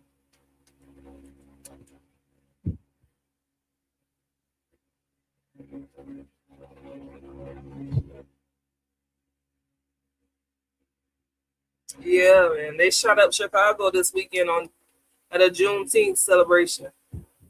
And they'll say, oh, it was in the hood. But the hood still can't be shooting up each other. You shoot everybody in the hood, you know what the white people say? They say, great, no more hood. They done killed each other. Let's gentrify it and put some expensive ass townhouses, apartments, and get y'all up out of here. So many blacks getting life. I'm trying to tell you, that's why ain't no man out here. That's why we gotta shop online. We gotta go to Nigeria and get us a good smart man, because you motherfuckers ain't worth nothing. You kill each other, you in jail. In my city, they just closed down a restaurant/bar because within 2 weeks, 2 young black men have died. 26-year-old, 25-year-old. Just last Sunday, the 25-year-old was shot. It's another fool shooting up the crowd. He outside the club, shooting up the crowd. Hit 7 people, killed 1. The week before, they killed the 26-year-old at the same restaurant/bar. We losing our men so rapidly, it doesn't make sense. This just gave me another idea for a video.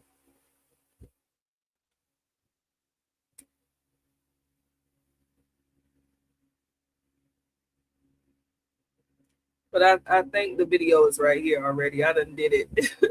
No black man. You know what I'm saying? Like, you can't even find a decent black man within your own demographics because jail or dead or mentally unstable.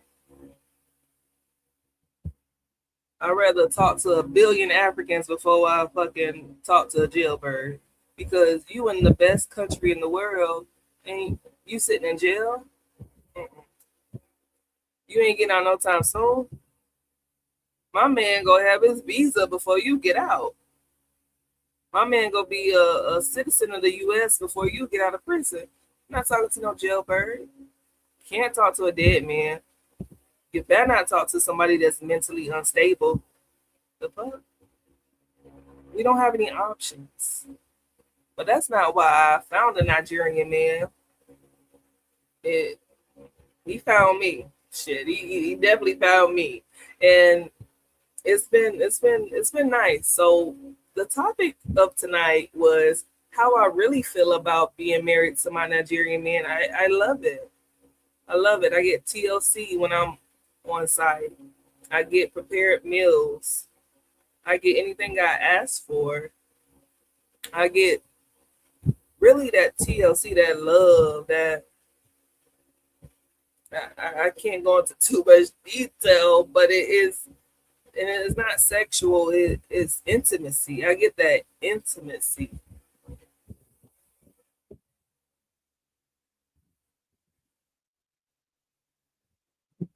And that's what I need. Your girl needs some intimacy.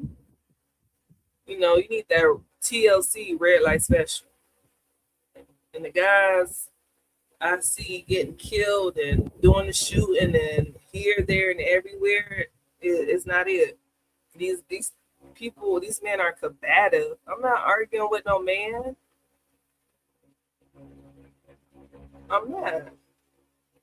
You'll mess around here and get killed. Okay. I'm off my soapbox. From Georgia to Miami to North Carolina to Kansas. Exactly. My family said, why you got to get some man from Nigeria? Why not here? That's exactly what I told them. It's a huge difference. It is a difference. These men don't know how to take care of women. And then they want you to be all feminine and lolly-dolly and their favorite word, submissive, but You don't know how to treat me well. You don't know how to text back. You don't know how to call back. You don't know how to fix your tone. You don't know how to let me be. I'm supposed to be the moody one. Now you want to be moody Judy. No, we both can't be two moody bitches in a relationship. You know, let me be the bitch. I'm the female. Let me be the bitch. Nah, y'all want to be all sensitive or whatever you want to call it.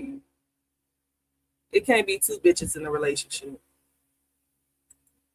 Somebody got to be the harder one. Yes, pamper. Period. Yeah, and the dating is not what it used to be.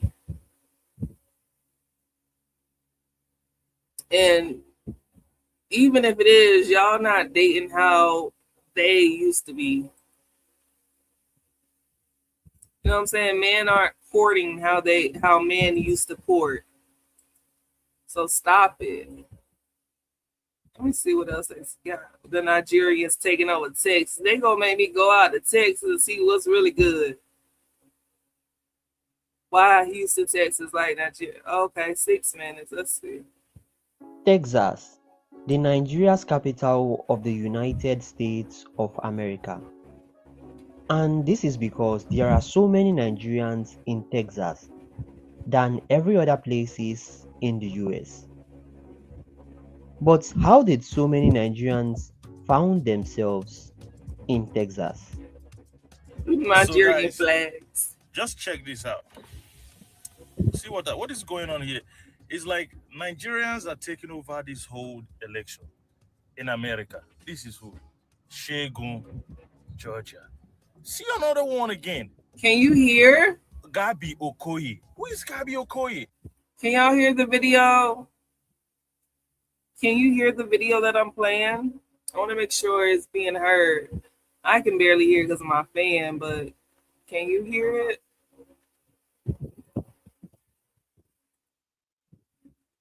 Nigerians are everywhere. Then we have Kamala. But you see, everywhere is see, Nigeria. That means I can run for president next year, though. You understand? Run for president. In 4 years' time, I can run for president. Mr. Coco for president. I'm gonna make America 10 times great again. That is my motto. I'm telling you, everywhere. See another one. Gabi Okoye. That's a Nigerian name. Everywhere, I see. God have mercy. Everywhere. Babe, it's Gabe, not Gabby. Oh, it's Gabe? Yeah, Gabe. Oh, I thought it's Oh, Gabi. those are African names on the signs. Gabe. Okay. But Okoye is a Nigerian name, though. Yeah, Lord have mercy. About 500,000 Nigerians are currently living in the US. And according to migration policy, I gotta go out there to a Nigeria is the Nigerian largest source of parade. African immigration to the United States. The population of Nigerians in Texas makes Texas the most populated state in Well, I the know they US, think they all with that since most they the States. Nigerians reaching over 100,000 Nigerian individuals, where Nigerians meet Nigerians and connect with one another, forming a community. But why do many Nigerians prefer Texas to other places in the US? All of you from Houston, please just come out. Come out. Why am I coming home at 7 a.m.? Why am I coming home at 7 a.m.? I just landed in Houston yesterday. My friend said, let's go out. I want to show you a good time. You got some nice big lips. I say, okay, I'm open-minded. Crazy. Next thing you know, from one lounge on one side of Houston on the north side, we now go to the south side. Next thing you know, I'm in O2 Lounge. Next thing you know, I'm in Cloud 9. Next thing you know, I'm in After Hours. Next thing you know, I'm coming home. The sun is coming up at 7 a.m. This is ridiculous. Now, I did have fun. But this Houston is basically Lagos. I understand why all the Nigerians come out here. Houston is home to the largest medical centers in the world. A lot of Nigerians work in the health sector, and this makes it a great location location for Nigerian doctors and nurses to settle. It is also a great hub for Nigerian medical students in the US. But it is assumed that oil and gas are the main things that brought the first set of Nigerian immigrants to Texas. Nigeria is known to be a big brother in the oil sector, and most of the world's biggest oil operators and services are headquarters in Texas, mostly Houston. Most of the oil companies also operate in Nigeria, so it was only a matter of time before Nigerians started coming to Houston for training, studying for oil and gas degrees in nearby college stations or intra-company cross-posting. The weather condition in Houston also makes it a friendly and comfortable place for Nigerians to settle in. Excluding the winter, Houston has similar weather conditions to Nigeria. It's a bono. Oh, bono B. It's a bono. Ah! Oh, bono B, Amala. Told you not gone. Then I got one question, yo. Why the fuck is it so hot? It's not even this hot in Lagos. You people have skies, you have clouds, and yet this place is like a fucking sauna. You people are trying in this Houston. God damn. According to history, the earliest settlement of Nigerians was around 1967. Many Nigerians of Igbo origin began leaving Nigeria after the Biafra War of 1967 to 1970. After that, Dallas began to receive many persons of Nigerian origin, and by the 1980s, the Nigerian community in Dallas formed. One could assume that some Nigerians who came to Houston stayed back after their studies, raised their families, and invited more of their friends and relatives over, who would also eventually get to raise their families in Houston. And the cycle is believed to have continued from there. The mixed culture and diverse people from so many parts of the world make Houston one of the most ethically diverse cities in the US. This multicultural environment helps immigrants feel more at home and promote a sense of belonging. Many Nigerians are doing wonderfully well in Texas, contributing to the growth and development of the city. If you are a Nigerian currently in Texas, share in the comment section why you chose Texas over other places in the US. Nigeria. Houston is home to the largest population of successful Nigerians outside of Nigeria. This is a $4 million 10 years lease. $4 million. What would you say is your biggest sale that you've done so far? Okay, I've done $1.8 million sale. My food is very. This is the guy I was talking about. This is Teo. I like him. I like this channel. Let me see. Let me escape. He's a Nigerian that went over to St. Kitts, invested in their country, got citizenship. Now he is able to travel more. I gotta go back and watch that. But he has a great channel.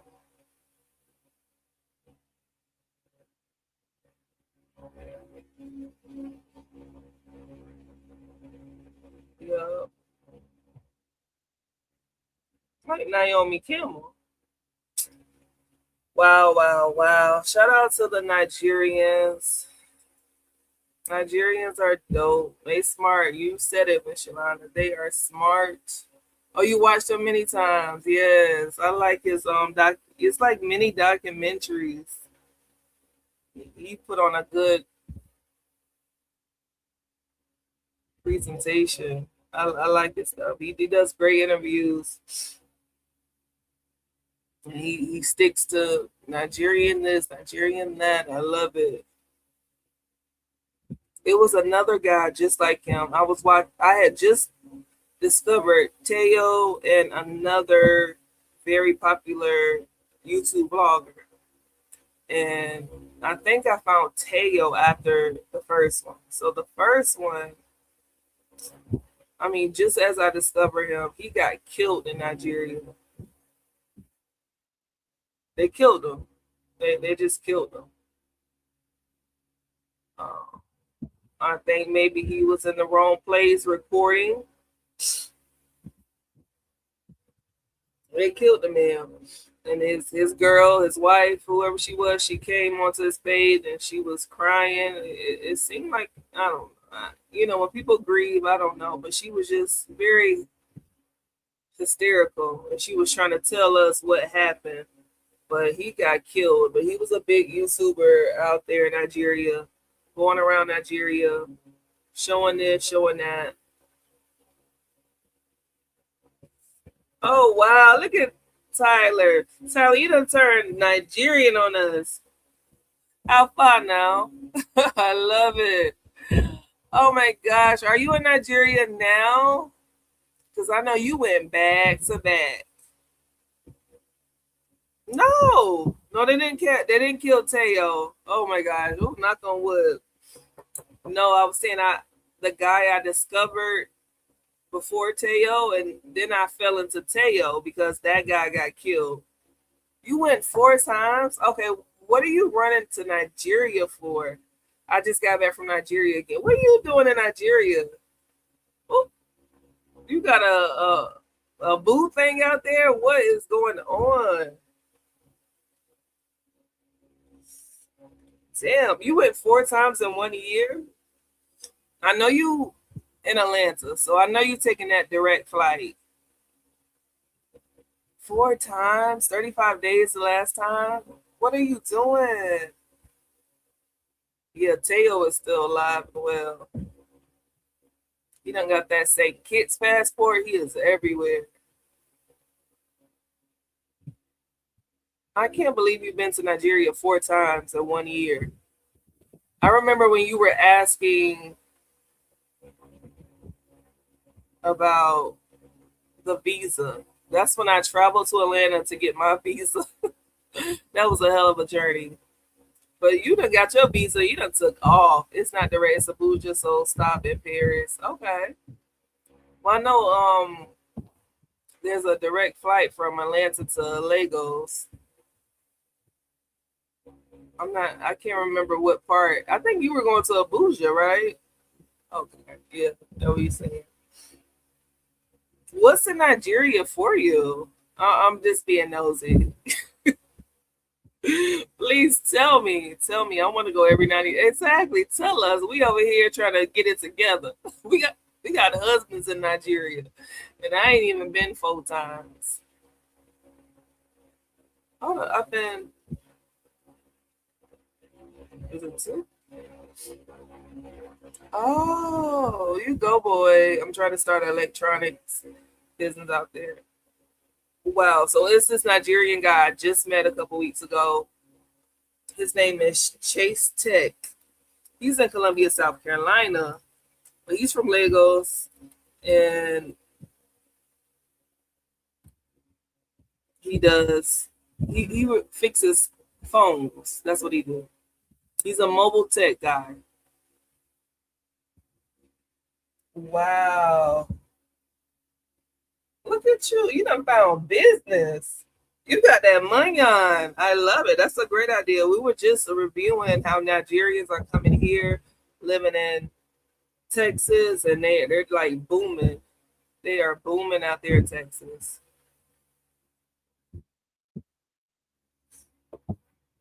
Wow, good for you. Congratulations. Business. I'm trying to start electronics. Be safe, please. Oh my God. Have you ran into any drama with all that traveling back and forth? My good friend, I told it earlier on this live, but not my good friend, child. Let me stop. My high school friend, associate, went out to Kenya, brought a house. He brought a house too. He brought a house out there. He was living it up in Kenya, had girls. And last August, he got killed out there. He got killed in Kenya. And I know we don't want to hear those crazy stories, but I'm just saying, like, I think he believed he was high rolling, I don't think he truly understood the culture. Like, you can't bring that hood nigga stuff over there. Because I was just talking about the YouTuber. He was actually Nigerian and he got killed by his own people out there. When you going back to see your man, we're gonna meet up this year. Which we want to go to the islands. What airport do you fly into? Usually it's Port Harcourt.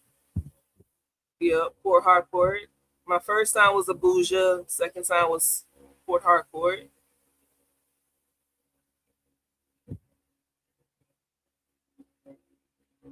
I seen a phone store in Apple 17 and 700. Really? Over here, 2000. Jesus. Hold up. Apple iPhone 700 in Nigeria, it had to be a fake because Chibuchi just got a phone.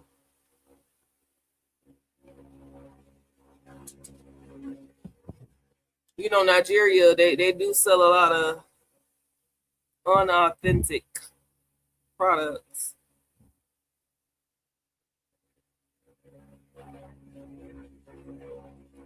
You can buy a house in Nigeria less than 20,000. Period.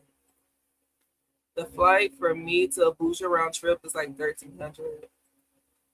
Lagos 23. Oh yeah, we you came in late, but I looked at the flights and all. You're right though. It was about 2,400 from Lagos, from Atlanta to Lagos, but it was direct flight. It wasn't no stops. Never been or looked at Port Harcourt. Okay. Yeah, River State. With Burna Boy from. Did y'all see Burna Boy at the FIFA? I think he did the FIFA opening with shit. Was it Shakira? Was it Shakira? One of those girls. I'm trying to tell you. That's what I dislike. That layover. See, I saw that. We was just looking up flights. That 30, I can't do 30 hours. I cannot do that. Nah, I've done it before. I stayed in Turkey for 10 hours, 10 plus hours. 30 hours? Did you like go out into the city? I can't do 30 hours. Exactly. See the difference? That's the difference.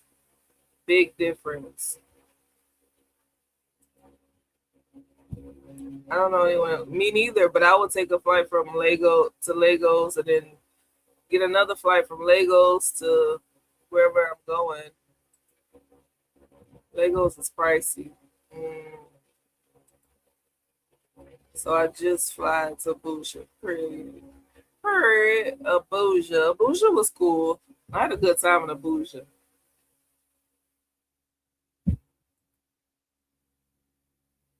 Okay. Makes sense. Yeah, if I was to fly to Lagos, I wouldn't know nobody either. But I'm just going there and catching another flight.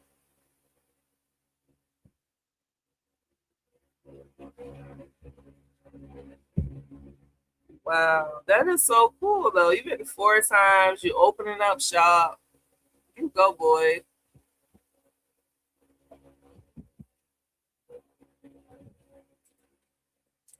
But the flight was delayed coming back in Abuja. Then 2-hour delay in Togo, which caused me to miss my 2 hour. Oh gosh. But I took that away quick. I hate to even read that. Coming back, my flight was held too. It's always the B leg that's messed up.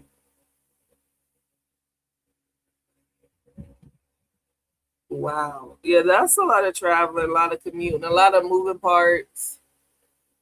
Traveling like that can get so frustrating. Mm-hmm. Okay. So I understand why you purchased that. And that's why I don't like layovers either, big layovers, because anything could change.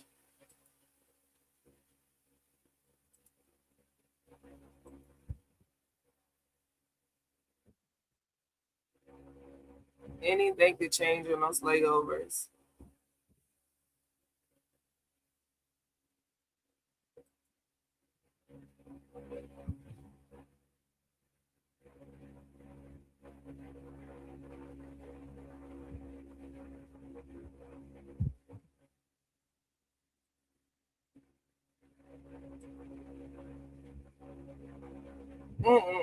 Well, welcome back to the States.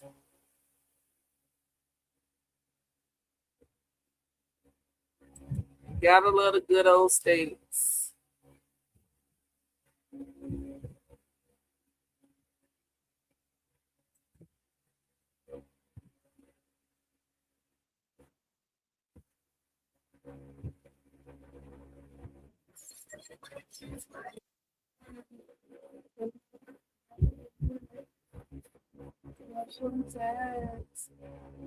The Carisha song is booming.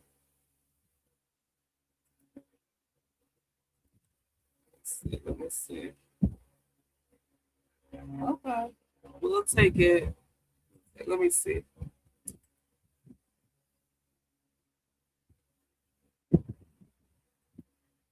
I wish it was a red flag, but it's not. I want to try. Ooh, okay, Miss Yolanda, first class. You know, the flights don't always be so booked. Like, I feel like we could, like, just slide over to first class. I won't do less than 3-hour layover from now on. I won't do less, okay. So I won't be stressed out. I'm talking about the stress of traveling. It's like, might as well pay that little extra money not to be stressed. But don't like first class price. You are hilarious, Miss Yolanda. I feel like I should do business class next so I can sleep. Okay, y'all talking about class now. I always book it last minute because it's cheapest when you already at the airport. Really? I always book it last minute because it's cheapest when you are already at the airport. I never heard that one. I'm about to try that. No, I can't try that. I got to be a little bit more prepared. I got to upgrade once for like $300. You know what I do? I just stay alert and look at how many people are on the flight, and then I ask the flight attendant, could I move? Or I just move. Once the plane get moving, everybody usually get up and start moving anyways, trying to spread out a little bit. Now, a lot of times I have suffered being cramped up, which I hate. I need my own jet. We need to go in and get a jet. We need our own jet with our own pilot so we can fly back and forth to Nigeria. How about that? From Nigeria to Portugal. What? 11,000? Why? I feel like when the prices are that high, they don't want you to come. It's like, don't come here. And we're going to make it hard for you to come here. I'm saying the first class upgrade is cheapest, not the actual plane ticket. Yeah, I ain't got to be in first class.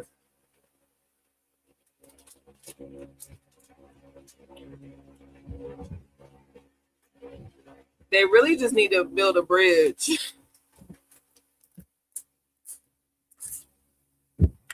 I don't think I would ride on it, but I need a PJ. But then I think about all the people that died in PJs. I'm good.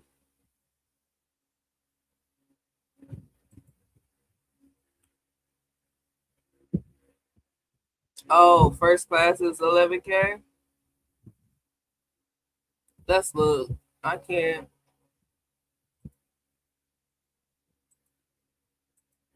Still yet. That's too much.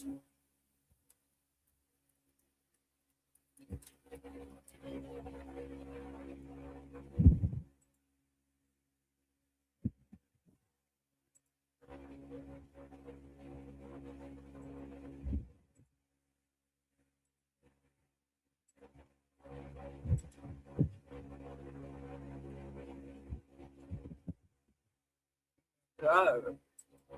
Yeah, because they're Nigerian, exactly.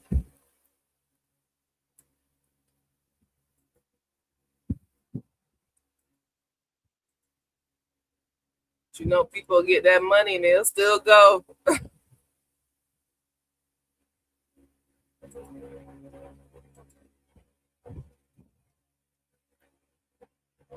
They'll still make a way.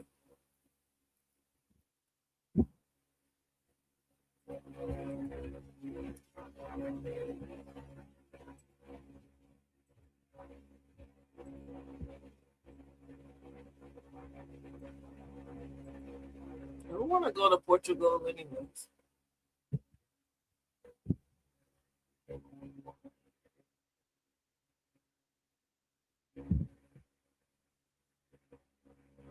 What?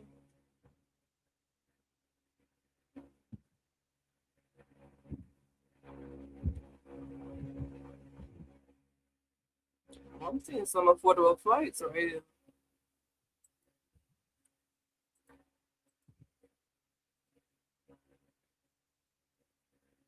Barcelona. That's what I'm trying to get to. Barcelona, Madrid, somewhere in Spain. These flights are looking affordable though. Say I want to go to Barcelona. Wow. Lagos to Barcelona. 864. Oh, hold up. This is becoming. It's opening up new tabs and it's forcing me to. Okay, so this is Lagos to Barcelona. They're offering $864. There we go.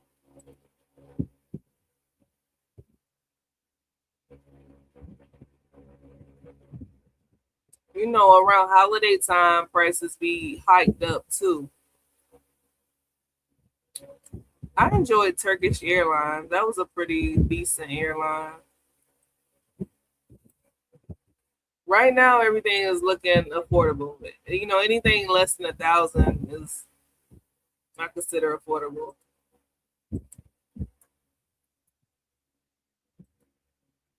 I think Abuja Road. What? Oh, first class. Yeah, first class citizens. Mm-mm. Oh, lots of Nigerians moving to Portugal. Wow. Nigerians say they won't out. They don't care where it at. Let me out. Let my people go. We was just looking at Nigerians traveling, you know, taking over Texas. I didn't know this until Yolanda said it.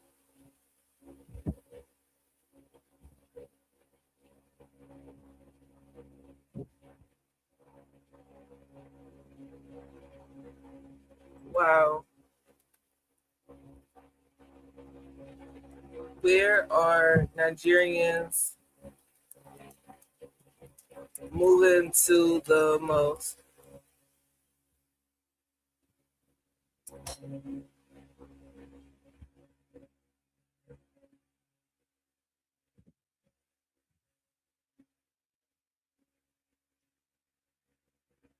Oh, the UK.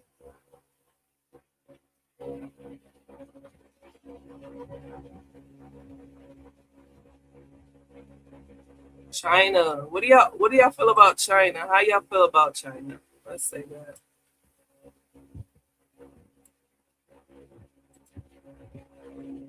Nigeria, Spain costs a little more than Portugal to live.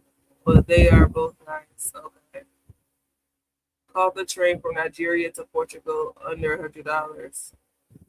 Caught the train from Nigeria to Portugal? Really? It's on the same continent? I'm trying to understand. Wow, wow, wow.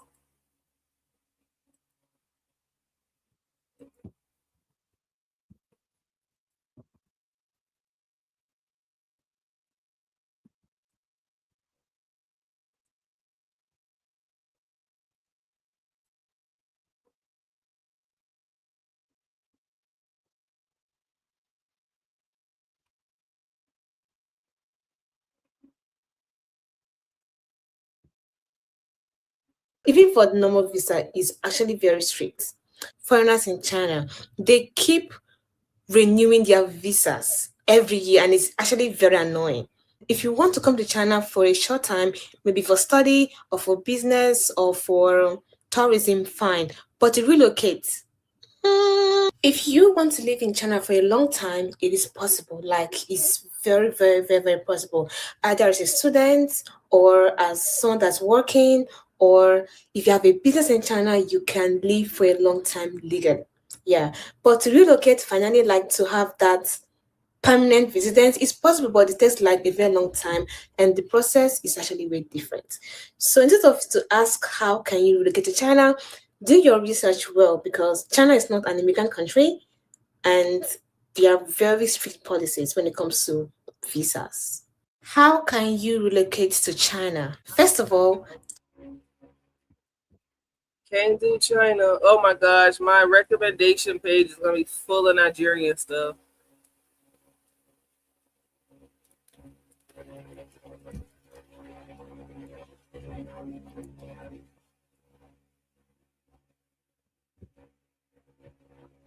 Oh wow, Teo went there a year ago. But don't they got their own language. Portuguese.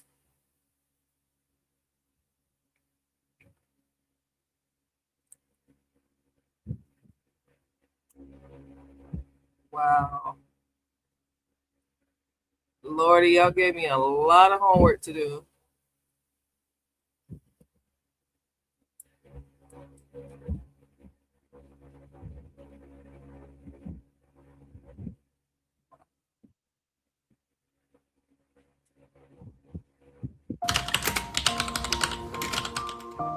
I'll call it God's time is the best.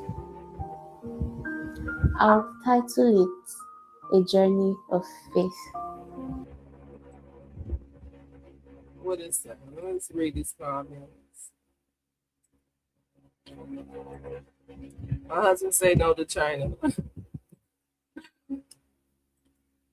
I looked it up. I'm gonna take a bus there. Wow. I'm confused. Like,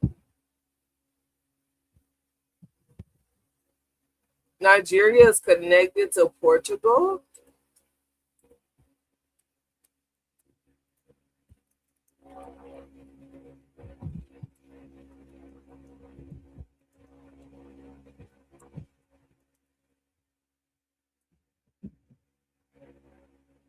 It says no geographically connected, but they share long history.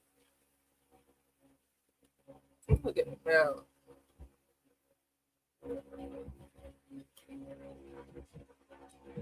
Oh, okay.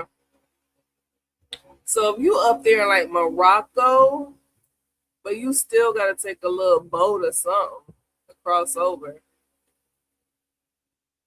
Yeah, Portugal is all the way up there by Morocco.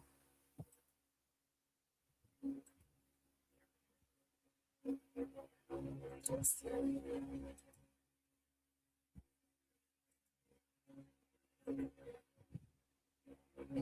see. Let's see.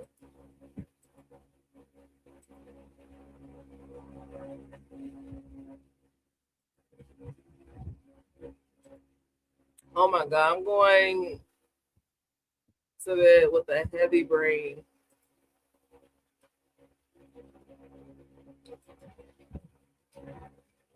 Morocco, Portugal. Yeah, Morocco is way up there. Portugal is north of it, right here. Spain, Madrid. I want to go to Barcelona. Yeah, Barcelona is on the coast. And my Spanish tutor, she was from right here, Maricele. That's where she was from. Yo, we got to get to Spain. I want to go to Spain.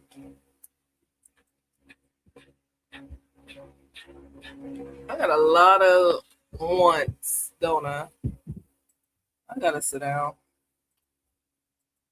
and get this money on.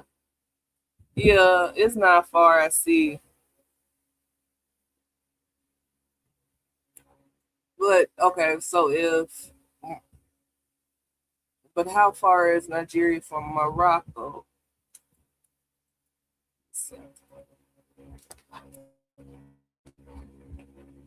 So Morocco's here. You got Algeria, Niger, then Nigeria. That's a little ways to be taking the bus. From Nigeria all the way to Portugal? Okay. This is where the lady said her husband moved either Yemen or Oman. This is what I was trying to say earlier. Oman. Her husband went over there, either here or Yemen. I gotta find that comment. But he went over there. I guess he became a citizen. And then he came from there to the States. It's 1,000 ways to skin this cat. And I gotta find a way to skin it. I gotta find a way to skin it. I gotta talk to Chibuchi and ask him if he remembers the comment. Yeah. It looks like we just got to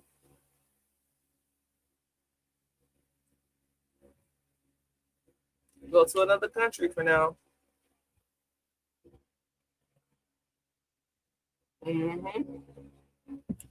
We gotta go to another country. And I'm cool with that. As long as it's peaceful. I need my peace.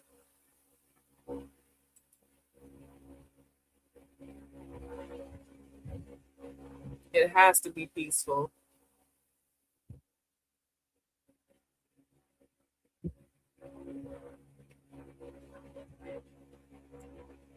I repeat, whatever country I'm going to, it has to be peaceful. I don't want to go struggling nowhere.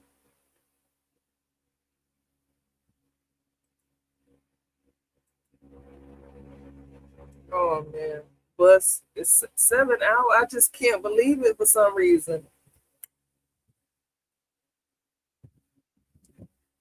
A 7-hour bus ride from Nigeria to Portugal, but it's saying that the land, I looked at the map too, the land is not connected. How do you take the bus?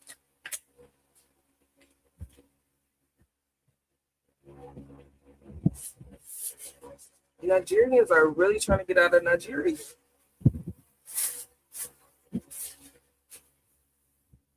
Oh, I know what bus it is. It's the Magic School bus. The Magic School, I just can't see it. Like, only 7 hours? It takes 7 hours to get to like Abuja to Lagos, because of the roads and all the stops.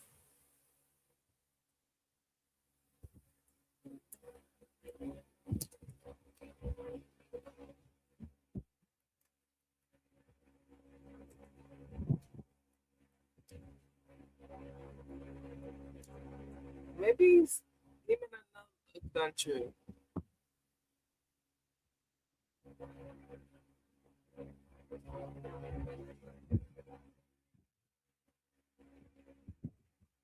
Maybe he didn't mean Portugal.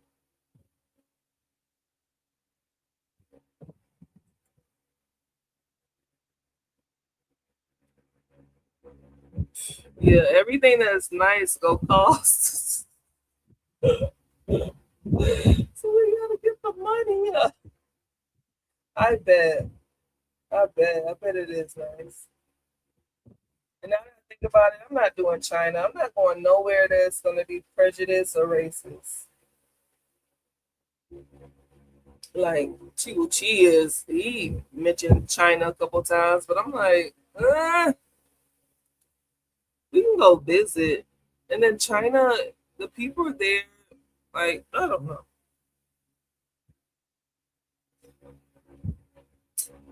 I mean, anything is possible. Anything is possible, like, for sure.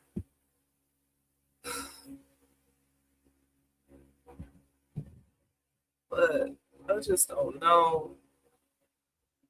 I want to stick to Caribbean. I want to be close to the States, to be honest. For now. Until he gets some type of a different passport. I want to be able to know I can get back to the States and do what I got to do.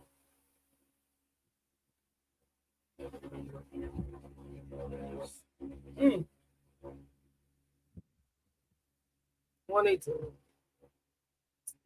Well, y'all, it's your girl HHG. One half of ChibuchiHHG. Thank y'all for tuning in. Y'all, we've been on live for an hour. 5 hours and 10 minutes. And this is great. I love this. Thank you, Miss Yolanda. Oh my gosh. You definitely gave me a lot to think about, to research, to consider. And I will definitely be back to share more and more and more. So we can be with our man. We got to be with our mans. Okay? There are 6 ways to get to Lagos to Portugal by bus. Ride, share, plane, or car. Period. Well, I would definitely be on that plane if I would have to go. I would definitely have to take the plane. Oh, I gotta get my webcam, my GoPro correct because I had to use my laptop camera tonight. So ghetto, but it's okay. Though the train is one of the most fastest. Okay. Shout out to Wade. The Amtrak been in crashes and shootouts lately. Everything is so dangerous. I wish I had flying power, but I don't. So I'm gonna keep grinding until something changes. We go push. Push means pray until something happens. I believe it. It sounds like we might need to stay in the States. We might need to stay stateside and get these Nigerians on over here. Because apparently Houston is getting all the Nigerians in here. I don't know what they're doing, but I'm going to send off my K4 paperwork, find different incomes, and figure this thing out. So I'll be back. I'll be back tomorrow. It's already tomorrow. It's 3:30 in the morning. That means it's 12 o'clock on the West Coast. It's 3:30 a.m. over here on the East Coast. HHG, want to have a Chibuchi. I will see y'all tomorrow, okay? So chime in. I will put up a notice at what time I'll go live. But I really enjoyed this. This has been awesome. And we appreciate y'all rocking with the ChibuchiHHG channel. We still here, even when we don't post. So we posting more because we got to get our money up, so we can be together. So thank y'all for being here. Make sure y'all like the live, please, and thank you. The cheapest way to get from Lagos to Portugal. Let me go research this, Miss Yolanda. I still can't. I can't see it. $17 take 3 hours and 43. on the Magic School Bus. Gotta be. Good night, y'all. Or good morning. Happy Tuesday. Thank y'all. Wow.